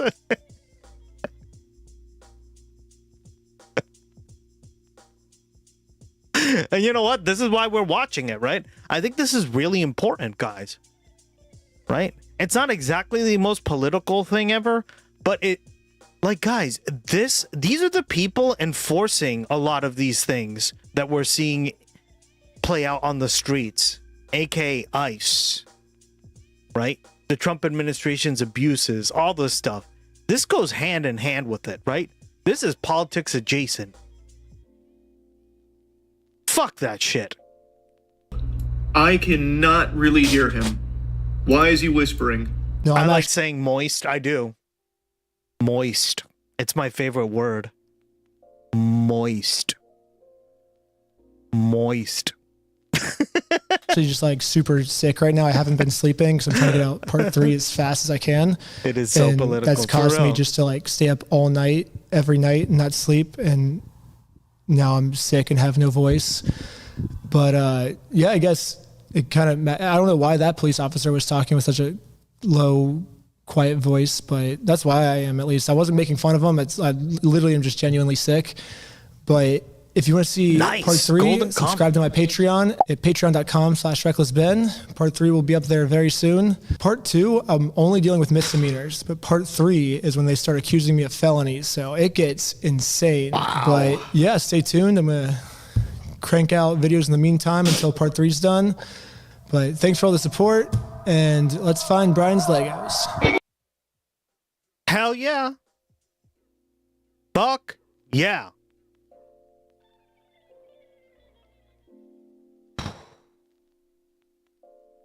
Oh my God.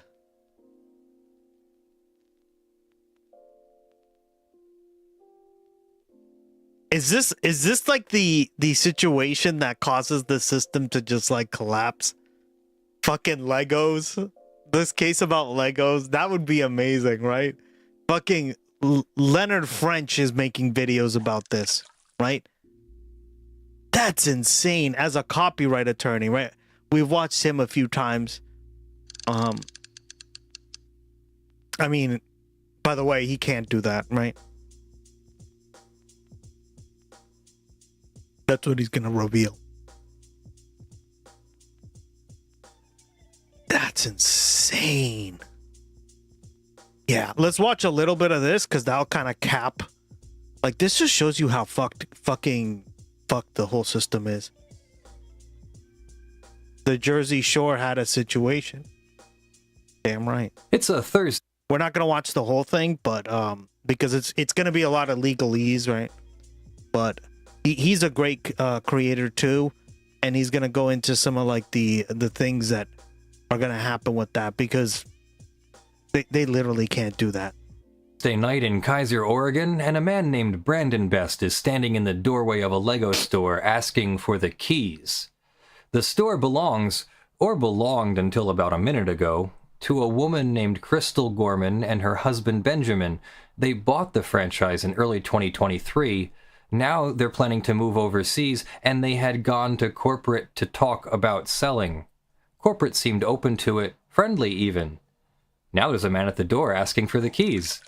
The word police is in the air, and there's a promise being made that an inventory will be taken, that everyone will be made whole, that all of this is perfectly routine.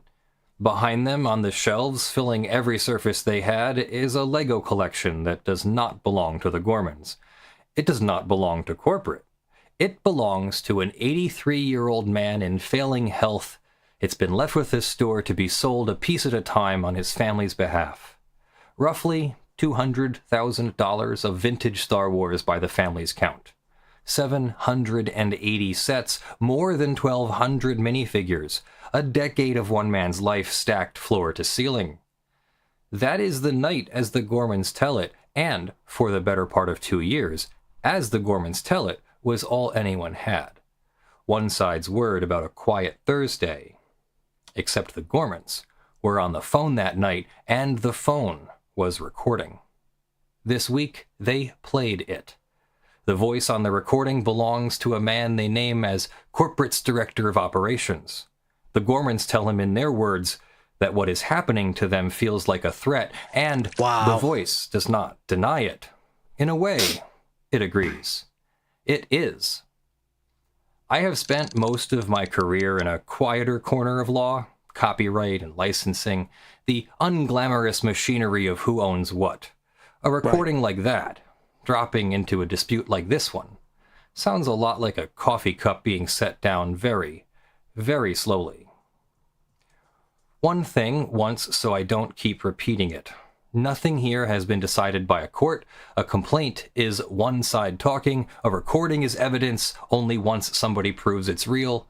I'll say alleged where it matters and trust you to remember it everywhere else. What happened this week is that the story moved indoors into courtrooms. There are now 2 lawsuits pointing in opposite directions and a court order I'll get to that I read twice to be sure I had it right. Nearly every chapter that follows is the same shape. Wow, so it's in court now. Somebody convinced they were winning made a choice that made things worse. Part 1. The recording and the people who made it. The reason that recording carries a weight is the reason it almost didn't exist. Until this week, the claim that corporate, not a local franchisee, but Bricks and Minifigs corporate, the entity called BAM Franchising, had its hands on... By the way, guys, I've already said this before. Do not shop at this location. That store. Do not shop at this store. Just get it on eBay or whatever the fuck. Or reached us through one... Or Facebook Marketplace. Why are you going into a store anyway? Fuck. On channel. Stores? In 2026? Reckless Ben, the YouTuber. And Ben, whatever you make of him, is a narrator telling a story he is paid in attention to tell. An interested source.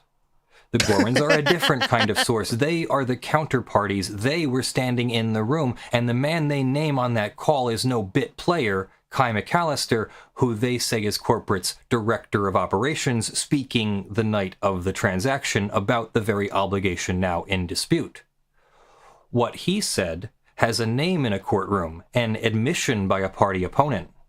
The ordinary rule is that you can't repeat what someone said outside of court to prove it's true. That's hearsay, and we keep hearsay out. But there's a big and old exception. When the other side says something, you can use it against them, and it comes in cleanly. The logic is almost folksy. If it hurts your own case, you probably weren't lying when you said it.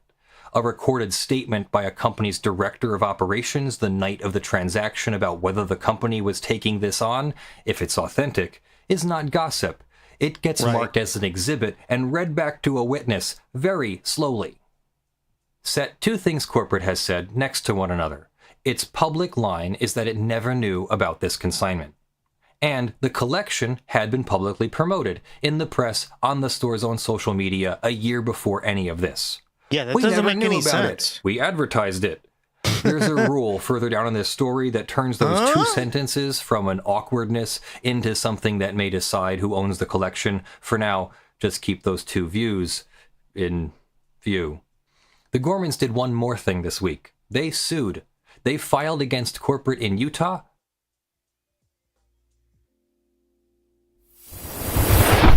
Just give all your extra money to Comcast. Fuck this noise. It's catching on, guys. Comcast. For wrongful termination, seizure of the store, having their reputations trashed. Yeah, this. If you guys don't know who this creator is, he's very good, right? He's a copyright attorney, right? So he gives you like the law, but he gives it to you in a very like interesting way, and he has these kind of cases, right? These like really, really fucked up cases, like this one, right? I love how he has a Lego set here. Man, if I were Lego, I would be like, motherfucker, you cannot drag my name through the mud like this. You're getting sued. I would have Lego sue these motherfuckers, right? Because at this point, you're sort of like causing harm to like their brand. Obviously not really, but this could have potential ramifications to do that, right? And corporations are very like sensitive about this stuff, right? They're now plaintiffs on the attack. But I don't know, probably not, because they don't have any sort of like way in this, right? Names will turn up again later in a different courtroom on the other side of the V. Part 2, the repossession and the 2 things in the building. The other side has an argument now made in writing, and it is better than the internet is giving it credit for. So here it is at its strongest. Corporate's account of that Thursday night is not we showed up and grabbed a healthy store. It's this. The Gormans were in default, behind on the payments to buy the location, behind on royalties for months, owing tens of thousands more. The complaint puts the total north of $175,000. On that account, what happened wasn't a heist, it was a repossession, a franchisor enforcing its contract against an operator who stopped paying. And if that's true, the repossession may be perfectly lawful. Franchise agreements let a franchisor terminate and take back a defaulting store. Taking your store back because you didn't pay for it is not theft. On the store itself, they may be standing on solid ground. But there were two different things in that building on Thursday night, and the law treats them completely differently. The first is the store, the fixtures, the franchise, the business. Corporate may be entitled to take that back. The second is the old man's Lego collection, and that was never the Gormans to lose. Start with the oldest analogy there is. Yep. You hand your coat to the coat check at a restaurant. You still own the coat. The restaurant is just holding it. There's a word for that, bailment. And the holder has duties. Keep it safe. Give it back. What it cannot do is treat your coat as its own and sell it. If it does, that's a tort with an old name, conversion. Exercising ownership over a thing that isn't yours. And consignment is a bailment in commercial clothes. The family's Legos were the coat, the store was the coat check. That's the family's side of it. Corporate has now added a layer. In its lawsuit, it doesn't just say we repossessed a store, it says it held a signed security agreement that when the Gormans bought the franchise, they pledged the store's entire inventory to corporate as collateral, the way you pledge a house to the bank when you take a mortgage. Okay. And it says that when it repossessed, it took those assets as what the law calls a bona fide purchaser. Yeah. See? This is a lawyer telling us this shit. A good faith buyer for value without notice of anybody else's claim. There's one more piece of machinery, and it's the piece almost nobody outside the profession knows about. When you hand goods to a store on consignment, the law does not simply protect you on trust. Yeah. So this is why I said next time, this is just a ding, ding, ding, ding, ding for everyone in chat. Don't do things like this. Right? First of all, it's like, how am I now gonna trust anything like this? Never, right? Just do it yourself. Just sell it on eBay or whatever, right? Facebook Marketplace. What is it? Mercari? Fuck. Under the commercial code, in a lot of cases, you are... I understand that, like, a lot of people don't want to put up with the, like, it's a lot of work to take pictures and stuff, but look at all the work that went into this, right? Expected to file a notice, a one-page public document called a financing statement, a UCC-1, announcing to the world these goods in that store are mine. It costs about $20. It exists for exactly this situation. If you file it, the store's other creditors are on notice, and they can't sweep up your goods when the store goes under. If you don't file it, then in many circumstances, a creditor or good faith buyer who didn't know about your consignment can take your goods free and clear, and your only recourse is to chase the person who put them there. Wow, did you hear that? And he's just giving you the law, right? He's not saying he agrees with it. If anything, he really doesn't agree with it. So the whole case may turn on a $20 piece of paper that, as far as anyone has shown, no one filed. That is corporate's real argument, stripped of the press release language. We were the secured creditor. We took the inventory in good faith without notice of any consignment. But yeah, an unfiled, undisclosed consignment doesn't beat us. As a matter of doctrine, that's not frivolous. It's the kind of argument that could win a case. But it runs into two problems. Here's the first, and it's where those two sentences from a few minutes ago come back. Okay. Corporate's secured creditor argument depends on the phrase, without notice. They didn't know. But their rule has an exception. A buyer or creditor who actually knew about the consignment doesn't get the protection. And they did know about it. And corporate, because they posted it on their social media. Got him! Got Gotcha, bitch! Year before any of this, promoted the collection. Exactly. Put it in the press. Posted it. A plaintiff's lawyer stands up, plays that marketing back, and asks how a company can have notice and not have notice at the same time. The two sentences that merely looked awkward, "we never knew" and "we advertised it," are the crack in the bona fide purchaser defense. The second problem cuts the other way. Corporate also offers a much simpler story about where the Legos went, and it's an uncomfortable one for the family's side. It says its own review of the store's old sales records show that the original franchisee, Crystal, sold most of the collection herself before any repossession, somewhere around $50,000 of similar inventory, and may simply have not paid the family for it. On that theory, the wrong here, if there is one, isn't a corporate theft at all. It's a private failure between the family and the Gormans, and corporate is a bystander who took back a nearly empty store.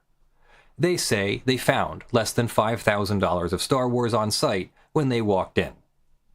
The Gormans tell that part differently, and their version is more careful than you'd expect. In their lawsuit, they don't deny the collection had been getting sold down. That's the point of a consignment. You sell it piece by piece over time. By their account, roughly half the collection had been sold before the takeover, and the proceeds for those sales had been paid to the family. What was left in the store on the night of the seizure, they say, was still on the order of $100,000 to $125,000 in sets, and they say they documented it that night, photograph by photograph, more than 200 of them. So the two sides aren't fighting about whether sales happened, they're fighting about whether the family got paid for all of them and how much was still on the shelves when the locks changed. A narrow, sharp dispute. Narrow disputes are the ones that get decided on documents and by juries. Which is what's strange about this case. There are documents. The tidy headline, "A corporation stole an old man's $200,000 collection," is now a contested question with several candidate answers. Corporate converted what is left. A buyer without notice lawfully swept it up. The accounting between the family and the Gormans never fully closed. And sitting underneath all three are recordings, photographs, spreadsheets, ring camera timestamps. Both sides building evidence, building a record since the first night. Most of these questions get answered on paper, not by a podcast. But then there's the live stream. Then the CEO went on a live stream for hours. His name is Eamon McNeff. He opened by apologizing to the family. He offered mediation. He asked everyone to put their documents on the table. Read coldly, the first half is a man lowering the temperature. Then there are three moments. The first is the consignment. There's that recording of a corporate figure appearing to take it on. McNeff's move is to reclassify that person as a low-level employee whose offhand comment can't bind the company. On the principle, he's right. A stock clerk's stray remark usually can't rewrite a company's contract. But the Gormans say that person isn't a clerk. He's the director of operations. The defense now rests on a fact. This man was junior. That the other side says it can break with an org chart. A defense resting on a fact the other side can disprove is not a place you want to be. The second is the photographs. The hosts pressed him on timestamp images that appear to show the collection in the store at the relevant time. His answer was roughly, these are old promotional photos, and anyway, images can be doctored. And in the same breath that he wasn't sure he'd even seen the specific images. That evidence is unreliable, and I haven't looked at the evidence. Cannot share a sentence. You can attack a piece of evidence, or you can admit you haven't examined it. Both at once reads as a guess. The third, they asked him a simple question. Knowing what you know now, would you settle, pay the family, make it go away, for the sake of the franchisees getting hammered? He wouldn't answer. He gave a speech about integrity. When there's litigation in the air, the reason a lawyer keeps a client off of live, unscripted interviews isn't a belief that the client is guilty. It's that everything said becomes evidence, and evidence runs in one direction, against the speaker. You don't win a lawsuit on a podcast, but you can lose one. A few days later, corporate put out a written statement that made the same settlement point cleanly. A lawyerly version of "we won't pay off a campaign we believe is built on harassment." Same idea, the CEO fumbled live. The difference is that a lawyer wrote the second one, and nobody can write a live stream in advance, because that's not what a live stream is. The written statement wasn't the whole plan, though. The lawyers weren't only drafting press releases. The countersuit. Nice. Set aside for a moment who's right. Look at the decisions as decisions. By the family's account, this was a consignment. Corporate never paid for the collection. Returning it would cost essentially nothing. Against that near zero downside, a brand that by its own press releases did over $95 million in revenue, now buried under videos with millions of views, review bombing, franchisees reportedly threatened, a leaked internal memo. For weeks, the company looked like it was choosing the expensive road over the free one for no reason a lawyer could see. That reason arrived this week. Corporate didn't just defend, it has now sued. The case is BAM Franchising and Others versus Benjamin Schneider and Others, filed in Utah's 4th District Court in Provo, and by Dentons, one of the largest law firms on the planet. You don't put Dentons on a Lego dispute unless you intend to spend. The party list tells its own story. On the plaintiff's side, the corporate entity, both McNeff brothers personally, the CEO and the COO, and the local operators, Josh Johnson and Brandon Best, and their company. On the defendant's side, Ben Schneider, the man, and Reckless Ben, LLC, the company. The business and the human being, which is how you get to somebody's actual money. Then Brian Mansell, the collector's son. Then Victor Nguyen, who sits beside Ben in the videos. And then a category the law calls Does, John Does 1 through 15. A John Doe defendant is a placeholder, a blank seat at the table for someone the plaintiff means to name later, once discovery reveals who they are. You sue the Does to hold the door open. The complaint is specific about who it expects to walk through it. It defines a collective it calls the Schneider Group, which is Ben's crew, his contractors, the people in the costumes and behind the cameras, some of the Does. And it names as potential Does 1 through 15, Crystal and Benjamin Gorman. The Gormans sued Corporate this week. Corporate this week named the Gormans as future defendants in its own suit. The same two people are plaintiffs in one courtroom and targets in the one next door. Yeah. Everyone in this has now sued or been sued by nearly everyone. Then there's the claim itself. And it corrects something, including what I said in the last installment and maybe what you've been assuming. For weeks, the word in the air was racketeering, RICO. Against a YouTuber, it sounded absurd, a cannon at a slap fight. And when the actual criminal charges came out, there was no racketeering in them, so racketeering looked dead. But now it's the lead count in Corporate's new lawsuit. The first cause of action is civil RICO. RICO comes in two flavors. Criminal RICO is the prosecutor charging you with prison on the table, the mob statute everyone pictures. Civil RICO is a private party suing you for money over the same kind of conduct. Same family of law, but different posture entirely. The prosecutor here brought small misdemeanors. The company brought the big civil RICO suit. Civil RICO is a fearsome thing to have pointed at you because if it lands, the damages are automatically tripled and the loser pays the winner's attorney's fees. It's built into it on purpose. To win, you show an enterprise, a group associated together running a pattern of underlying crimes. Corporate's complaint is maximalist. It lists predicate act after predicate act. Extortion, fraud, forgery, criminal simulation, deceptive business practices, obstruction of justice. 10 causes of action in all. The RICO claim, then defamation, false light, civil conspiracy, tortious interference, civil stalking, nuisance, and trespass, each asking $250,000 or more before the AAA.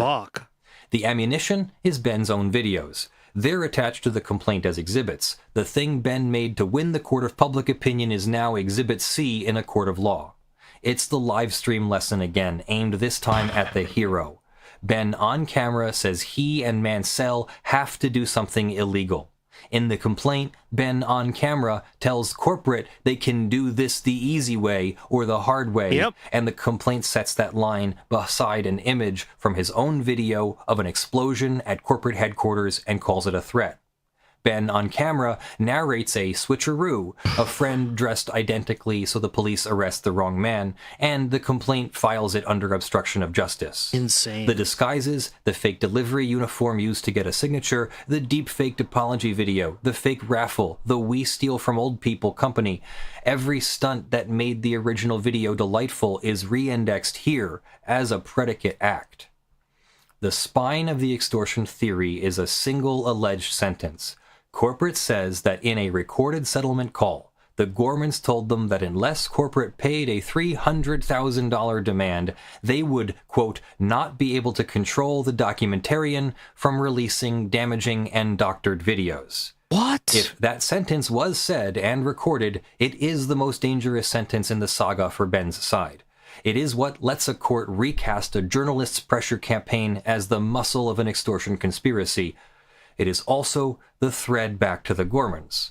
It's why they're potential does. Now the other side of it, because civil RICO is the largest hammer in the box, and judges know it. There's a long, tired tradition of plaintiffs dressing ordinary defamation and harassment cases in RICO's clothes for triple damages, and a fair share of those claims get thrown out early because a business dispute is not a crime syndicate. This one may get trimmed the same way, but it is not a joke filing. It is a serious, well-funded 10-count complaint that has turned Ben's greatest asset, his footage, into the other side's evidence binder. And then there's the order. Remember the leaked memo where corporate talked about getting the videos pulled down? The same day it filed, corporate asked Judge Tony Graff for an emergency restraining order, and the next day, the 28th, he signed it.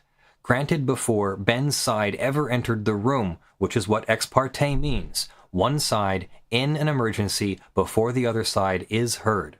Much of what the order does is ordinary. Stop making death and bomb threats, stop publishing home addresses, stop doxing. Stay 1,000 yards back from the stores and the homes. Quit impersonating delivery drivers and police officers. If that were the whole order, it would be unremarkable. Courts restrain conduct like that all the time, and threats and trespass aren't speech the First Amendment loses sleep over. But the order doesn't stop at that conduct. Down in the lettered paragraphs near the end, the court does two further things. It restrains the defendants from creating or posting, going forward, content about the company that the order calls false, misleading, harassing, or defamatory, and it orders them to take down the videos that are already up, to pull the existing publications off of every platform. When a court orders speech taken down, it forbids it before publication. The law has a name for it, a prior restraint, and it is about the most disfavored thing an American court can do to expression. The presumption against it is enormous. The usual rule, going back for the better part of a century, is that the remedy for speech you say is false is not to stop the presses, it's to let the words out and sue for defamation after. Yeah. So if that's the case, he's really fucked, right? Words where the speaker gets to defend them. Ordering material you let the defamation happen, so then you can sue down in advance before any trial. Right, do you see what he's saying? Has found a single word of it false is close to the thing the First Amendment was written to prevent. This could potentially go up to the Supreme Court, guys. Oh my god, what an interesting case. Courts have refused to enjoin the publication of stolen Pentagon documents on facts no weaker than a business says these videos defame it. The timing sharpens it. The takedown was granted ex parte, before Ben's side said a word, on a finding that corporate is substantially likely to prevail, a likelihood measured after hearing from exactly one of two sides. And at the end of the order, the judge waived the bond. Normally, an order this powerful, this fast, requires security, money set aside in case it turns out you were wrong and gagged someone you shouldn't have. The order recites that no bond is needed because defendants face no legitimate harm from being restrained. The harm of a channel ordered dark, before trial, by an order the other side never got to contest, recorded as no legitimate harm at all. So, the read. The conduct pieces, threats, doxing, the 1,000-yard line, are likely to survive. The two speech paragraphs, the forward gag and the takedown, sit on shaky constitutional grounds, and it would be a surprise to see it survive in that form once Ben's side briefs it at the injunction hearing. There is, right now, a signed order commanding a journalist to take his reporting down. The parts of Ben that are hard to defend are coming. That order is not one of them. Part 5, the other lawsuit, the one the Gormans wrote. For weeks, the Gormans were the quiet ones, names mentioned, voices on a recording, never the authors of anything. That changed. They filed their own lawsuit against corporate in a specialized Utah court for business disputes. It is not a thin grievance. It is a careful, heavily documented 12-count complaint, built to answer the story corporate is telling. The spine of it inverts corporate's "they just stopped paying." The Gormans say the defaults weren't theirs. They say the defaults were manufactured. When they bought the store, corporate was supposed to hand over two unglamorous essential things, the store's bank account and the lease. They allege corporate never properly did either. The bank account froze because the transfer paperwork was never returned, so the automatic royalty payments couldn't come out. The lease stayed in corporate's name, so when rent bounced, the notices went to corporate, and corporate didn't tell them. You can't pay from an account you don't control on a lease that isn't yours for problems nobody tells you about. And those non-payments became the grounds for termination. The complaint puts it this way: create the breach, conceal the breach, then terminate for the breach. The Gormans say the director of operations admitted the key piece on tape. On a recorded call, they allege, he said of the lease is technically in our name still. If the recording is real, that is corporate's own operations chief confirming the exact failure the Gormans say manufactured their default. The live stream lesson once more, this time pointed back at corporate by the people it repossessed. There's more on that recording by their account. When the husband asked whether corporate's approach sounded like grace, the operations man said it sounded like a threat. In a way it is. He warned that if they fought back, he'd make their lives shit. When they raised the consignment, the old man's Legos, he waved it off as the new operator's problem. The new owner takes on all that liability. Bingo. When they later worried aloud about going public, he reminded them there'd be legal consequences if they defamed the company. Each of those, if the tape is real, is a line a litigator dreams of catching the other side saying. Then the piece that goes at corporate's favorite defense. Corporate's secured creditor argument leans on being a legitimate operator who took the inventory in good faith. The Gormans go further upstream. They say the whole franchise was sold to them on a false representation that Bricks and Minifig stores were authorized Lego resellers. And they attach the receipt, a written reply from Lego customer service dated February of last year, stating that Bricks and Minifigs isn't affiliated with the Lego group in any way, that Lego has no control over what they do. Corporate's own franchise disclosure document, the Gormans note, admits Lego does not sponsor, authorize, or endorse the chain, while the marketing out front sold the opposite. That's the foundation of their fraud claim that they spent their savings on a Lego franchise Lego never blessed. It's also why the careful habit for you and me has been to write Lego dispute lowercase and to keep the actual Lego group outside of the frame. They've now said in writing that they belong outside of it.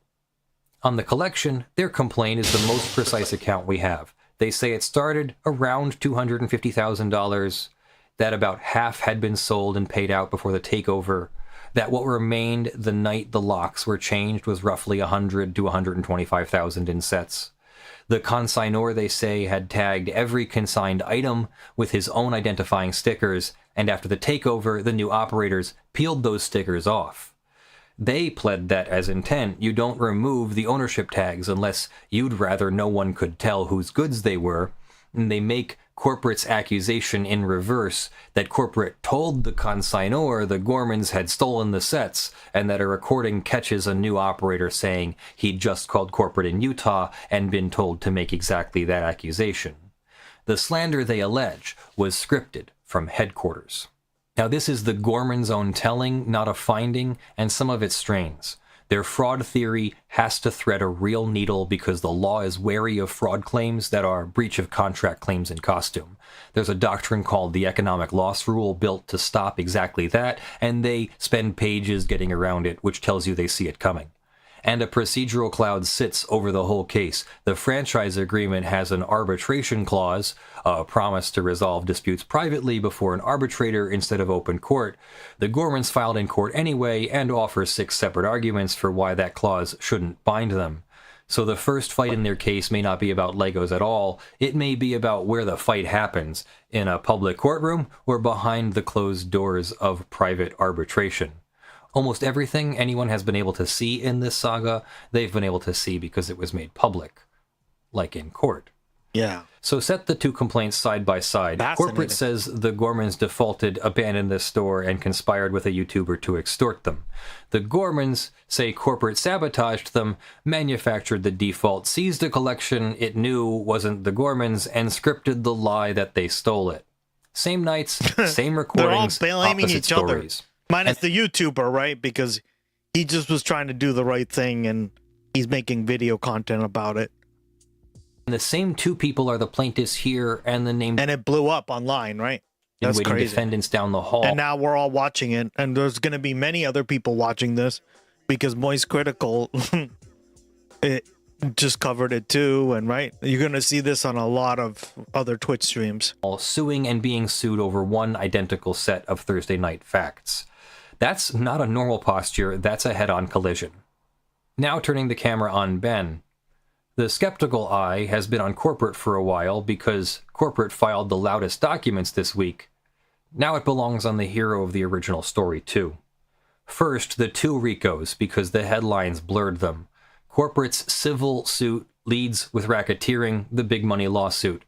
But the criminal charges, the ones that could put Ben in a cell, are something much smaller. 4 misdemeanors: stalking, targeted residential picketing, disorderly conduct, criminal trespass, no criminal racketeering at all. One is a company chasing money, the other is a prosecutor who can take your freedom, and the prosecutor did not bring Rico. Look at what the criminal charges are about, not the Legos, not the theft, but the manner of the pursuit. Conduct aimed at one man's house over several days. There's a statute built for that. Targeted residential picketing, repeatedly focusing activity directed at a particular residence. Set it against what Ben did by his own footage, the disguise, the stage delivery to get a signature, the sign across from the house, the friend sent to the door posing as a fellow churchgoer. The charges they brought are a tight fit to the documented conduct. Not an overreach, closer to the opposite. And then there's the warrant. The police department said at the end of May that there's no active warrant for Ben in Utah. Corporate's complaint, filed days earlier, alleges that back in late March, Ben missed a court date and a warrant was issued. Both can hold across time. A warrant that issues in March can be quashed or resolved by May, leaving nothing active when the department speaks. I can't reconcile them from here. What it means is that Ben's own video, which leaves you braced for an imminent no-bail arrest and a flight to Mexico, is telling you the most dramatic possible version of a situation the police describe as, for the moment, dormant. Then the We Won in Court arc, the small claims victory and the closed store the original video built towards. Corporate's complaint tells it differently. It alleges the so-called default judgment was never a real, final, enforceable judgment, and that several of the small claims filings were defective, wrong entities, some dismissed outright as improper.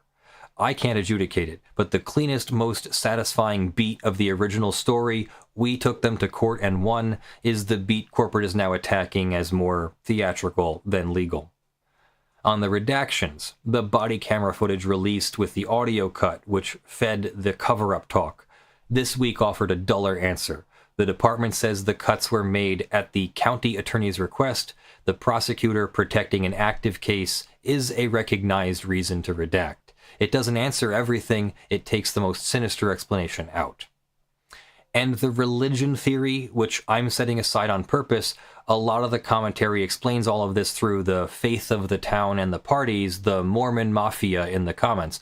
There's a simpler account. A small department reflexively siding with a local resident over an out-of-state, loudmouthed YouTuber who keeps turning up at a private home with a camera. doesn't need a conspiracy to explain it. Familiarity and repeat complaints do the work. The duller explanation usually does it. Both of these are true now, and refusing to hold both is how everyone else in this story ended up in a courtroom. The case against corporate has teeth. The recordings, the Lego letter, the promotion that undercuts the without notice defense, the manufactured default story the Gormans can apparently back with tape. And the clean, blameless Crusader picture of Ben is harder to hold up. A civil RICO suit built from his own footage, misdemeanor charges that fit his conduct, a courtroom win corporate says was never real. A man can have a real grievance and handle it in a way that builds a case against him. A company can have a defensible repossession and an indefensible takedown order. Part 7. 2 lawsuits, a signed order, and an empty shelf. There are now 2 lawsuits running in opposite directions over one set of facts. In one, the Gormans sue corporate, fraud, wrongful termination, conversion, defamation, 12 counts.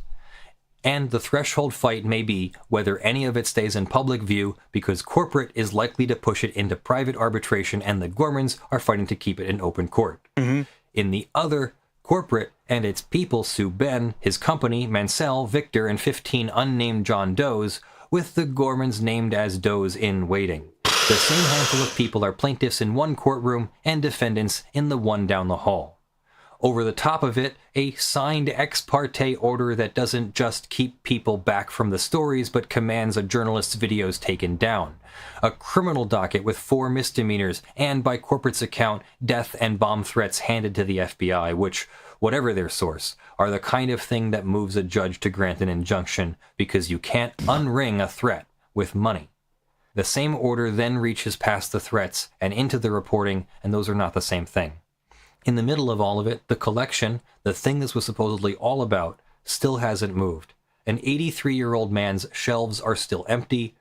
Run the choices in a line. Corporate could have returned a collection it never paid for at essentially no cost, and it didn't. The CEO could have stayed off the live stream. He didn't. Ben, with a genuine grievance and a real person to fight for, have a wonderful night. All right, thank you, Kristen B. And an explosion Turn your graphic phone off. and a company called We Steal From Old People, and handed a billion-dollar law firm a 10-count complaint and the word extortion. Each of them took a problem and by their own decisions grew it. Not bad luck, but a sequence of decisions. Decisions are what the law exists to examine. Folded inside one absurd dispute about plastic bricks is most of a first year of law school. Contract, what the franchise agreement said, and whether corporate manufactured the default it then enforced, property, the bailment, the coat check, conversion, secured transactions, the security interest, the bona fide purchaser, the $20 piece of paper that may decide who owns a man's life's work. Fraud in the inducement over a franchise sold on a Lego blessing Lego says it never gave, the civil versus criminal puzzle, and its sequel, The Two Faces of Rico. Criminal procedure, fraud in the inducement over a franchise sold on a Lego blessing Lego says it never gave. There you go. The civil versus criminal puzzle, and its sequel, The Two Faces of Rico. Criminal procedure in the stops and the warrant and the redactions.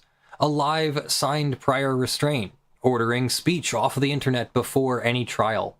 Even arbitration and the quiet, enormous question of whether the whole thing gets decided in daylight or behind a closed door. And litigation strategy in every panel. The recorded threat, the live stream, the countersuit that finally made the company's silence make sense. A mess, in a word.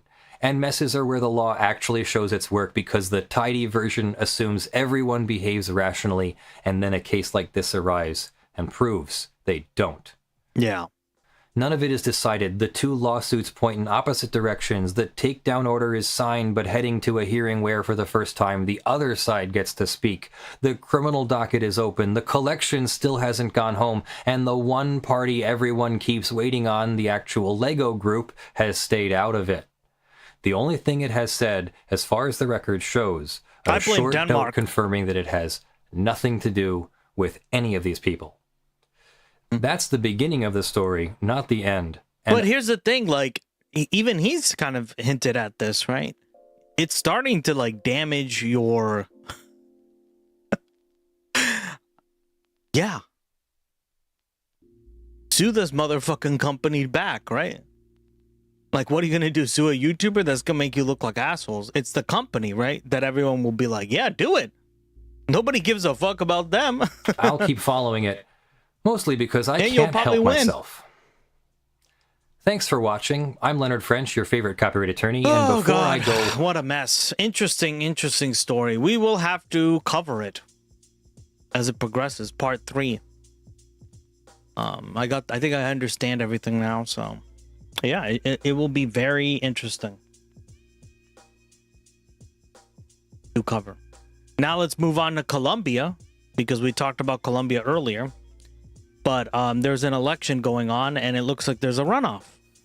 A choice between... Yes, part 3. Yeah, part 3 isn't out yet, so we'll watch it when it does. So stay tuned, Kiki. Stay tuned. between peace or war. Colombia's presidential election is heading to a runoff between left-wing candidate Iván Cepeda and far-right millionaire lawyer Abelardo de la Espriella. With the two candidates running neck and neck, voters face a stark choice between pursuing negotiations with armed groups and a tougher military-led security strategy.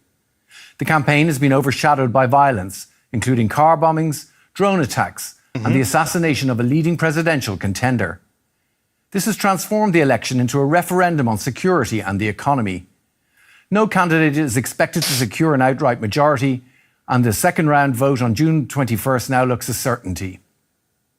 To get first impressions from on the ground, I'm joined by DW correspondent Felipe Abondano. Thanks for joining us, Felipe. Tell me... Hi, Kiefer, how are you? Tell me, is this result a surprise for you? Well, it was for everybody. We were expecting different numbers for this election, especially on the option of Paloma Valencia and Daniel Oviedo. They were scoring like 16% on the voting intention in polls, and now they received 7%.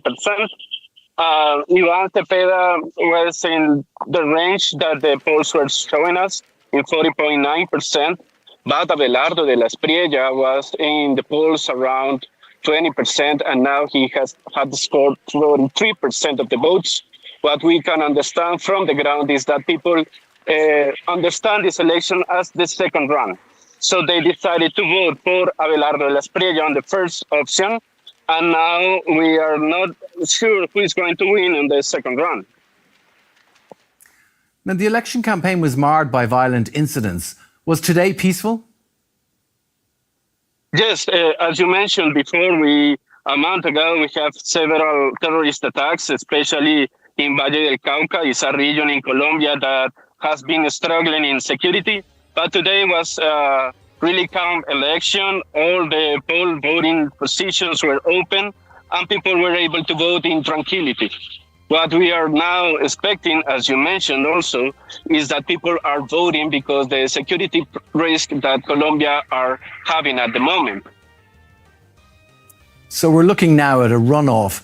What can we expect from the coming days and weeks?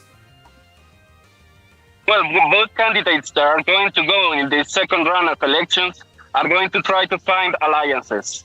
Abelardo de la Espriella comes from the ultra-right movement in Colombia, so he may have the votes of Paloma Valencia already secured. Iván Cepeda has to struggle a lot to get into the advance that they don't only have with Abelardo de la Espriella at this moment, but also the one that they will receive if Paloma Valencia add to his campaign. So both of them will try to get alliances and try to motivate people that didn't vote today to do so in the next election. But what we can perceive... It's listed as a common, that's like a mythic level. Mythic or legendary. Is that the ultra-right movement is really strong and they may win the second round of elections. Right, so a busy couple of weeks ahead for you there, Felipe. DW correspondent Felipe Abondano, thank you for joining me tonight. See you, Clifford. Thanks.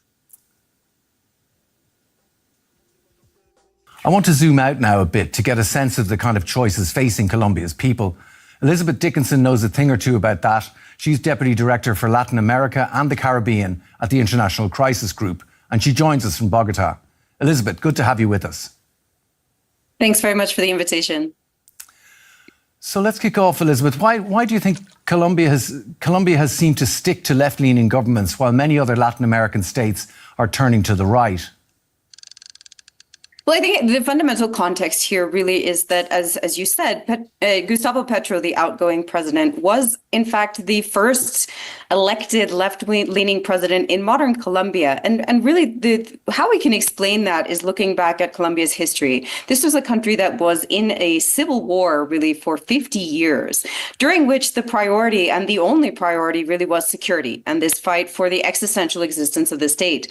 What that meant is that a lot of grievances about poverty, inequality, the lack of opportunity sort of got swept aside for many decades. And what we've seen since a peace agreement in 2016 ended that conflict is that those grievances have risen to the surface. Colombia is one of the most unequal countries in Latin America, which is already the most unequal continent in the world. And I think that, finally we have a constituency that raises those concerns about the lack of social mobility and opportunity that has really brought the left into this political moment. Right, and overshadowing this election is the question. It's a familiar one from Colombia, but it's once again become urgent of how to deal with illegal armed groups and drug traffickers. Elizabeth, give us a sense of how those decades of violence have shaped Colombia. Well, exactly as you said, since this peace agreement that I know that Colombia now is one of the safest countries in the world because all their cars literally are bulletproof. mentioned, which is kind of strange, right? Unfortunately, what we've seen is really a reconfiguration for most of their cars, right? Of Colombia's conflict. The idea of the peace agreement that was signed was that the state would be able to enter and fill the vacuums that were left behind by this former rebel group. Unfortunately, what we saw instead is that criminals. Yeah, no, for real. It's kind of interesting to know about, but cars in Colombia come bulletproof for the most part, from what I've read, because of the conflict that's happened for many, right? So security, you even saw it there, right? He had a bulletproof glass or shield in both ways. So there's a bunch of security over there, and it's kind of nuts. Actors. I didn't know. Yeah. It's kind of interesting. So that's one way it's shaped. Right, Colombian society, but it's not obviously the only way. More agile and more apt at filling those spaces. Many of them included drug trafficking routes, illegal mining, and what we've seen is this growth of conflict in the years since. We now have in this campaign really diametrically opposed visions about how to confront that threat. On the one hand, on the political left, you have a candidate who promises continuity with a policy under the former and outgoing government of dialogue with armed and criminal groups, really looking to unwind these conflicts through negotiation. And on the other hand, particularly on the right, you really have an alignment, frankly, with Washington's line of a hard approach against these organizations through military force. Right, and to focus in on the candidates, how does Cepeda say he'll tackle the latest surge in crime and violence? Well, Iván Cepeda is a person who has really devoted his entire political career to the idea of peace and negotiation and has been a fundamental supporter of peace negotiations throughout the decades. This famous peace agreement in 2016 was just one of several that have been signed throughout Colombia's recent history. And Iván Cepeda believes that negotiation is the fundamental tool that will be needed to unwind conflict. I think that this comes aligned with the continuation of the social policies of the outgoing government. Some of the reasons that conflict continues to recycle in Colombia is because of this lack of opportunity. We at Crisis Group, for example, have done a lot of work on recruitment, particularly of children and young people into these groups. And many of them join because they don't have enough to eat at home. They don't have opportunities outside of their neighborhoods. And armed and criminal groups are able to seduce them with the idea that they will be able to access social mobility that is so lacking in the legal economy. So let's compare that with his rival, Abelardo de la Espriella, who just a few days ago told the Associated Press the following. He said, "The only peace process I believe in is one imposed by the force of arms and the laws of the Republic.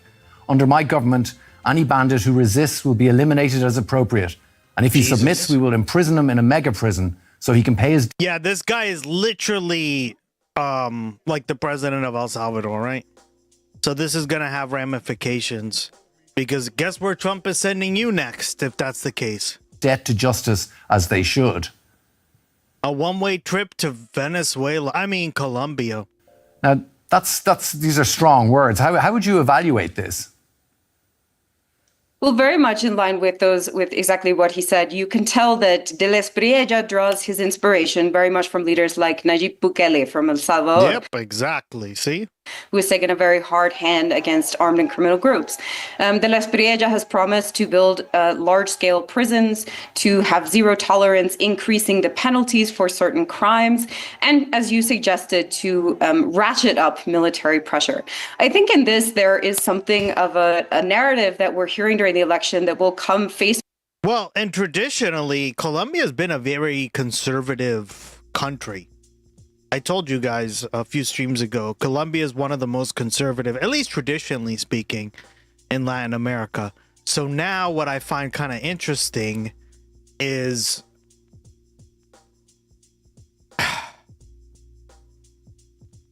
they went to the left, and are they going to go back to the right? Who knows, right? First with reality. But this would be a very conservative. Yep, you got to buy some balls, dude. Go to the shop.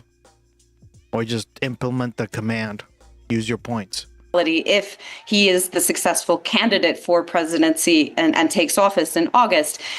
Colombia's military is in fact already operating on all cylinders against many of these organizations. There simply isn't a lot of capacity to ratchet up operations. There's no more flying hours, there's no more helicopters, there's no more soldiers to send out into the field. And so this idea that there is a quick win and a military solution, I think will come crashing into reality. In our view, probably somewhere between the two extremes is where we would need to land to really walk back Colombia's conflict. Of course, military pressure plays a role in pushing these groups and disarticulating them and going after some of the worst crimes. At the same time, negotiation remains the only way that Colombia has ever demobilized any serious armed or criminal. I don't agree with the first, but yeah. Criminal group. So do you think it's too dramatic to say that this is a choice between war and peace for the Colombian people? Yeah. It has been framed in that way. And again, as I said, I do believe that whoever takes office in August will quickly find themselves confronting a country that is slipping into a new cycle of conflict.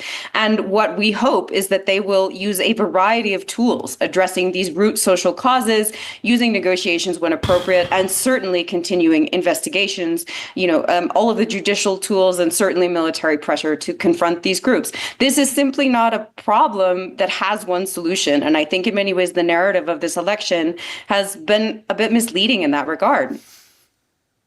Right. And turning to external forces now, we've seen the U.S. intervene in Venezuela, ratchet up pressure on Cuba, U.S. strikes on drug boats.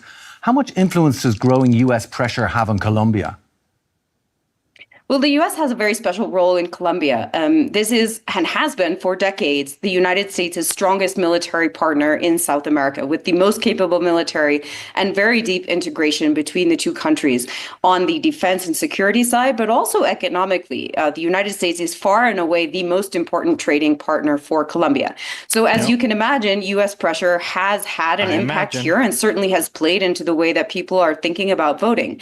Regardless who triumphs, I think that Colombia will face increasing pressure to align with Washington's campaign against organized crime.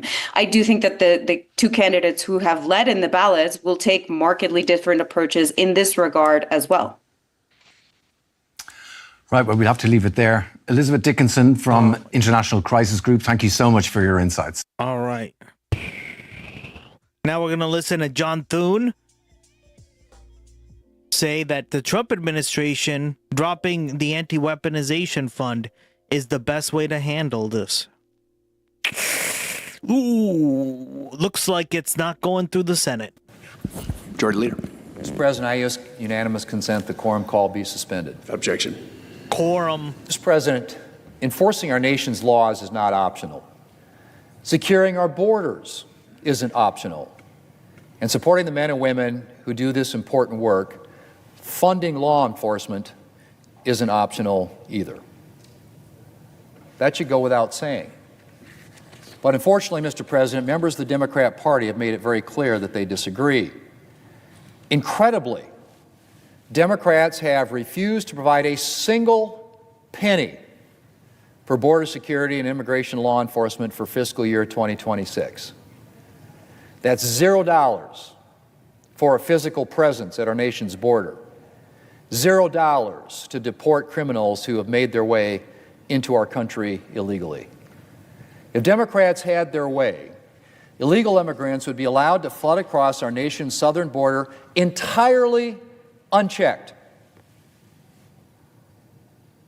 And I guess we really shouldn't be surprised, Mr. President. After all, this is hardly the first time Democrats have demonstrated that border security and immigration enforcement are at the very bottom of their priority list. For decades now, Democrat-led cities and states have implemented sanctuary policies that prevent local law enforcement from cooperating with federal immigration authorities. Oh my God. These policies have had deadly consequences, yet Democrats have defended them and continued to uphold them across the country. Then there was the crisis at the southern border. Four straight years of record-breaking illegal immigration at our southern border under Democrats and President Biden. As the New York Times reported, and I quote, after Mr. Biden became president, migrant encounters at the southern border quickly doubled, then kept rising. New arrivals overwhelmed border stations, then border towns, and eventually major cities like New York and Denver, end quote. That from the New York Times, Mr. President. Now contrast that with today. Illegal crossings have plummeted to a trickle. And as of the end of April, not a single illegal immigrant has been released at the border and into our country for an entire year. Yeah. But Mr. President, for real, last time I checked dip and shit, Dems don't run shit. Democrats are speaking as someone whose conscience bugs her about the slightest things she does wrong. How do these politicians live with themselves? Yeah, great point. Thank you, Ducky. Apparently determined to bring back unchecked illegal immigration. And to do that, they are embracing the far-left ideologies of defund law enforcement. And right, the law enforcement that is guys, defund law enforcement that is totally okay with another business stealing your Legos. Cool. From a dying man. Abolish ICE. Okay. These were and not able to, like, this is ridiculous, guys, right? Once considered. This is why all this stuff fits in. Guys, it's like we have to look at the total package, right? Total package. Positions. I made it back. Among Damn Democrats. right, Josephus. What up, buddy? Welcome back. Today, they're basically the official position of the Democrat Party. Uh-huh. The junior senator from California said in January, and I quote, "I'm not giving ICE or Border Patrol another dime," end quote. The junior senator from Massachusetts told a crowd in February, and I quote, "We know that we must defund and abolish ICE," end quote. And one Democrat Senate candidate has even said, and I quote, "Dismantling ICE is the moderate position," end quote. Mr. President, this is today's Democrat Party, a party enthralled to its far-left base, and a party that has completely abandoned its national security responsibilities when it comes to enforcing immigration law and securing our borders. Mr. President, needless to say, as long as Republicans are in charge, we are not going to let Democrats defund border security and immigration law enforcement. So we're moving forward with a bill to fund these important responsibilities for the remainder of the Trump administration so that Democrats cannot again put our nation's security and American safety in jeopardy. Mr. President, I don't know who Democrats think benefits from blocking funding for Border Patrol and ICE. The American people certainly don't benefit from there being no law enforcement at the border. They don't benefit from human traffickers and drug smugglers being able to enter our country unchecked, or from rapists, murderers, and other criminals being allowed to live freely in our country. And Democrats' position puts illegal immigrants in danger as well. Border Patrol agents are the ones pulling illegal immigrants out of the Rio Grande and rescuing dehydrated migrants in the desert. Oh, look at them. They're so nice to them, guys. They're dehydrated. They just want to give them water. Oh, fuck. The Democrats don't support these agents' work. If Democrats' position helps anyone, it helps the cartels, the coyotes, and other criminals who prefer to act without risk of detection and apprehension. And I suspect that's why we haven't heard much from Democrats in recent weeks about the core of this legislation. Democrats haven't exactly demonstrated an eagerness to come to the floor and defend open borders. And I strongly suspect that's because at some level they know that their position is completely indefensible. Mr. President, President Trump and Republicans have cleaned up Democrats' mess at the border. We've secured the southern border and put criminals on notice that they will no longer be living freely in our country. And we plan to keep it that way. Hilarious. Mr. President, I yield the floor, and I suggest the absence of quorum. Quorum. Am I right, guys? Quorum. All right. Next. Graham Plattner, who is the presumptive Democratic nominee for Senate in the state of Maine, a key Senate race this time around, is facing new revelations that have caught the attention of many. You can put this up on the screen. This is courtesy of a disgruntled former campaign aide. Wall Street Journal had this scoop. Graham Plattner's wife flagged sexually explicit text to his Senate campaign. I'll read you a little bit of this to get the story here. Days after Graham Plattner announced his Maine Senate bid, his wife informed the campaign about a potential political problem she had previously discovered on the oyster farmer's phone. Sexually explicit texts with several women, according to people familiar with the matter.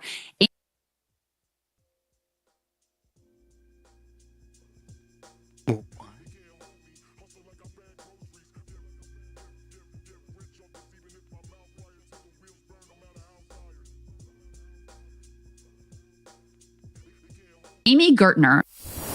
Help save the boys in uniform. Their mothers and their faithful girls listen to the voice of the soldier down in the killing zone, talking about the cost of living and the price of bringing him home. They're already shipping the body bags down below the Rio Grande. But you can fight for democracy at home and not in some foreign land. Correct. This is not an issue, guys. I don't give a shit. Who married Plattner in 2023, told the campaign about messages she had found early in their marriage. When she informed the campaign about this was in the spring of 2025. In late August, as some aides were conducting opposition research on their own candidate, Gertner disclosed the text to a campaign aide to make sure they did not pose a risk to her husband's nascent campaign. The campaign had been preparing for a major rally with Bernie Sanders. Aides ultimately decided the texts were a private matter that was being handled by the couple in marriage counseling, a campaign official said.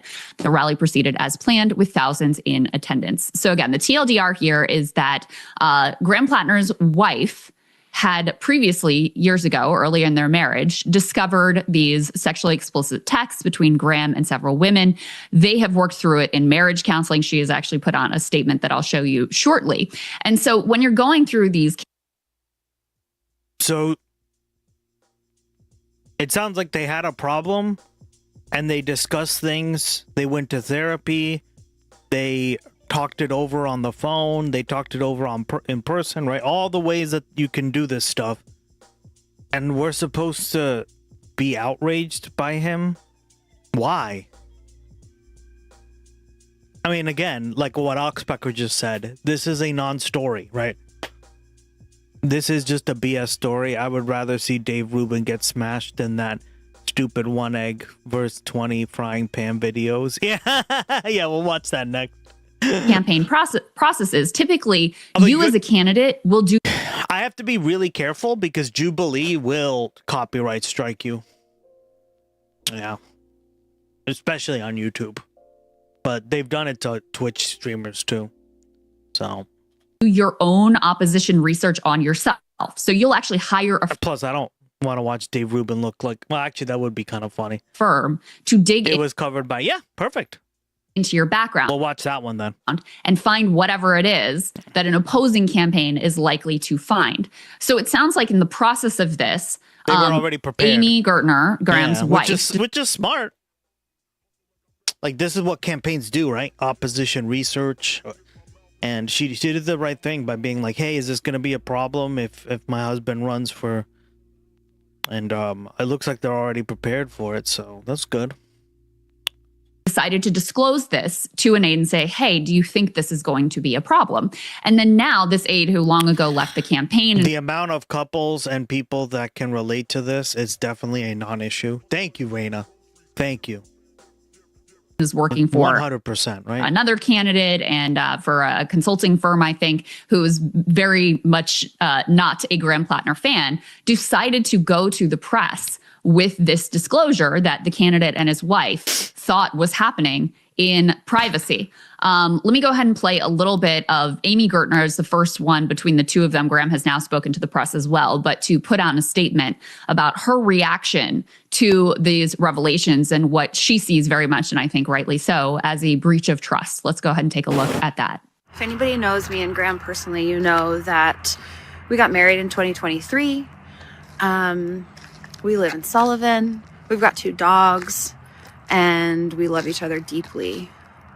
So it makes me really angry, disappointed, and I find it really shameful that there's a group of media outlets and people who are willing to spread gossip instead of talking about real issues that Graham is running on, like healthcare and education and childcare. I knew the man that I married had been through an immense amount of violent, active combat. And he's been in therapy for years. I admire the fuck out of him. So when there are news articles about our marriage, it's just extra shitty. Can I say that online? Yes, Amy, so, you can say it. Yes. So, Sagar, I think it's disgusting that this aide brought these texts, the existence of these texts, to the press. I don't see how it's anybody's business when she has forgiven him and they've worked through this in marriage counseling. And it's sort of crazy to me that of all the revelations about Graham Plattner, this seems to be the one that is, generating the most heat and most attention. But I think it's because at this point, he is the Democratic nominee de facto. Janet Mills has dropped out of the race, and his positioning is really anathema to a lot of the Democratic establishment. So I'll get your reaction, then we can show how some of the centrist Dems are already out like, maybe low key, we'd rather have Susan Collins, which is crazy to me. I mean, it is an immense breach in terms of the campaign woman who leaked these text messages, or at least leaked the existence of these text messages.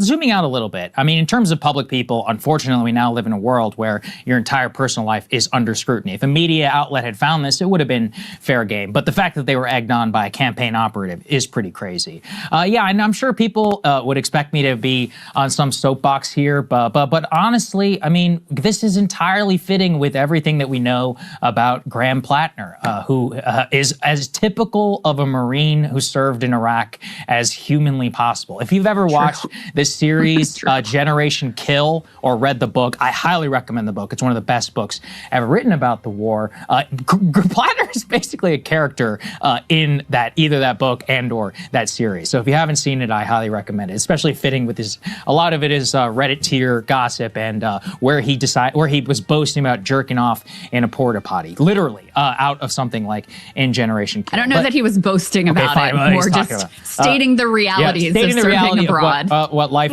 was like for him while he was posted abroad. I was laughing while watching because I was like, dude, this is like Generation Kill. I was like, it's like a time shot out of the 2003 book that it was set in. But yeah, zooming out, here's the deal, right? With Graham, it's between him and his wife. And so did I think what he did was bad? Yeah, I think it's horrible. However, she's chosen to forgive him and to stay with it. I believe that they're currently trying for a baby. And ultimately, look, I'm pro-marriage. I'm also pro-babies. And so, you know, the marriages are difficult. I don't condone this behavior. I think it's bad.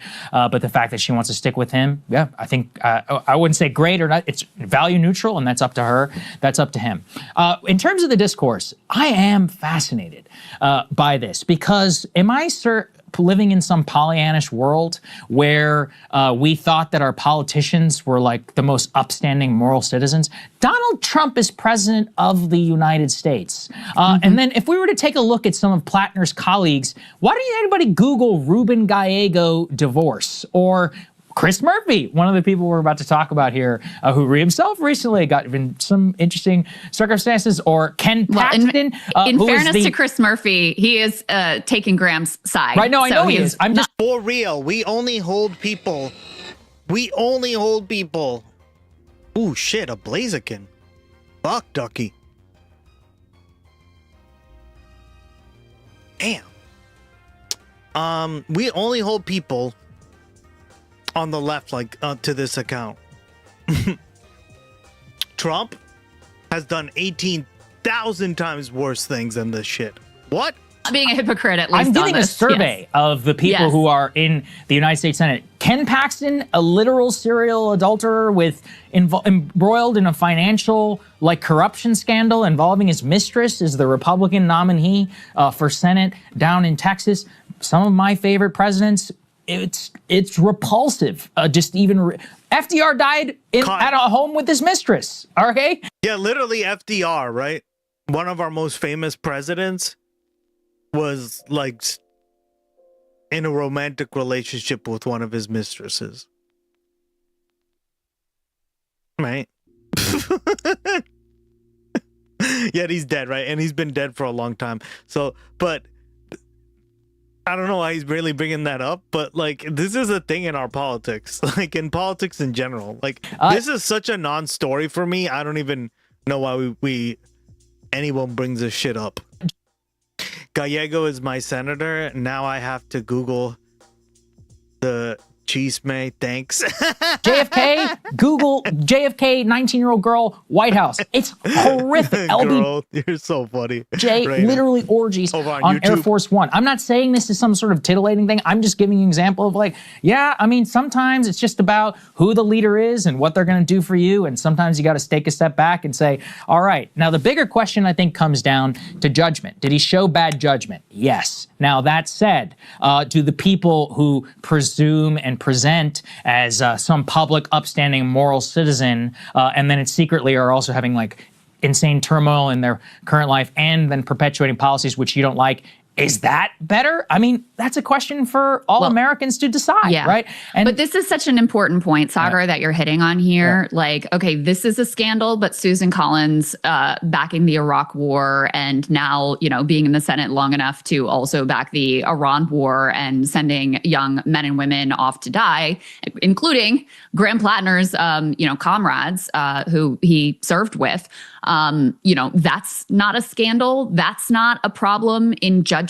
I mean, the way we view morality, or at least the way that sort of the Beltway media views morality, to me is really upside down in terms of what you would want in a public servant. Now, you could decide whether this is the type of person that you would want to be married to. Amy Gardner knows the full picture and said, yes, I do. I love this man. We're going to work through it. We're going to go through marriage counseling. That is a different question. But, as another example, Chuck Schumer decided to attend this Israel Day parade with freaking Bezalel Smotrich, who is the most grotesque war criminal you could possibly imagine. Is that a scandal? Is that, titillating media outlets and leading news coverage on CNN, et cetera? No, of course not. So, look, I'm curious what you think the political fallout will be. I have a feeling voters in Maine are going to shrug this off like they've shrugged off all of the other things that were supposed to be disqualifying for Graham Plattner. I do think he has a bit of not to compare him and Trump, because I don't think, the landscape is exactly the same. But I do think he has a bit of a Trumpian quality where he can push through quote unquote scandals in a way that other politicians can't get away with. Yeah. And because he has so effectively communicated, the message and the positioning to the Democratic base, and really not just to the Democratic base, but to the broader public, that people want to hear about checking oligarchic power, that is compelling enough for people to be like, yeah, let's just overlook this messy personal stuff. Look, I'm putting my analyst hat on. I mean, the idea that this is going to be some scandal, it's so ridiculous. Like, I'm sorry. Ryan made a great point. There are only a few 100,000 people who vote in Maine. You could actually conceivably meet most of the politically engaged people in that state. Graham knows many of them. It's a small state. It's so true. Like, this is not... It's fucking Maine. If you've ever been to Maine, it's so sleepy. It's so quiet, right? This is not California, where the media culture matters more than anything, because that's the only way that you're going to be able to meet somebody, right? Or social media or any of these. This is actually like some of the last vestiges of literally like barnstorming every county. Yeah, they're just like, and you kind of saw it with the video we covered about Maine, right? If he ends up winning, it's because of that, right? They'll be like, well, I heard some really terrible things about Graham Plattner, but I met the guy and he seems great. That's like one of the most Maine things to say, right? Because Maine is a very it's small, right? With the exception of Portland and like the bigger cities, you're going to meet everyone there. County or whatever. Maine. I'm not that familiar with your... Susan Collins isn't dropping out? No, of course she ain't. Structure, but I think they're counties. Jersey, where did you go, girl? I think so. Welcome back. I never know with some of these places, parishes, whatever. So with Maine, it's a tiny state. It has a very, very small number of people who are actually politically engaged. As far as I know, literally has only one major city, so it doesn't seem that hard to actually go around and meet people, to hold events, and ultimately, America is telling us a very clear message. From Paxton to Plattner to Trump, your personal life and your upstanding moral character does not matter. What matters is, what are you going to do for me? And I think, by the way, I don't think that's necessarily a good thing, but I do think it is reflective of an establishment culture where we had people who were presentable, presentably outward-facing, quote, upstanding moral people who got us into, look, W.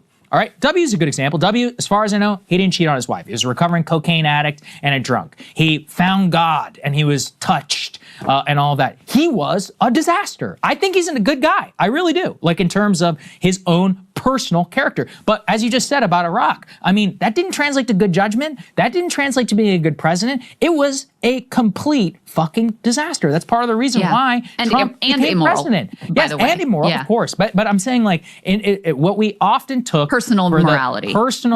I'm trying to think of other people who presented that way, where these politicians that a lot of people fetishize. Jimmy, perfect. Oh my God, perfect, right? Jimmy Saint Carter, of a man. He was, the saint, Habitat for Humanity. He was a disaster, an absolute disaster. I made this case actually before Trump, but I'll give you the counter to this. Before Trump, Lex Friedman, you can go and look it up. We have a long exchange about whether the personal character of a president matters. And I said no. No, it doesn't. And I said, there's so much history whenever we go back and I look, and I just talked about it. I talk about JFK, I talk about LBJ, I talk about FDR, I talk about Grant, who himself was a fool, fell for a number of different financial scams, literally, almost died penniless. And that's why part of the reason he had to write his memoir. A lot of these people display bad judgment in deep and horrible ways of their personal life, where if I knew them people personally, I would judge the hell out of them. However, they ended up doing great things. But I made that case about Trump. Now, I could also say that Trump's finality and his obsession with himself, I think, has been a disaster. Well, a genuine betrayal. But that's an important point. Yeah. It's not the womanizing Yeah, right. right. No, that I is don't care about the issue for it's that venality, it's the narcissism, it's the self-dealing, and that it's the corrupt behavior that has been there throughout his entire. I mean, he is a con artist. That is what he, at his core, is great at doing. He's great at creating an illusion and selling that illusion. That is the character failing that I think has been, really devastating, and does actually matter in terms of the way that Trump has conducted himself in office. Yeah, I take your point. And part of what was the devil's bargain? The devil's bargain was, yeah, we know he's a narcissistic, self-dealing casino con man. We think it's different than I just laid out all Mitt Romney. Mitt Romney seems like a good guy. Built his wife an elevator when she had MS. He has got, a giant, he's got like a giant family port. Mitt Romney's family life is exactly what I want my family life to look like, as opposed to somebody like Donald Trump, all right? If I'm ever, cheating on my wife, bragging about my sexual exploits to the New York Post, please put a bullet in my head, right? So that's I would much rather look like Romney. But would I want to live under a country like Romney? No, actually. And so, look, I mean, you're not wrong, but I will say, with Plattner, nice. In terms of his record, we don't know. A lot of it is promises. He's a lot like John Fetterman in terms of his upstart nature. I'm adding sexes to the game, by the way, guys. Pretty easy add. He's never held public office. He certainly has. Fetterman actually had held public office. Yeah, but that's fair. I don't Actually, know. no, good point. He hasn't. Fetterman had more. He hasn't had a. He hasn't had a stroke though, which I do genuinely think is the reason why Fetterman has become a different person. It's possible. But I'm also just saying, we don't know. The red flag with Fetterman was his position on Israel, which he basically just allowed. At that time? I don't remember. Ryan did the reporting on this. Fetterman just basically went to, I think it was DMFI, and was like, tell me what you want my Israel position to be, and I will adopt it. And that way you won't spend against me. So that, and the whole chasing down some, unarmed black dude that he, that whole thing, there were some red flags there. But another point, Sagar, that I think is worth considering, just as we're making the Trump comparison, is, when Trump first came on the scene, the fact that the Republican establishment, which was hated, was so aggressively against him was a signal to a lot of voters, Republicans and otherwise, that, they judged him by his enemies. The fact the media hated him, the Republican establishment hated him, the liberal establishment hated him. They're like, oh, there must be something there. And I think that there's a bit of that with Graham right now, with the Democratic Party, because I'd have to dig into the numbers, but the more that came out about his Reddit, whatever, and his tattoo, etc. By the way, guys, what do you think about the rewrite to the fishing game? I rewrote all the entries. I just cleaned them up a little bit, so they spam chat a little less. I'll probably add more entries and then call it a day. The more he surged in the polls. And so I think we have a Democratic base, certainly, that is disenchanted with Democratic leadership. So when they saw Chuck Schumer does not want this guy, that means I do want this guy. Mm-hmm. And I think that one of the biggest risks for him going into the general election was the Democratic brand is such trash. The minute you have Chuck Schumer coming to campaign for you or whatever, voters may go, I don't know if this is really what we're going for. So in a weird way, I think the fact that he continues to generate these cycles of upset against him, I think it could have a similar effect as, what happened with Trump, where people looked at the fact that the media and liberal establishment, Republican establishment all hated him so much and said, oh, this guy is over the target. Because I've even seen some, some sort of anti-Israel conservatives who have been defending him and effectively saying we all know why he's being attacked so aggressively. Yes, it's true. Because of his position on Israel and also his position on oligarchy, which are both anathema to the, established order. Who can deny that it's so obvious. It's just all about Israel. If you hate the guy because he's against Israel, then just say it. Don't invent all this bullshit. Gus thinks I read. Yeah, you Well, you don't.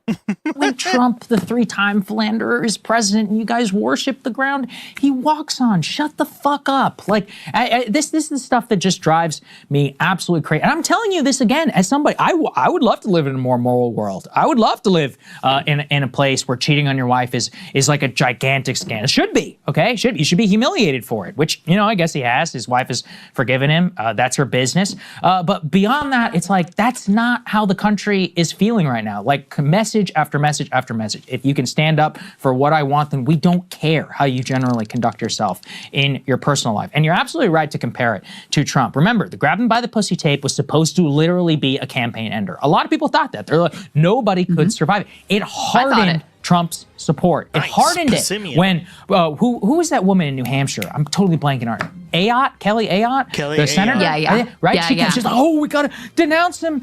Paul Ryan, all this. He wins. Not only he wins, but then we do all these, you know, remember all those soul-searching interviews in the New York Times? They're like, we went to a diner in Ohio, and they say the tape doesn't bother them. Yeah, no shit, right? You know, in retrospect, because for them, we tried Romney. We tried W. We tried McCain. He was a war hero, right? All of this. Just like someone I know in chat.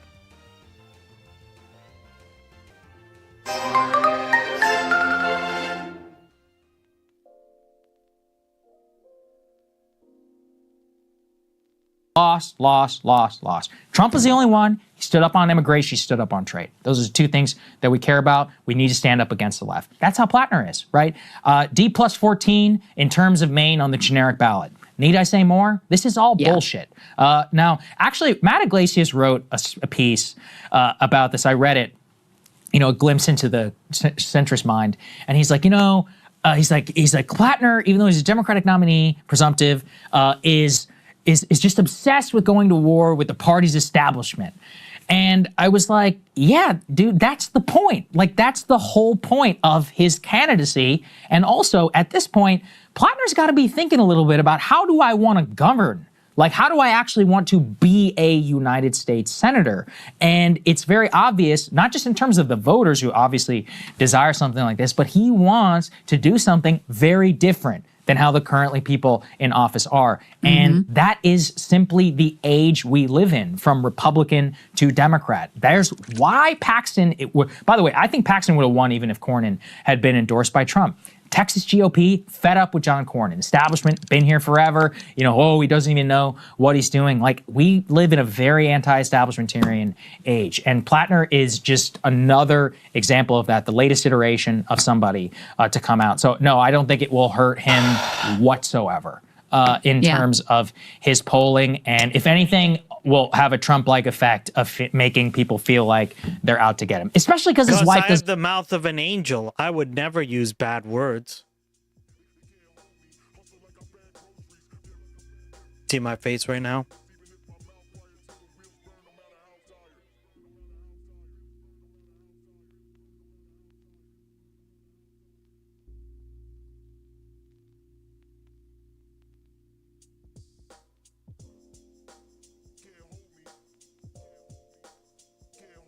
BS. Doesn't even care. Like, if his wife cared and they were getting a divorce, that's kind of different. But come on, like, what are we doing?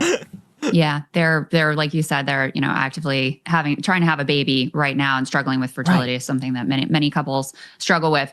We should probably, I don't really feel like playing Cory Booker or Michael LaRosa, but suffice it to say that you've got them and Neera Tanden and others too, centrist Democrats who are supposed to be vote blue no matter who all of a sudden are like, oh, I don't know about Graham Plattner. It's like, dude, you know, do you mean what you say about Donald Trump and about the problems that he has created and the threat that he represents to the country and the world? If you do, then there's no problem here. And of course, it's the obvious parallels to Zoran Mamdani, who is as squeaky clean as you could possibly get. And still you had Chuck Schumer refusing to endorse him and other, you know, Kirsten Gillibrand coming out and calling him a jihadist. It's always standards for thee, not for me or anyone. Yeah. You know, it's not an accident that the candidates who are critical of Israel in a way that goes against the Democratic establishment are the ones that suddenly they get reservations about, I don't know if I can get behind this particular person. So that 100% Josephus, great comment. Right? Great comment, man.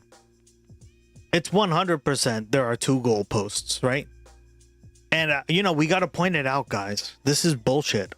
Oh, anyway, you've had a lot of that with Graham, but I do want to play. Hence why I wanted to cover this. It's a non-story, but people are going to try to make it a story. And your job is to do this. Gus, release the Gustex files. Tell Canada I used the word horseshit way before him.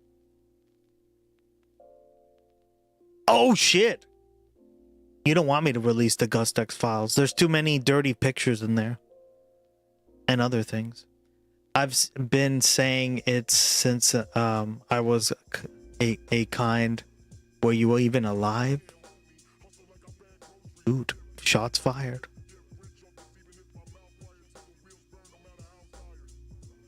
His response to make sure we get that on the record. He actually claims, and I want to listen to his wording here carefully. He claims that some of what is reflected in the Wall Street Journal and the New York Times articles is not exactly accurate, but he doesn't really elaborate on what that means.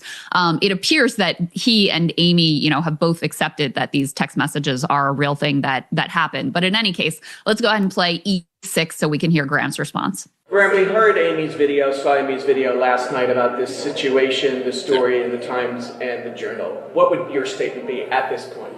It's no surprise to me that the establishment media outlets are just going to run gossip instead of wanting to talk about the things that actually matter in this race, which are the material realities that the Mainers are working with. These people are going to try to make this race about anything but what it's supposed to be about, which is policy. They never want to talk about policy. Amy and I have a very loving and very happy marriage. They would very much like to try to rip that apart. They're going to come after us in every awful way that they possibly can. And we're just going to keep talking about the fact that the hospitals are closing, the fact that child care facilities are closing, the fact that teachers and nurses aren't paid enough, and the fact that everybody down here continues to work harder and longer and get less. But of course, the powers that be do not want us to talk about that. And so they're going to just do gossip instead. But the stories are true, right? About the texts. No, this is the amazing part. The Wall Street Journal and the New York Times ran stories without any evidence besides the gossip from a former staffer. I'm sorry, that's frankly journalistic malpractice. We pushed back on it, they won it, they did it anyways. So, do you have a question? So are you confirming that the messages did not exist? What's that? The messages, they did not. I'm confirming that what Genevieve McDonald said in the New York Times is not true. So you never met with her about uncomfortable, for lack of a better word, sexting messages as the campaign was going? We talked about things in Amy and I's marriage that we've gone through over the years. We talked about that because that's our marriage, and we discussed it with the campaign. What Genevieve McDonald claims. By the way, this is the winning strategy. Just being honest about this stuff, right? This is going to generate so much goodwills. The Gustav files, yeah, damn right. Release the Gustex Model UN list. Oh man, that's the other Gustex files. How many Gustex files do you guys want? Jesus. You guys want a lot of fucking files, don't you? Isn't true. I love that Pikachu emote. I don't even really like Pikachu as a Pokemon, but he is the mascot, I guess. Right? Oh, I'm not sure exactly what he means by that. And I think it's a bit of a mistake to open up this door because now you just raise more questions about like, okay, well, what do you mean? Well, what part is not true? And it continues the story. His campaign came out. Take your lumps, and say like the initial messaging of like, this is not what people care about. True. Right. And then, this is a private matter in our marriage that we've worked through and we're moving forward. Opening up this line of inquiry of like, okay, well, what part of it is true? Well, what part of it is not true? Well, what about the this and the that? I don't think that was a smart move on his part. It was ridiculous. He was like, his campaign came out and was like, well, the part about Genevieve McDonald, that part wasn't true. We're not saying that. It's like, dude, just cut your losses, man. Yeah, pull a Trump, locker room talk. whatever. Get over it. In fact, you should turn it on the journalist. Be like, are you a pervert? Do you enjoy reading my sexual messages? Which one was your favorite? Yeah, that's about what I'm serious. I wouldn't be in this position, but that's what I would do. If I were a comms director, I'd be like, oh, you're a sick, disgusting pervert. Like looking at pictures of me shirtless and be like, are you gay? That's what I would do. But nobody wants to take advice from me. For the Platinum campaign. Yeah. All right. Cenk Uygur standing by. Those. Let's get to him. Hey, if you like that video. Yeah, I love those. You're just spamming Pikachu emotes now. Hit the like button or leave a comment below. It really helps get the show to more people. Is there a Pokeball or like an Ultra Ball emote on Twitch? Does anyone know? I can make that the hunt command. And if you'd like to get the full show. Interesting. Okay.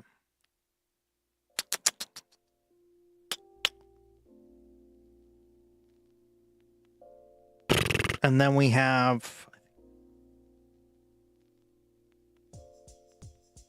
We'll watch that.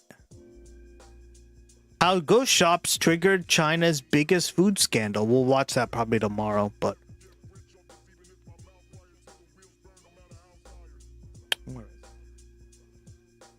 Oh, yes. This is what I wanted to watch.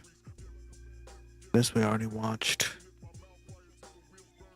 All right, welcome to the show, y'all. Happy Monday and happy June to everybody out there. I got a lot for you today, bro. I got a lot for you. So, in just a second, Trump looks like total death, if I'm being honest. Like he's slowly morphing into a hybrid of Mrs. Doubtfire and a skeleton. I think so. We'll talk about that. We have him spiraling and losing total control, posting, I believe it's over 50 times within a span of like a couple hours. Just crazy stuff going on over there on Lie Social. We also have not a good day for fishing for me. Yeah. Trump being checkmated by. I added a bunch of new entries too. So I also cleaned up the game a little bit. I just made it more like less wordy, but Iran, as Iran is now blowing up U.S. drones and attacking U.S. air bases in retaliation for U.S. aggression. We also have Israel moving on Lebanon, flattening Beirut, their words, not mine. We have mass panic as you have seven. Honestly, that's like the fun thing about these games is the chance, right? That's something that like these kind of games get really well, right? Whether it's they always get the chance aspect. So I added more junk. Damn right.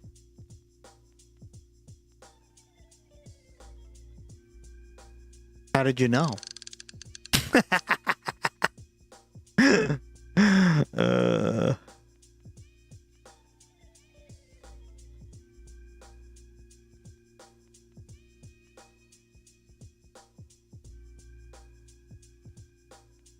100,000 people desperately trying to evacuate. I'm glad you guys like the Gloggy game, though. Or Gloggy games, because now he has technically 4. But I'm still working on the other 2. But the, yeah. As Israel is carpet bombing civilian areas. Nightmare stuff, very reminiscent of exactly what happened in Gaza. We'll also talk about Trump being furious because his Freedom 250 event is collapsing because it's so closely tied in with MAGA and artists want nothing to do with it. We have Graham Plattner engulfed in a sexting scandal. I'll give you all my thoughts on that. And we have the MAGA loser Dave Rubin ending his career in a viral debate humiliation on Jubilee. You do not want to miss that. What's so astonishing to me is his lack of self-awareness. Like, how do you not realize that you're getting bodied over and over by literally everybody who talks to you?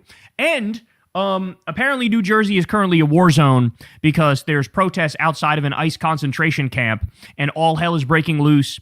ICE has effectively declared martial law. New Jersey put into place a curfew. Crazy shit happening, and it's insane to me that mainstream media is barely talking about most of this shit. So you guys know the drill, man. Everybody do me a big favor. Please subscribe to the channel and click that bell icon. That helps out big time and costs you nothing at all. You, of course, can also support the show on Patreon. Even just giving $2 a month goes a very long way in helping the show. Remember, we're real independent media. I've never talked to an advertiser. I've never done an ad read. I never will. You guys support this show from the ground up, and I'm very proud of how we've built our model here. So thank you to everybody who does support the show. You could also sign up for Crystal Kyle and Friends on Substack. That link is below. And go sub to Corin's World. We're live every Monday night. So we should have a show tonight as well. And by the way, we're motherfucking Nostradamus in this bitch because Corin and myself both predicted the NBA Finals at the beginning of the playoffs. Spurs versus Knicks, baby. It's happening. It's happening. So, let's go ahead and jump right in ski. So let's start with this, bro. Trump is crashing out over on Lie Social, and I'm going to show you what he looks like, what he's been up to as the economy is crumbling, as his war is spiraling out of control. He can't help himself. He continues to golf on a regular basis. When he's not getting surprise medical procedures and lying about them, he's out somewhere on a Trump golf course lying and saying that he shot even par. But now he physically looks like he's deteriorated, and it's very clear that he's not sleeping at night, and he's falling asleep during the day in meetings. Okay, but when I say it's an earth-shattering fucking posting spree that he just engaged in, I mean it. As you all know, there's this guy by the name, quarterback of the New York Giants by the name of Jackson Dart, apparently Southern boy, and he decided I want to introduce Trump at his rally when Trump recently did a rally in New Jersey, which, by the way, reports are virtually nobody was there. So further proof that MAGA has collapsed around us. Nobody showed up to this fucking thing, okay? But this guy introduces Trump, and everybody called it at the second he did it. Like, what the fuck are you doing? You're going to ruin the chemistry in the locker room. Because I don't know if you know this, the NFL has a lot of young people, has a lot of black people, and demographically speaking, young people lean very left, black people lean very left. Here you are introducing the war criminal, pedophile, rapist, con man president. This isn't going to fly, bro. This is not going to go over well. True to form, stories came out God. Oh yeah, his teammates are furious. And some even went out on the record and said like, not cool, right? And we need to rebuild trust. And, you know, that you shouldn't be this overtly political if you're a quarterback of a team. It became a big deal. So naturally, Trump decides to rub salt in the wound and make it worse and spit in everybody's eye. So Trump comes out and says the following: "Thank you, Jackson. It was great being with you. I know you're taking some heat from the radical left lunatics who are jealous of you, me, and everyone who surrounds us. But I also know that your jersey also went to #1 and you're making millions of dollars. So you are a winner. They are all losers. See you in the White House, President DJT."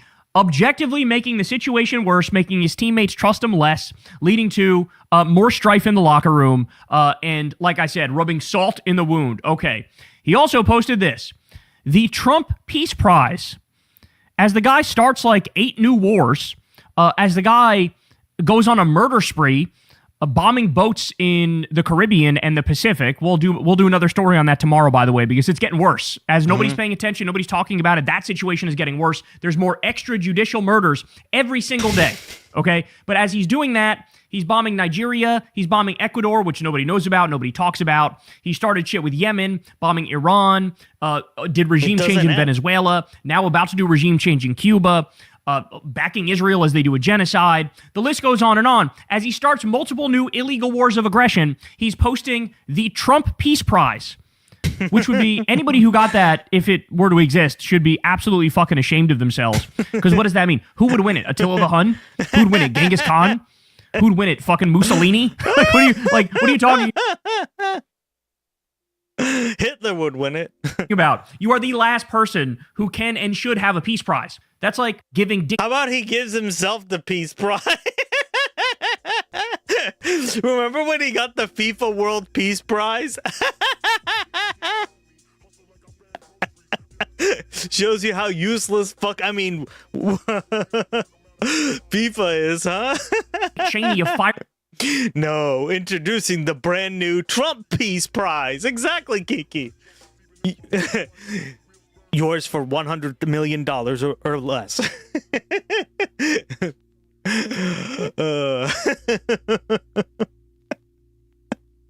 You can already. I'm Donald J. Trump, and I approve this message. 100 million. I mean, it's like a no-see ship person collect. Yeah, exactly. Firearms Safety Award or something like that. Exactly. What are we talking about? But he's not done. He continues. We also have this one. The 5 stages of Trump derangement syndrome, and it shows Rosie O'Donnell through the years as she's getting older. Then the last one is obviously just totally digitally manipulated to make her look like she doesn't look at all. And all these years later, this is what I keep telling you guys. This man is deplorable. This man is loathsome. Because all these years later, he's still liable in the middle of the night to take a shot at Rosie O'Donnell over a feud from like 1999. He's liable to tweet about how, Bette Midler is washed up because Bette Midler said something bad about him in 2007. Like, this is where we're at. And this guy's brain is not functioning well because one of the hallmarks of slowly losing your cognitive abilities is that you tend to perpetually live in the past, and you can remember details of stories from the past, but you can't remember anything from recent times. And he has shown that over and over again. You're tweeting about Rosie O'Donnell, who doesn't even live in this fucking country anymore. You're tweeting about her in the year of our Lord 2026. Are you kidding me? And by the way, she looks 1,000 times better than you do. As I said, Donald Trump is slowly becoming a mix of Miss Doubtfire and a skeleton. His skin is like melting off his body as we speak. His hands are rotting away. He's lying over and over about his cognitive state. He's lying about the rash on his neck. He's lying about all these health problems. His fat, giant ankles, which are a sign of congestive heart failure. Okay? Real. Let me give you more. So he also posted this. Him dunking on Kathy. Would you like a Trump World Peace Prize?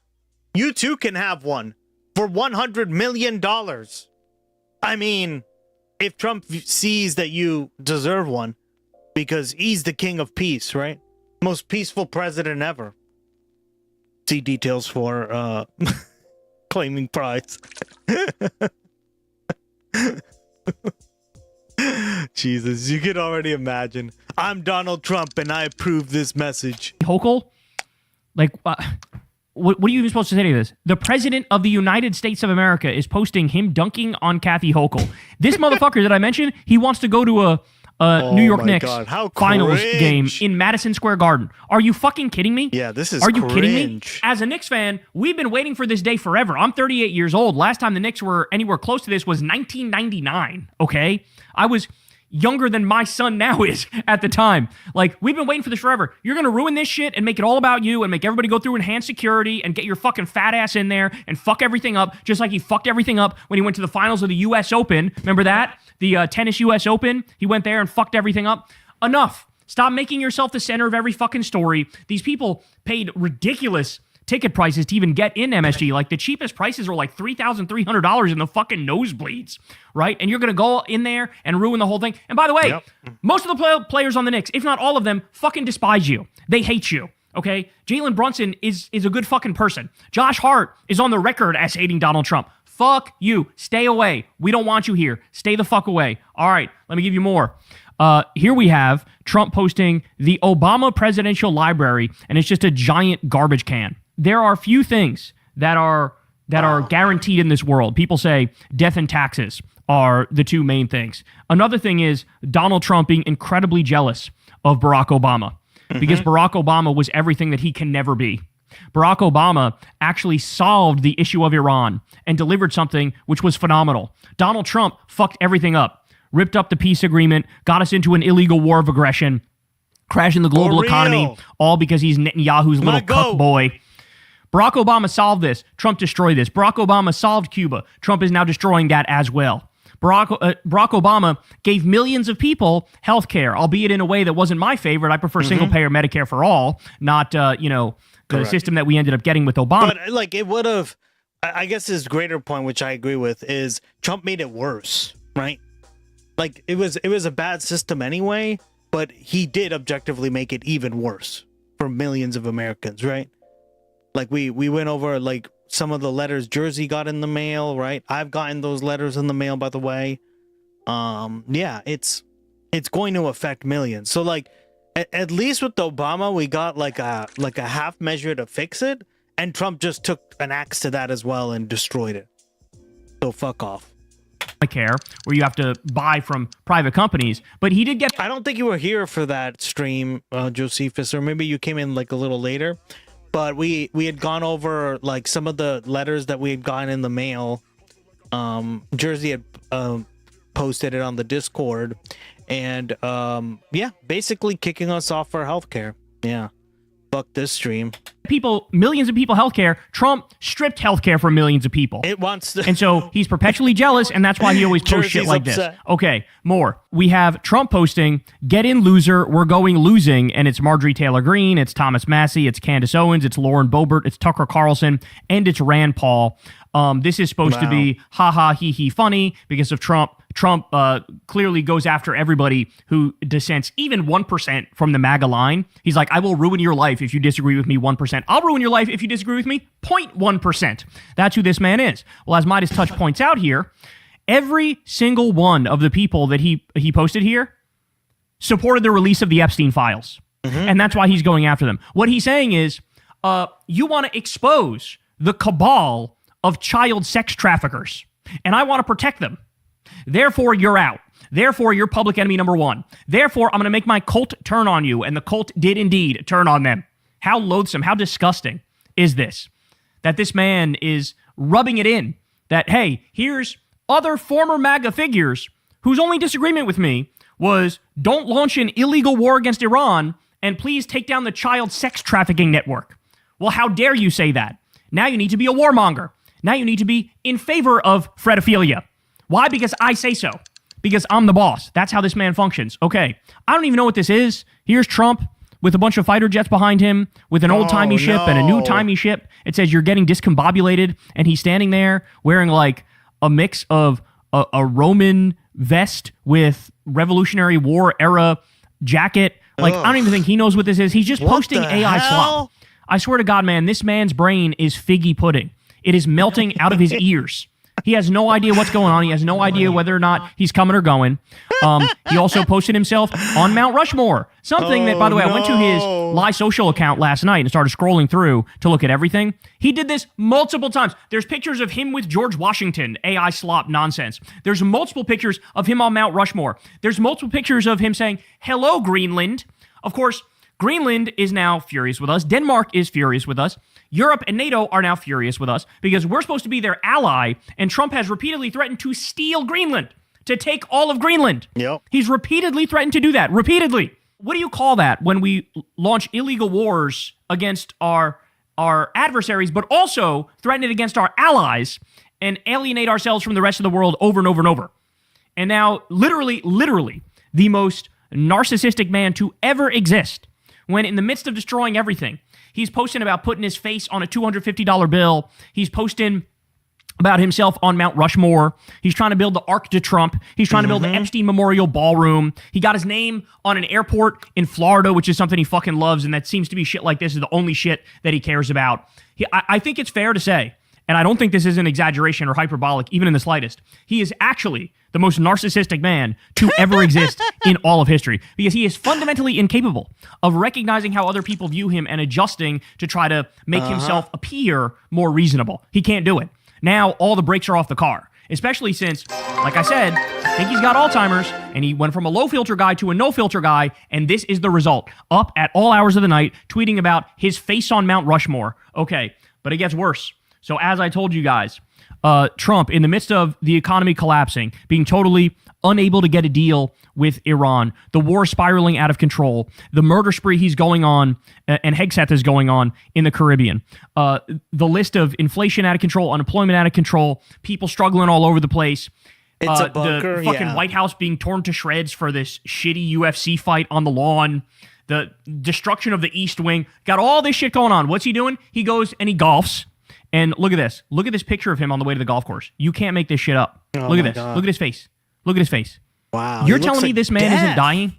I've never seen a clearer case of somebody slowly losing their grip on consciousness. I mean, this is crazy. Look at this. His eyes are like 50% shut. His skin is drooping off his face. He looks, like I said, like a mix between a skeleton and Miss Doubtfire. Okay, ready for this? I love this comparison. Somebody said, Trump is rapidly approaching British royal territory. Remember this picture? Didn't this guy die like 7 minutes after this picture was taken? I'm exaggerating, but didn't he die like soon thereafter this picture was taken? He is rapidly approaching that, without a doubt. All right. Then Trump was doing an interview with Fox News, and listen to what he says here. Their military, we've sort of left it alone because we think that their military is somewhat moderate. They have other people that aren't moderate. We've taken them out. We've taken different forms of leadership out. We've actually left their military alone. People would be surprised to hear that. So he's saying, I didn't attack their military. I left Iran's military alone. Ready? But you're in a President war Trump with in them? April. The United States. This doesn't make any sense. You're in a war with them, but you don't fight their military. You fight what? Wait, what? Can someone explain this stupid shit? Huh? States has completely destroyed Iran's military. So now he's saying, we actually left their military alone. That's what I want to do. I left their military alone. In April, he says, the United States has completely destroyed Iran's military. How many times has he gone out there and said, they have no more navy. We destroyed their navy. Their navy's at the bottom of the ocean. Exactly. They have no more. What? They have no more airplanes. We destroyed their entire air. What? Remember that picture we covered where he showed the whole like Iranian fleet underwater? Kill me. I want to die, guys. This is literally killing me. Oh my god. I want to Brian kill me. Force. We destroyed everything about back and forth from I destroyed their military to actually their military is fine because I wanted to leave their military alone. No, I'm like, how can this guy remain in office? I genuinely and sincerely mean that. I'm telling you guys, there's going to come a day where we learn about the massive, colossal cover-up that's going on to basically hide the fact that this man has serious cognitive problems, serious mental problems, serious physical problems. There's an army of doctors around him, clearly pumping him full of God knows what medicine, all hours of the day, all hours of the night, in a desperate attempt to keep him alive as a man who cannot think clearly, cannot think straight, cannot help but contradict himself, makes earth-shattering, destructive decisions on a regular basis, and all of his little fucking loyal sycophants around him support him every step of the way. Again, it is incredible what we're witnessing here. All right, more. So Trump says, Iran really wants to make a deal, and it will be a good one for the USA and those that are with us. But don't the Democrats and various seemingly unpatriotic Republicans understand that it is much tougher for me to properly do my job and negotiate when political haps keep negatively chirping at levels never seen before, over and over again, that I should move faster or move slower or go to war or not go to war or whatever. Just sit back and relax. It will all work out well in the end. So the most ironic post of all time, because the thing that he's describing other people do is what he does. He's the one who, when there actually are conversations going on with Iran, with diplomats behind the scenes, he's the one who starts saying, I'm going to bomb everything, I'm going to blow up everything, I'm not in the mood to make a deal, I don't want to make a deal, fuck your deal. He'll interject, he'll change his mind, he'll flip-flop 7 times in the course of 3 days, and he will blow up the deal. In fact, it got so bad that the U.S. government had to say to Iran in back channels, listen, I need you to ignore whatever the fuck Trump says on Lie Social. Ignore it. Because that's all for public, domestic media consumption. That's all for theater. So ignore what Trump says. Just talk to us. We'll make a deal. We'll hold that bitch up. We'll hold up our end of the bargain. But you have to ignore what the president of the United States is saying. So here he is saying, why is everybody messing up my deal? I'm trying to work my magic here. What are you talking about? You're the problem. You're the problem. Oh, my days. Then he starts bragging about taking a 4th dementia test.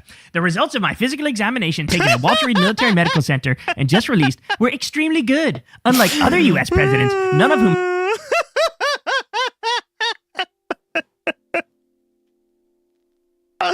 Oh my god. Yeah. I mean, this is the only guy who brags about good scores on a dementia test, supposedly, allegedly. Have ever taken an approved high difficulty cognitive test. I scored a perfect 30 out of 30. Considered I'm so sick of the media sane washing this. For real. For real. I'm so tired of it.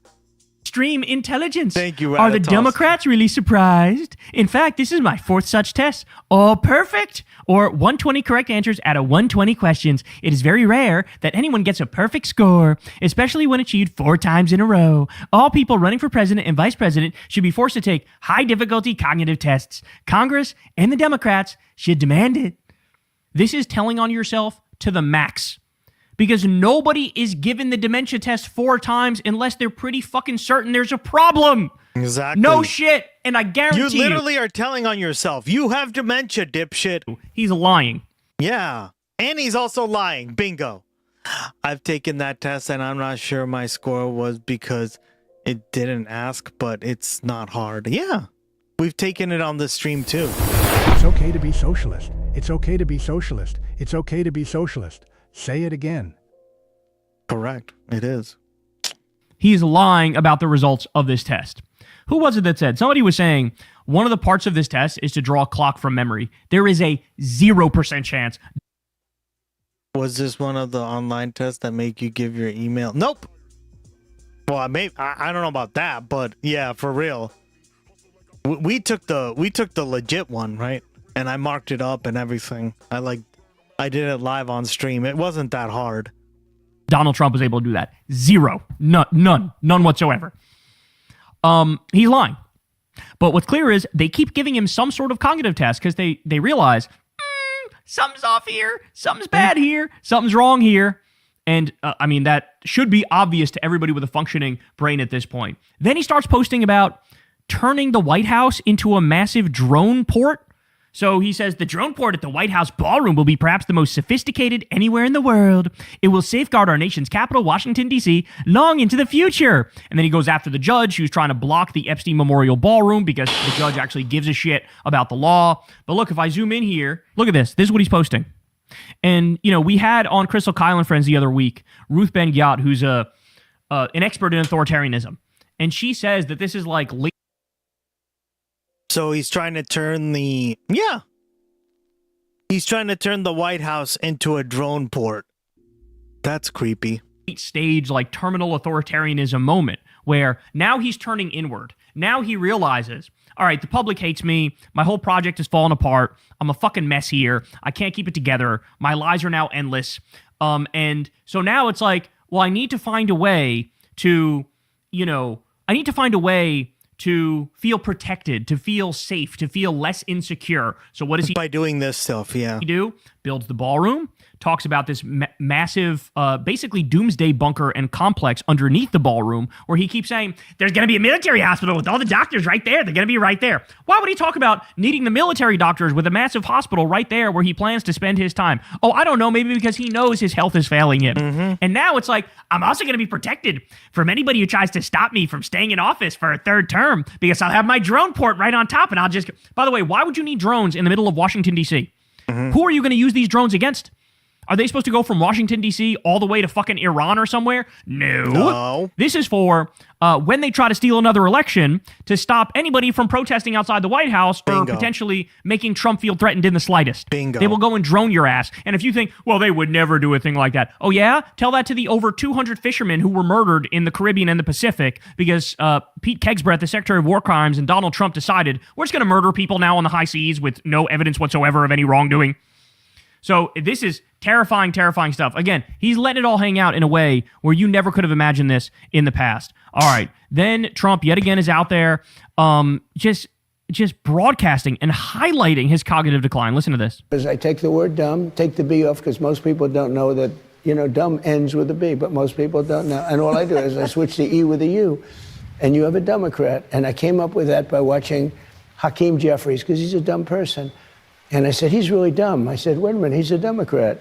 So I think it works. I don't know that it's going to be as good as Pocahontas or fake news or so many of the others that we've come up with. But I'm going to just call them Democrats because I don't understand how they can be so stupid. My God, man.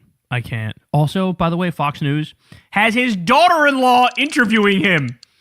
Oh yeah, I'm sure you're going to get the truth. You're going to get a real straight shooting interview there. You're going to have real hard hitting journalistic questions. What a sick joke. Guys, do you understand that so when somebody tired of starts this. playing with words like that Dumb and saying Dumber. stuff, he did this the other day. He goes, we got him on the high seas. And when I say seas, I don't mean like C like S-E-E. I mean C like S-E-A. It's that kind of C.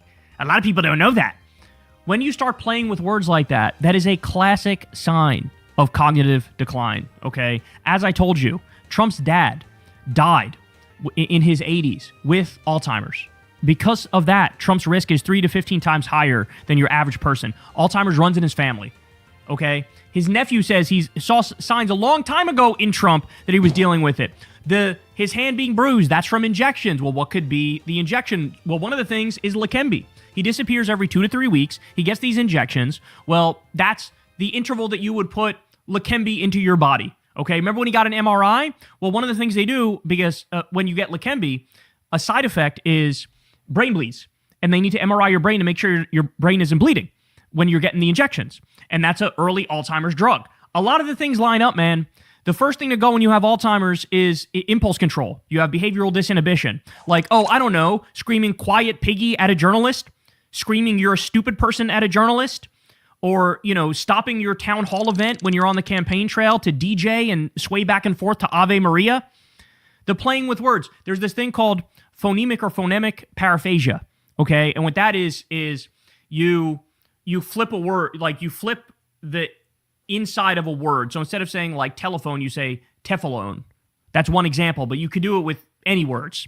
And that's a great sign of cognitive decline. And what's with Trump and his new obsession with like, oh, dumb is spelled with a B. A lot of people don't know that. C is spelled S-E-A. A lot of people don't know that. It's because he's going through these things, okay? Confabulation, honest lying. That's another thing epic. that he does all the Too bad you have a very small chance to catch it. time. A decline in verbal complexity. 25%. Repetition and fixation. Sundowning, gait abnormalities, all these things. He's showing every single symptom of this, man. And his doctors are covering up. And his cabinet is covering all of this up. That they know he's not all there. All right, another great example of the old noggin not working anymore. Here Trump is accidentally saying we shouldn't have ever been in Iran. Then you have a country that's, for 40 years can never rebuild. You look at what happened with Iraq. We did so bad. That was such a foolish thing, what we did. Shouldn't have been there in the first place, by the way. And shouldn't have been in Iran. But Iran has the capability. Shouldn't have been in Iran. That is the ultimate Freudian slip if I've ever seen one in my life. Shouldn't have been in Iran. You know the thing I started completely illegally?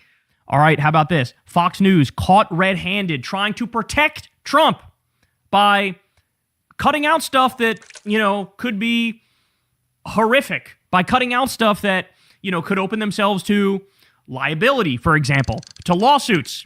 So let me play this for you. Take note of the hard cut that's in this clip. To really be great, you need a fair media, and we don't have a fair media. I mean, that's all they can do is lie. Well, that's they the have Democrats. No policy. They have nothing. What'd you cut out there? What did you cut out there? What was said that Fox News felt the need, man, we cannot run this. For our country. And, to really be great, you need a fair media, and we don't have a fair media. I mean, that's all they can do is lie. Well, that's they the have Democrats. No policy. They have no. What's in there? Yeah. Remember, guys, Trump sued CBS and 60 Minutes for editing a Kamala Harris interview. Trump sued a bunch of media outlets for saying stuff he didn't like. Now, here they are protecting his ass. Nobody's even talking about it. Nobody's saying shit about it. And then finally, I want to end you with this. In the midst of all this going on, Trump is taking L after L after L.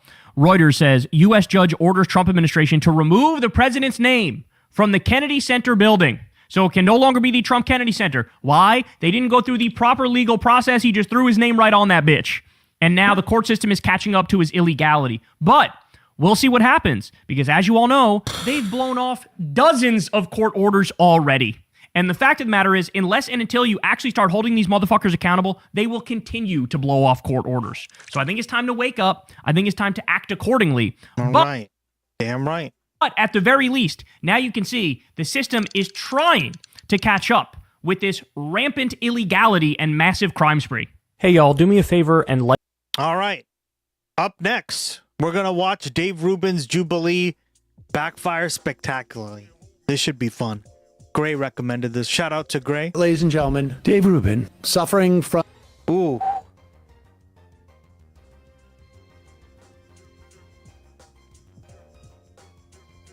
Ooh, nice. A huge drop off, I would imagine, of viewership, but also suffering from a real loss of guiding principle as to why he's still doing this.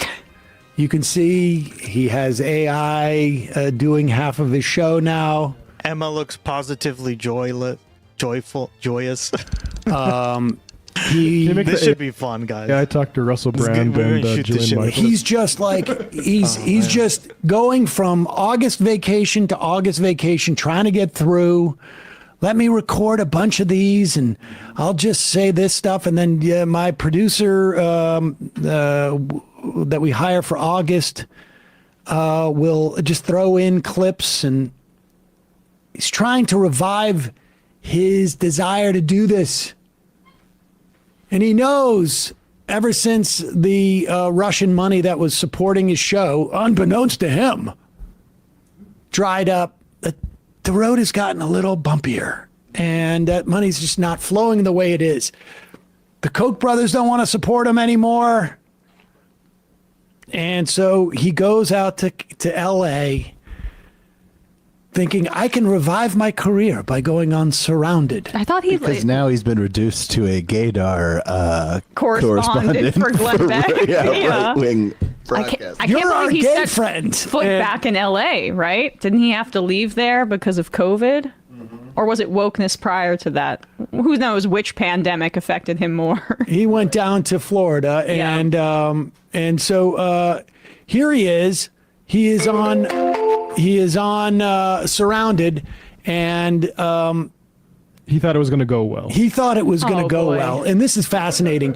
I don't think I have seen more fact checks of the guy doing the claims than on this, and it is amazing. And again, we have very good reason to believe that my name was brought up multiple times to him.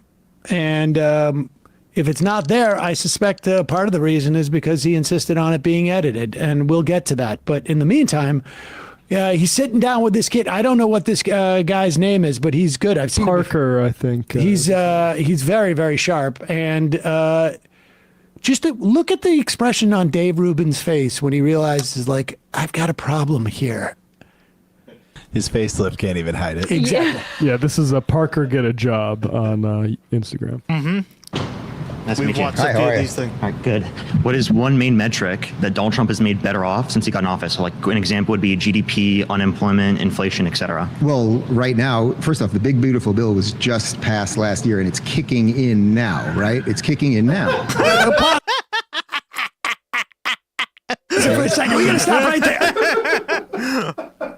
Oh my God! It's kicking in now. It's just about to kick in. We've just only now begun to throw people off of Medicaid. People are laughing at him. Yeah. Like What a within joke. seconds. So it's the whole. Yeah, and we covered that, right? Jersey. Shout out to Jersey. She posted her letter. I've gotten a letter similar to that. If you have letters, please post them in the Discord. Obviously, like, don't dox yourself, right? But we want to document this stuff because we want to know if you are on Obamacare or if you are on a like an Obama exchange. Now this is going to affect you, right? I will happily share it. Just, block out your personal information. But yeah, guys, this is fucked.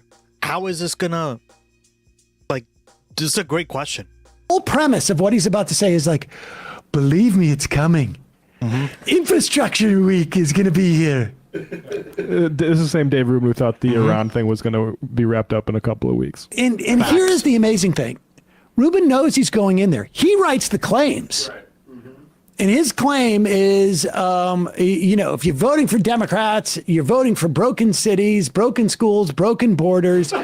And he's being asked, like, what is the evidence that what your project is doing? And Dave, if he really believed like the big beautiful bill was going to pay off, he would cite specific elements of this big beautiful bill. He would, like, everybody knew the tax cuts were coming. the rich people who got all the tax cuts, they knew they were coming. So it's not like, oh, they're only finding out now that they're paying less taxes. No, they've known for over a year. Yep. And according to Dave Rubin's, like, that's what's going to help the economy. They know they're not going to have to pay these taxes. So they got this extra money to invest in all this job creation. The job creators had to wait till April 16th because they didn't know what they were getting in their tax return yet to invest in the country. And now it's job creation season. It's job creation season. There's a time to reap and a time to sow. Good. Last year, and it's kicking in now, right? It's kicking in They're now. laughing at them. Okay, so we're going to now see results of that, like even the tariffs. All right, so let's do tariffs. Are you for or against tariffs? Against the universal tariff. So what's the main metric that he made better off? What? What's the main metric that he made better off? GDP, unemployment, inflation? Do you have any idea? Listen. They're all laughing at it. Okay, we got to play. And is there a way to slow this down? Because he tries to distract. Because Dave obviously has like one thing to say about tariffs. And he says, you for or against tariffs? I mean, we're talking like this is, honestly, I went to a friend of Saul's bar mitzvah yesterday. And the level in which these 13-year-old kids speak to each other is about like 10 times more sophisticated than the way that Dave Rubin presents. Are you pro or anti-tariffs? And this is so dumb. But I like this freeze frame. Look at his eyes. There's nothing there. There's nothing. There's nothing. Panic. Exactly. But just searching and searching aimlessly, like a child walking This is what through a the woods, buzz picking things boxer. up. It looks like a buzz boxer trying to find the clock to see how much time is left in the round. Right. Or, he might actually be literally looking at the clock on the wall. The best thing to do though is to watch the people in the background who are out of focus but still looking at each other to scoff at what this is down to 0.85 speed, by the way. Okay, now wait a second. I just want to remind, so he says and what's this kid's name again? Parker. Let me see if I can distract you with tariffs. Are you for or against tariffs? And Parker says, I'm against universal tariffs, which is exactly the right nuanced answer. There are instances where tariffs can work if it's combined with another policy because you want to build an industry, or maybe we need to do this for national security. We don't want all of our computer chips made in a country that can, I don't know, have COVID and we have no computer chips. But you tailor it with an industrial policy, and you have to make sure that we have the capacity to make those goods here before you implement universal tariffs. Or you build that industry. Exactly, but that's what Biden was doing. And give credit to Parker here, or he is at the very least, that was a very efficient way to say exactly what we just said, and then goes, let's get back to the issue Let's get back to the question. What's the one metric? Yes. For the two biddies. You don't donate, you don't matter. I love that. Rubin, you have to wonder, is he thinking, what is the metric system? Get inside that head. What is the metric system? Is this the thing where it's like 3 feet long? Is that what, are we talking kilograms, or is it, how do I measure? There's nothing I can reach for as a measure, but he'll find it, folks. He thinks he'll find it, but here he goes. And then he says, look, and everybody laughs at him. Yeah. Listen.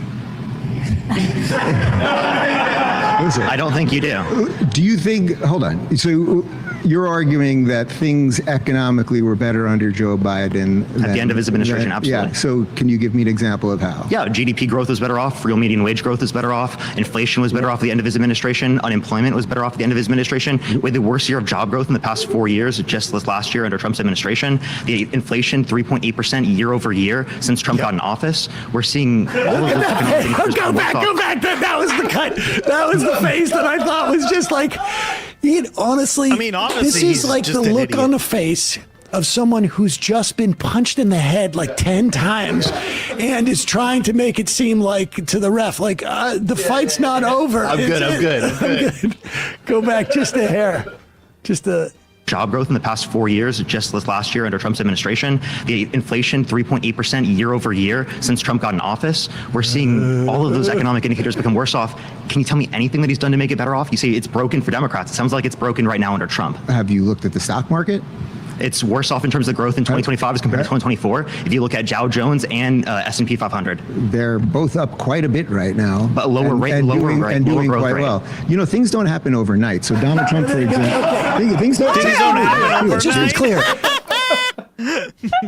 Everyone knows that the stock market, stripped of 6 AI stocks, is underperforming. Oh my God, what a joke.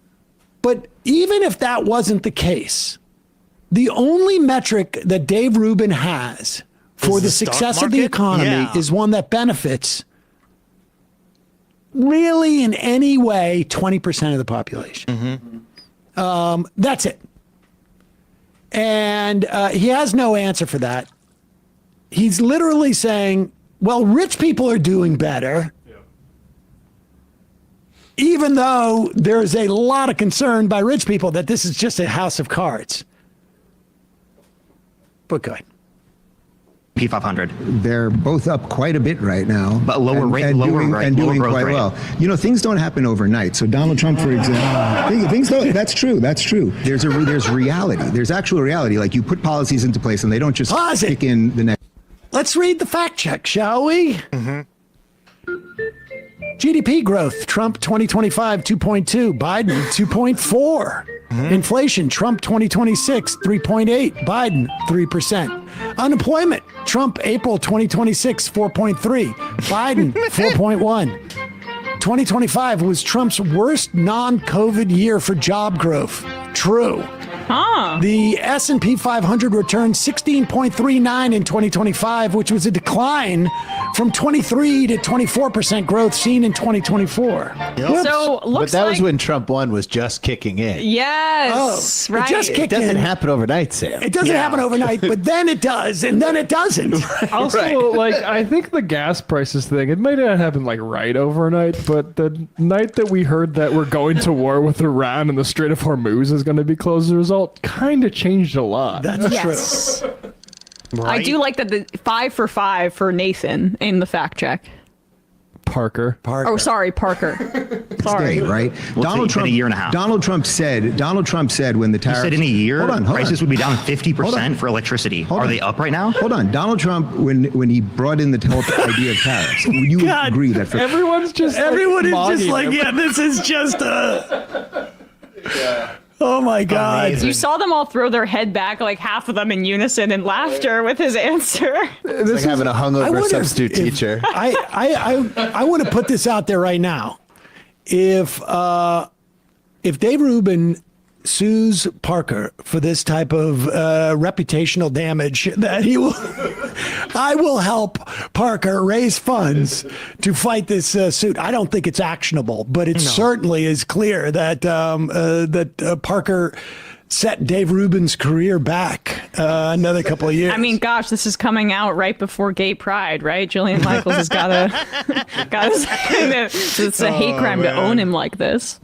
right now? Hold on. Donald Trump, when he brought in the whole idea of tariffs, would you agree that for the last 4 decades, we have had completely lopsided trade deals with all of these countries where they're tariffing and taxing our products that go to them, and they're getting sweet deals when they sell to the American public. Do you think that's a fair... Didn't Trump address that with the USMCA, but he went against that when he didn't extend it through the context of his new trade agreement because he wanted to place tariffs on all of them again. And his tariffs that he's placing on are destroying our relationships with countries all around the world. No, it's well, costing... wait, when you say destroying relationships... It's costing consumers here in this country. A Federal Reserve report just came out, indicated that we'd be below pre-pandemic levels of inflation if Donald Trump never imposed the tariffs in the first place. Meaning we'd be able to bring down interest rates and be able to increase investment within our economy and bring more jobs back. Hold on. When you say destroying our relationships with other countries, well, other countries were getting sweet deals, right?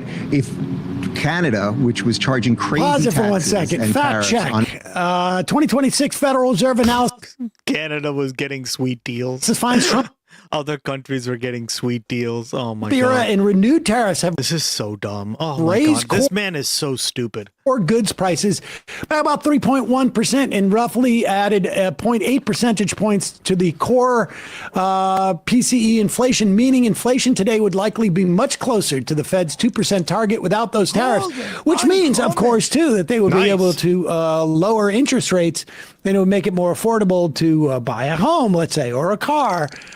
Now, Dave has pivoted from the tariffs are meant to help our economy to the tariffs are supposed to be fair, and we no longer give these countries sweetheart deals.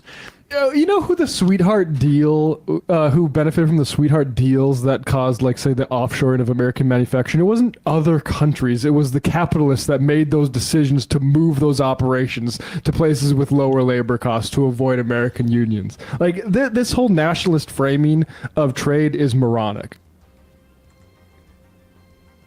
Our products that were going to them, and we were basically charging nothing back. How can we sell to their market? So if they're upset with us, right? So China is a little upset with right now. Upset with us. We're trying to get fairer deals. Canada, obviously under Carney, is upset with us because we're trying to get fairer deals. Donald Trump is trying to reset things. We were basically the world's piggy bank for the last. It's really basically post-World War II, and Donald Trump is trying to Pause it for a reverse second. that. So what does that that we'll mean? have fair. A piggy bank. That's the place where you put your money. Yeah, and save it. Savings. We were the most secure place where people wanted to put their money. And Donald Trump is trying to fix that. And Donald Trump is trying to make it much riskier to invest and keep your money in this country. He's actually he's doing a really good job at that. I mean, with long-term bonds and with the long-term yields for the United States dollar. I mean, what was Dave Rubin even trying to say there? We were like the world's ATM. Yes, that's what he was trying to say. Collecting fees. Yes. On people withdrawing their own money. What? What checkbook? What economic problem could he point to that was a function of our not having access to specific markets? Like, we can't sell our cars in Japan or Europe because of the size of the cars. All we do is make SUVs. There's just no room, literally no room in most of these countries for an SUV. There could have been specific products that he wanted to push, but... Yeah, and we had talked about this, right? If the U.S. actually cared about competing, we wouldn't be making the kind of cars we do currently. That's why we don't. This is why this is so disingenuous, right? We just want to make line go up without much work, right? With as little work as possible. Well, guess what? You have to earn people's money, guys, right? And a lot of these corporations don't understand that, especially American ones. As we saw with the example of that whole saga we watched, right? You could argue that's a perfect example, encapsulation of what I'm talking about. I don't know, agricultural products or whatnot, saying, hey, this country... And why do I say that?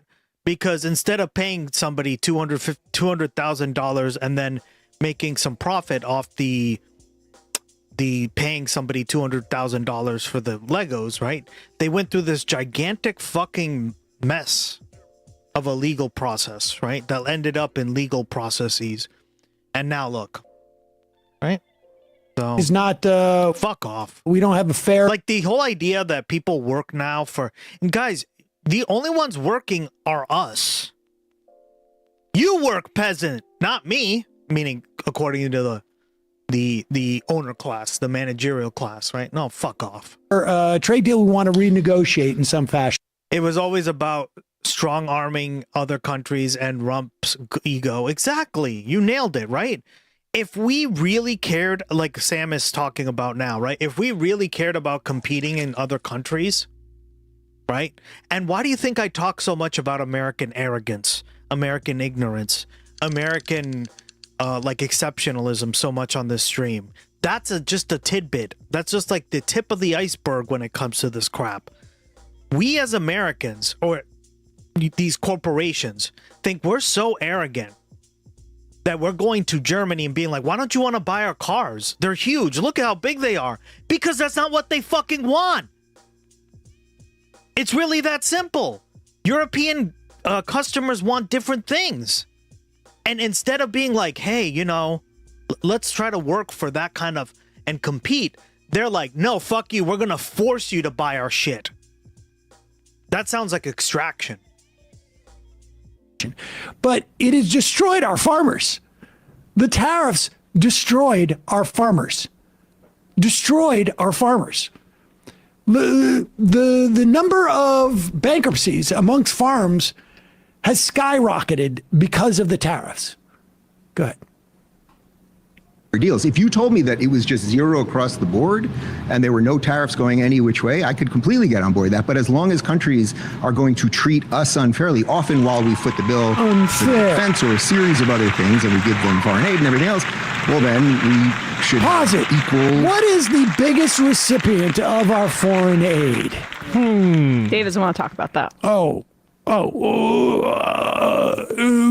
But what's the second biggest? Well, Egypt, but probably for the same reason. Exactly. Exactly. Go ahead. Other things, and we give them foreign aid and everything else, well, then we should have equal playing field going both directions. What better deal did he get? What? What better deal did he get? What do you mean? Several countries have already come back, and we've name any of the conditions that made the trade better off. Give me the specifics. Canada, I think they had something like a 60% tariff on cheese, literally on cheese, that was being sold from America, from Wisconsin to Canada, and that basically is zero right now. That's one little example. I think it's zero right now. Okay, so that's a targeted tariff, not a universal tariff. Can you name Pause it one for 1 country that second. Fact check. Now, you can't, Parker's not going to know all of the potential world of lies that Dave Rubin can. Canada did not have a flat 60% tariff on U.S. cheese. That's now basically zero. Under the USMCA, which was negotiated by Donald Trump. Yep.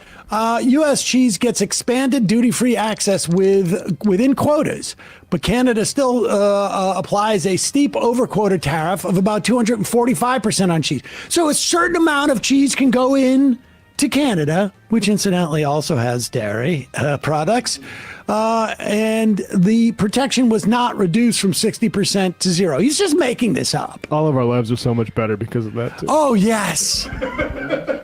Oh, yes. Cheese quota tariff. Yes. But his answer even is better than what I would have come up with in that moment, which would have been try to address that specific claim as the fact check does. He's absolutely right that is a targeted tariff and not the universal nation-based ones that the Supreme Court just declared unconstitutional, which is what Parker had said earlier was the thing that he disagreed with. And it's just the contrast with him bringing out all these statistics that then get completely backed up by the fact check, and Dave just waiting around in Trump speak about how we're getting ripped off. I mean, it couldn't be more obvious who's got stuff going on in their brains. I think there are several countries that name did. one. I think there are several countries that did. Honestly, I'm not sure, but I think there are several countries that did. Okay, so why that zeroed out the tariffs. So then why don't I think there are. He's so uninformed, he can't even give like an uninformed or like a guesstimate. Argentina did, if I'm not mistaken. I think Israel did. I think a few other countries did. Why don't we put a proportional tariff? I'll say Argentina, a place famous for eating beef, is at its lowest beef consumption at all time because the economy is absolutely crushed. Yeah, that's pretty fucked, right?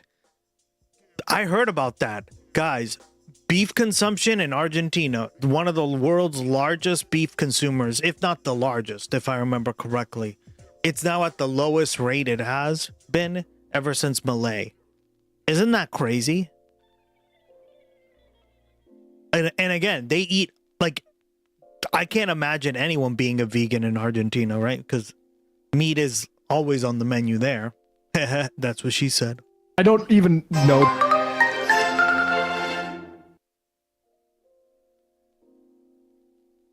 that it's true whatever he said about the tariffs, but I would imagine Milei probably did something. Nobody can afford beef. Well, Incidentally, what that suggests to me is that it's not that nobody can afford beef, it's that a significant percentage of the population now is no longer able to afford it, right? Because of all the commercialization, neoliberalization of their industry, right? And down to the laissez-faire system that they've created, right? Under Milei. Yeah. I'm looking That's at. what I meant. Yeah, no, I get what you mean, but that's what I'm just clarifying. We have them here in New Jersey. Oh, no. 2025, Wisconsin saw. But how does the beef industry make money? I mean, they make money per pound, right? You figure how much it costs to raise one cattle, and then you charge per pound, right? It's really that simple. There's like ways of doing it, right? Largest world. Watch this. Yep. No. Look at this. Argentina historically is the king of beef consumption, right? More than the United States, more than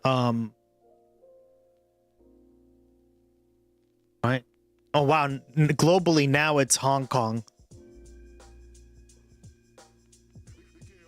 It looks like, which is crazy. Hong Kong. Ooh, a rare one, Ducky. Flygon. Damn. I added the if it's male or female. There you go.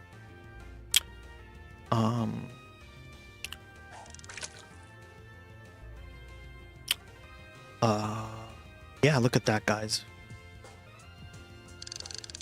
Huge amounts of beef. They like the beef. An increase in Chapter 12 bankruptcies, despite the fact that the cheese quota was raised. There's some drama. Well, the reason there's probably drama is because Argentina's really good at making beef, and they have the perfect place to do that. It's called the Pampas, right? We went over that a few streams ago. The Pampas are a very fertile, rich plain in not just Argentina, but they stretch out in that southern part of South America. And they're very, very good for growing lots and lots, or raising lots and lots of cattle. Wow, what a dick. Get it, Ducky? Because Flygon was a male.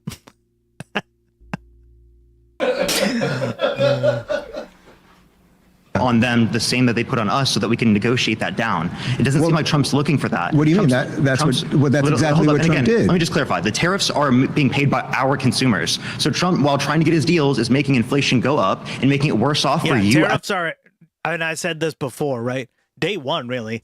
Guys, tariffs are not good. Never support them for this reason, because they're inherently, right, inflationary. Now, maybe you could argue like, hey, tariffs are good in specific arguments or in specific cases against very targeted industries. Sure. That's what some of the evidence suggests. But yeah, in general, they are inflationary.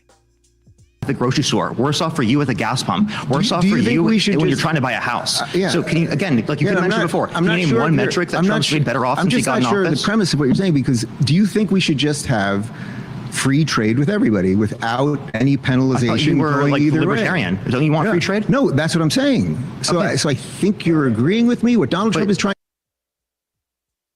Well, you're not a libertarian, dude. No libertarian in their fucking right mind would not support free trade like you just did, right? You just suck off Donald Trump, so you got to suck off this point of his, right? He has overall decreased tariffs. He's trying. That's a great This guy is so good, by the way. Like, when he comes to these like really dumbass like conservatives, decreased tariffs than he did. It doesn't happen overnight. It doesn't happen overnight. Yeah, They're you keep saying that. negotiating these things. Or have we done anything in his office yet? Yes. What? Yes. Scott Besson every day is negotiating with these other countries. You think that what has Donald Trump done in the past year and a half that he's been president? He's had Scott Besson negotiate.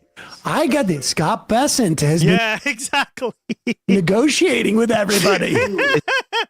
That's what he's done. They've just talked. such a smart move though when you're getting smoked to be like. Exactly, the EU demands. Well, yeah, there's just a lack of standards, right? Like, it's not that Argentine beef is actually very good. So is Uruguayan beef. I've had some Uruguayan beef at my local butcher, and it's delicious, right? It's generally, but there's like standards they have to meet, and that's really what the struggle is. Also, let's be honest, the reason there's really a problem there, Alice, is that Argentine beef is significantly cheaper than European beef, right? So it's gonna have that standard. Feels like we're there's gonna be a problem, because if a bunch of Argentine beef floods the European market, it's gonna depress prices, right? And a lot of the big cattle producers over there, right, or people who produce beef in general, don't want that. Agreeing. Yes. Yeah. The other guys just You just clearly don't understand anything I'm saying, and therefore we agree. You're not completely embarrassing me in front of a room full of 20 people. Same thing. Right. You rattled off all these statistics that backed you up. All I had was the cheese example. I made up. And then it's just the monkey symbol clapping up there. I think Charlie Kirk refused to debate him. Yeah. Charlie Kirk's a bitch. That's why. He's quoted. Thank you, Raina, for that one. Is negotiating with these other countries. You think that I think the negotiations are worse off with the JCPOA. We have less political concessions right now than we had a decade ago under the JCPOA. So tell me, what political concessions have we got with the war with Iran since Trump started it? Well, right now, Iran literally exports no oil. Every day they are losing $500 million. So what you can do over time is you pause have it for 1 second. Fact check just comes in. Iran is not, quote, exporting no oil, and it is not losing $500 million a day. Recent tracker trading by the Wall Street Journal, Bloomberg, and others show Iran exporting roughly 1.5 to 2 million barrels a day and earning around $100 to $150 million in oil revenue per day, which, incidentally, just want to make this clear. When you gain $100 to $150 million per day, you are not losing $500 million per day. Interesting. I know it's a weird dynamic. You know who is losing a ton of money, though? Our allies in the region. Go ahead. Which we had 40 days, which we took out their Air Force and their entire Navy and everything else, and now we completely control their economy. What's the political concession since the beginning of the war? What's the political concession from Iran since the beginning of the war? Yes, name one. Well, we're having negotiations with them right now, and we haven't gotten anything. We're having guys. Every one of these guys' answers, of Dave Rubin's answers, are guys. We're talking it over. We're doing it right now as we speak. We're negotiating. He's been in office for almost 2 years, and that's all he can say.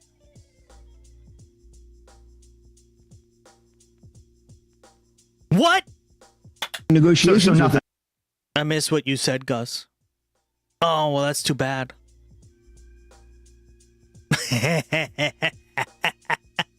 Right now. So nothing. Well, we're in a negotiation process. We've been in a war for 2.5 months now. We got no political concessions. A war for 2.5 months. How long do you think wars are supposed to take? A decade ago, we had a limitation in terms of them enriching uranium to 3.7%. That was going to be in place until 2030. It would still be in place to this day. We started with this. They admitted they were enriching past that point. The JCPOA. Steve Witkoff said the day, 2 or 3 days before the war started that they admitted they were enriching more. Also, when Trump pulled out of the agreement, and then the original strike that we made a year ago. You also have to. They've been building up. You also have to go on the assumption. DNI. Why is it that you believe? Why would you believe the Iranian theocratic regime? Why would you believe that they are doing right? That's the director of national intelligence, Tulsi Gabbard, appointed by Donald Trump. So explain to me why you don't believe her.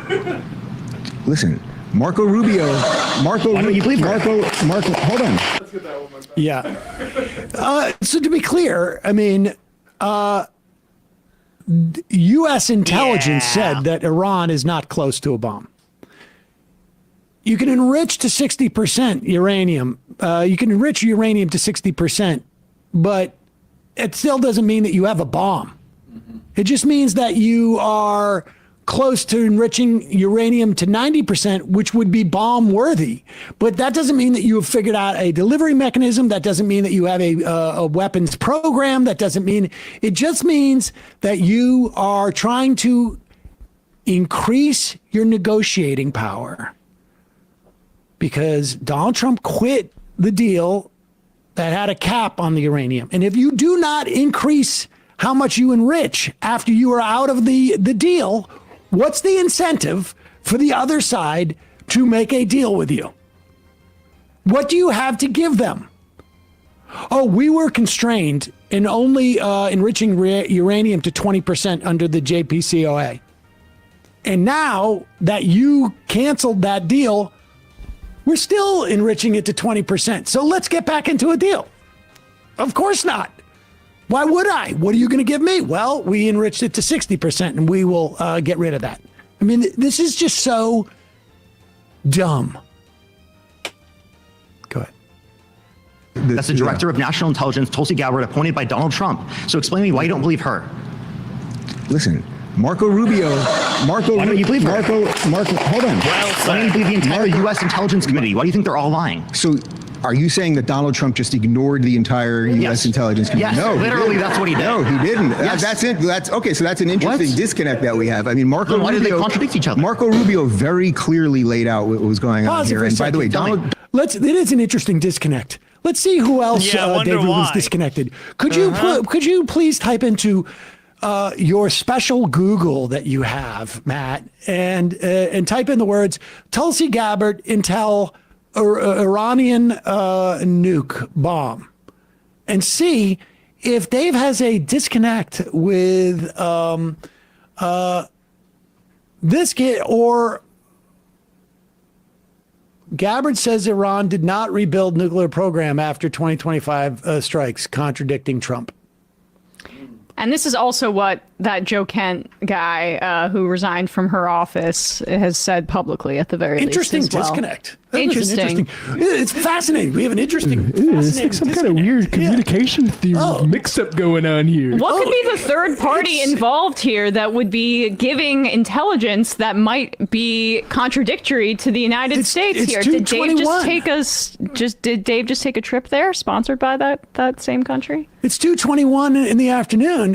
Yet you seem to think it's not the middle of the night. It's an interesting disconnect. Well, it is interesting. Marco Rubio did lay it out exactly, and it's what you said. He said Israel was going to attack. We needed to because Israel was going to force our hand. Yes. And then, a week later, he came up with a whole new case, and Yes. that's what Rubin's referencing? I mean, it wasn't just him. Mike Johnson was saying it too. What, are you saying Trump's just lying and doing whatever he wants? Right.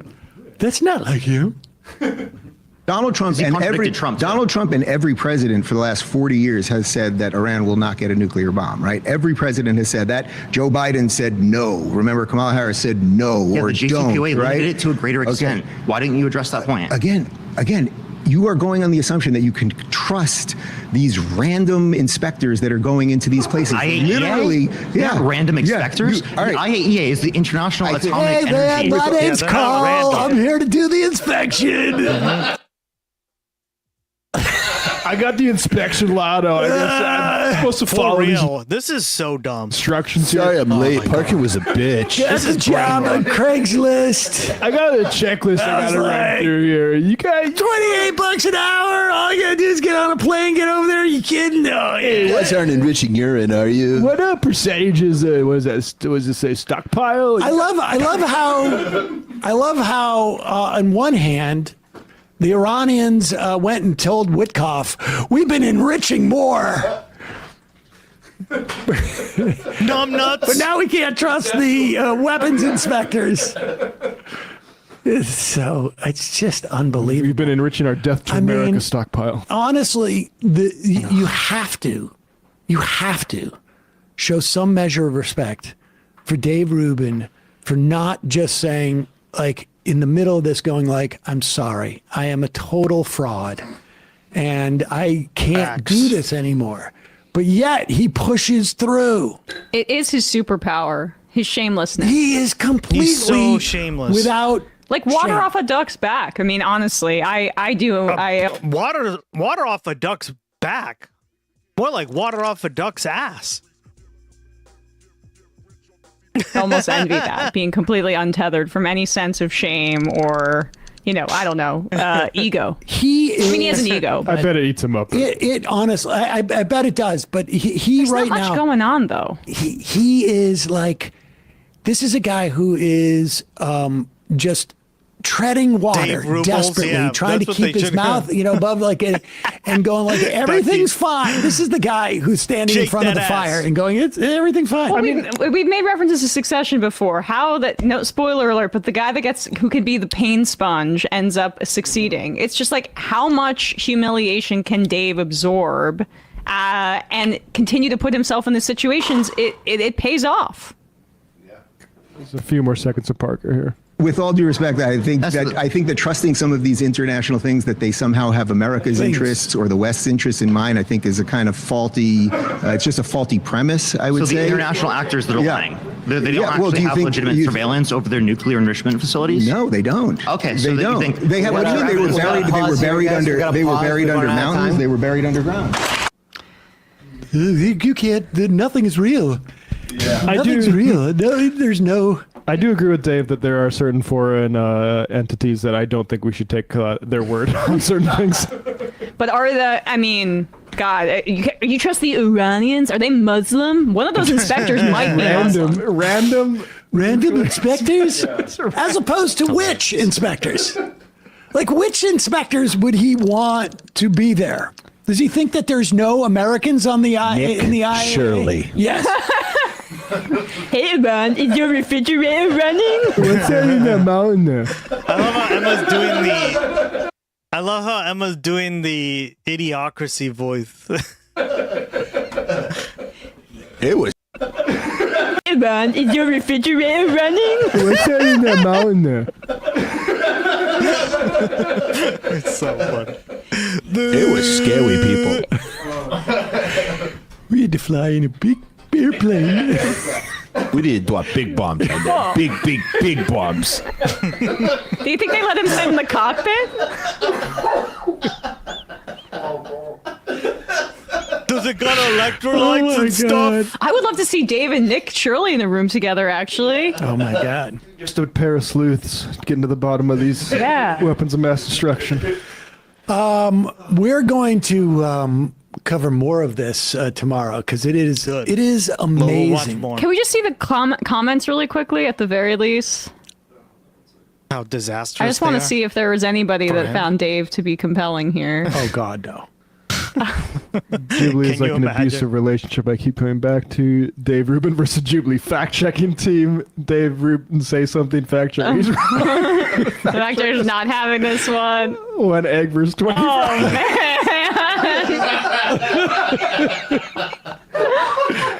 Oh, man. He didn't seem to prepare anything beyond rereading Trump's Truth Social post. Yeah, that's all he did, really. Ugh.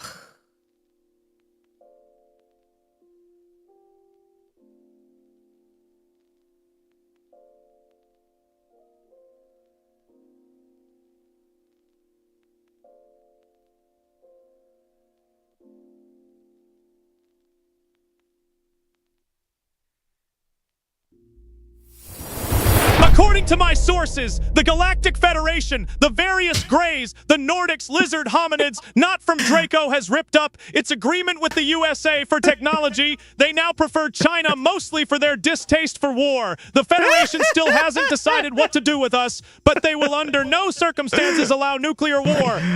Oh, man. So funny. That was a great voice.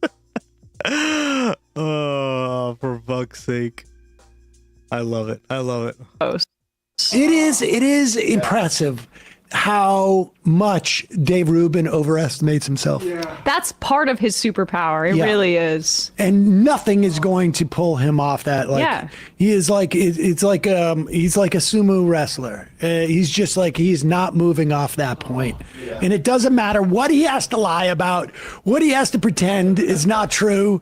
Weapons inspectors, can you trust those guys? I mean, come on. You just need one elite trait to make. How do we know that it's really 60%?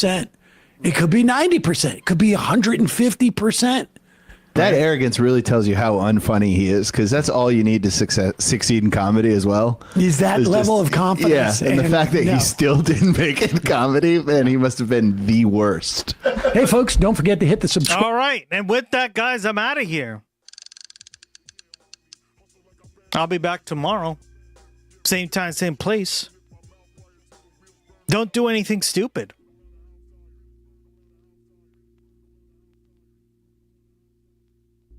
Thank you, the Terry. Oh, welcome. Bye. Thank you, Gus. Yeah, thank you. All right, let's stay tuned for the credits, and I'll see everyone tomorrow. Bye. Thank you, patrons. Can't do it without you. Cannot do it without you. Josephus. Skelly, even though you're not here, buddy. Thank you, buddy. Raid Ogreboy 6 Cheer 100.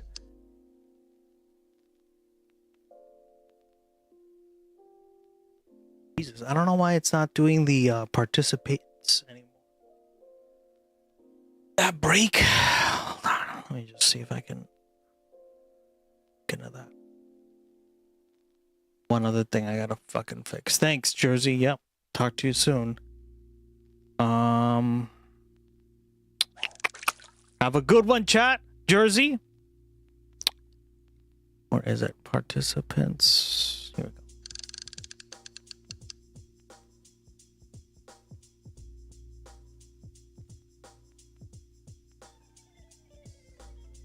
See if that works. Good. Everyone who chatted in the chat.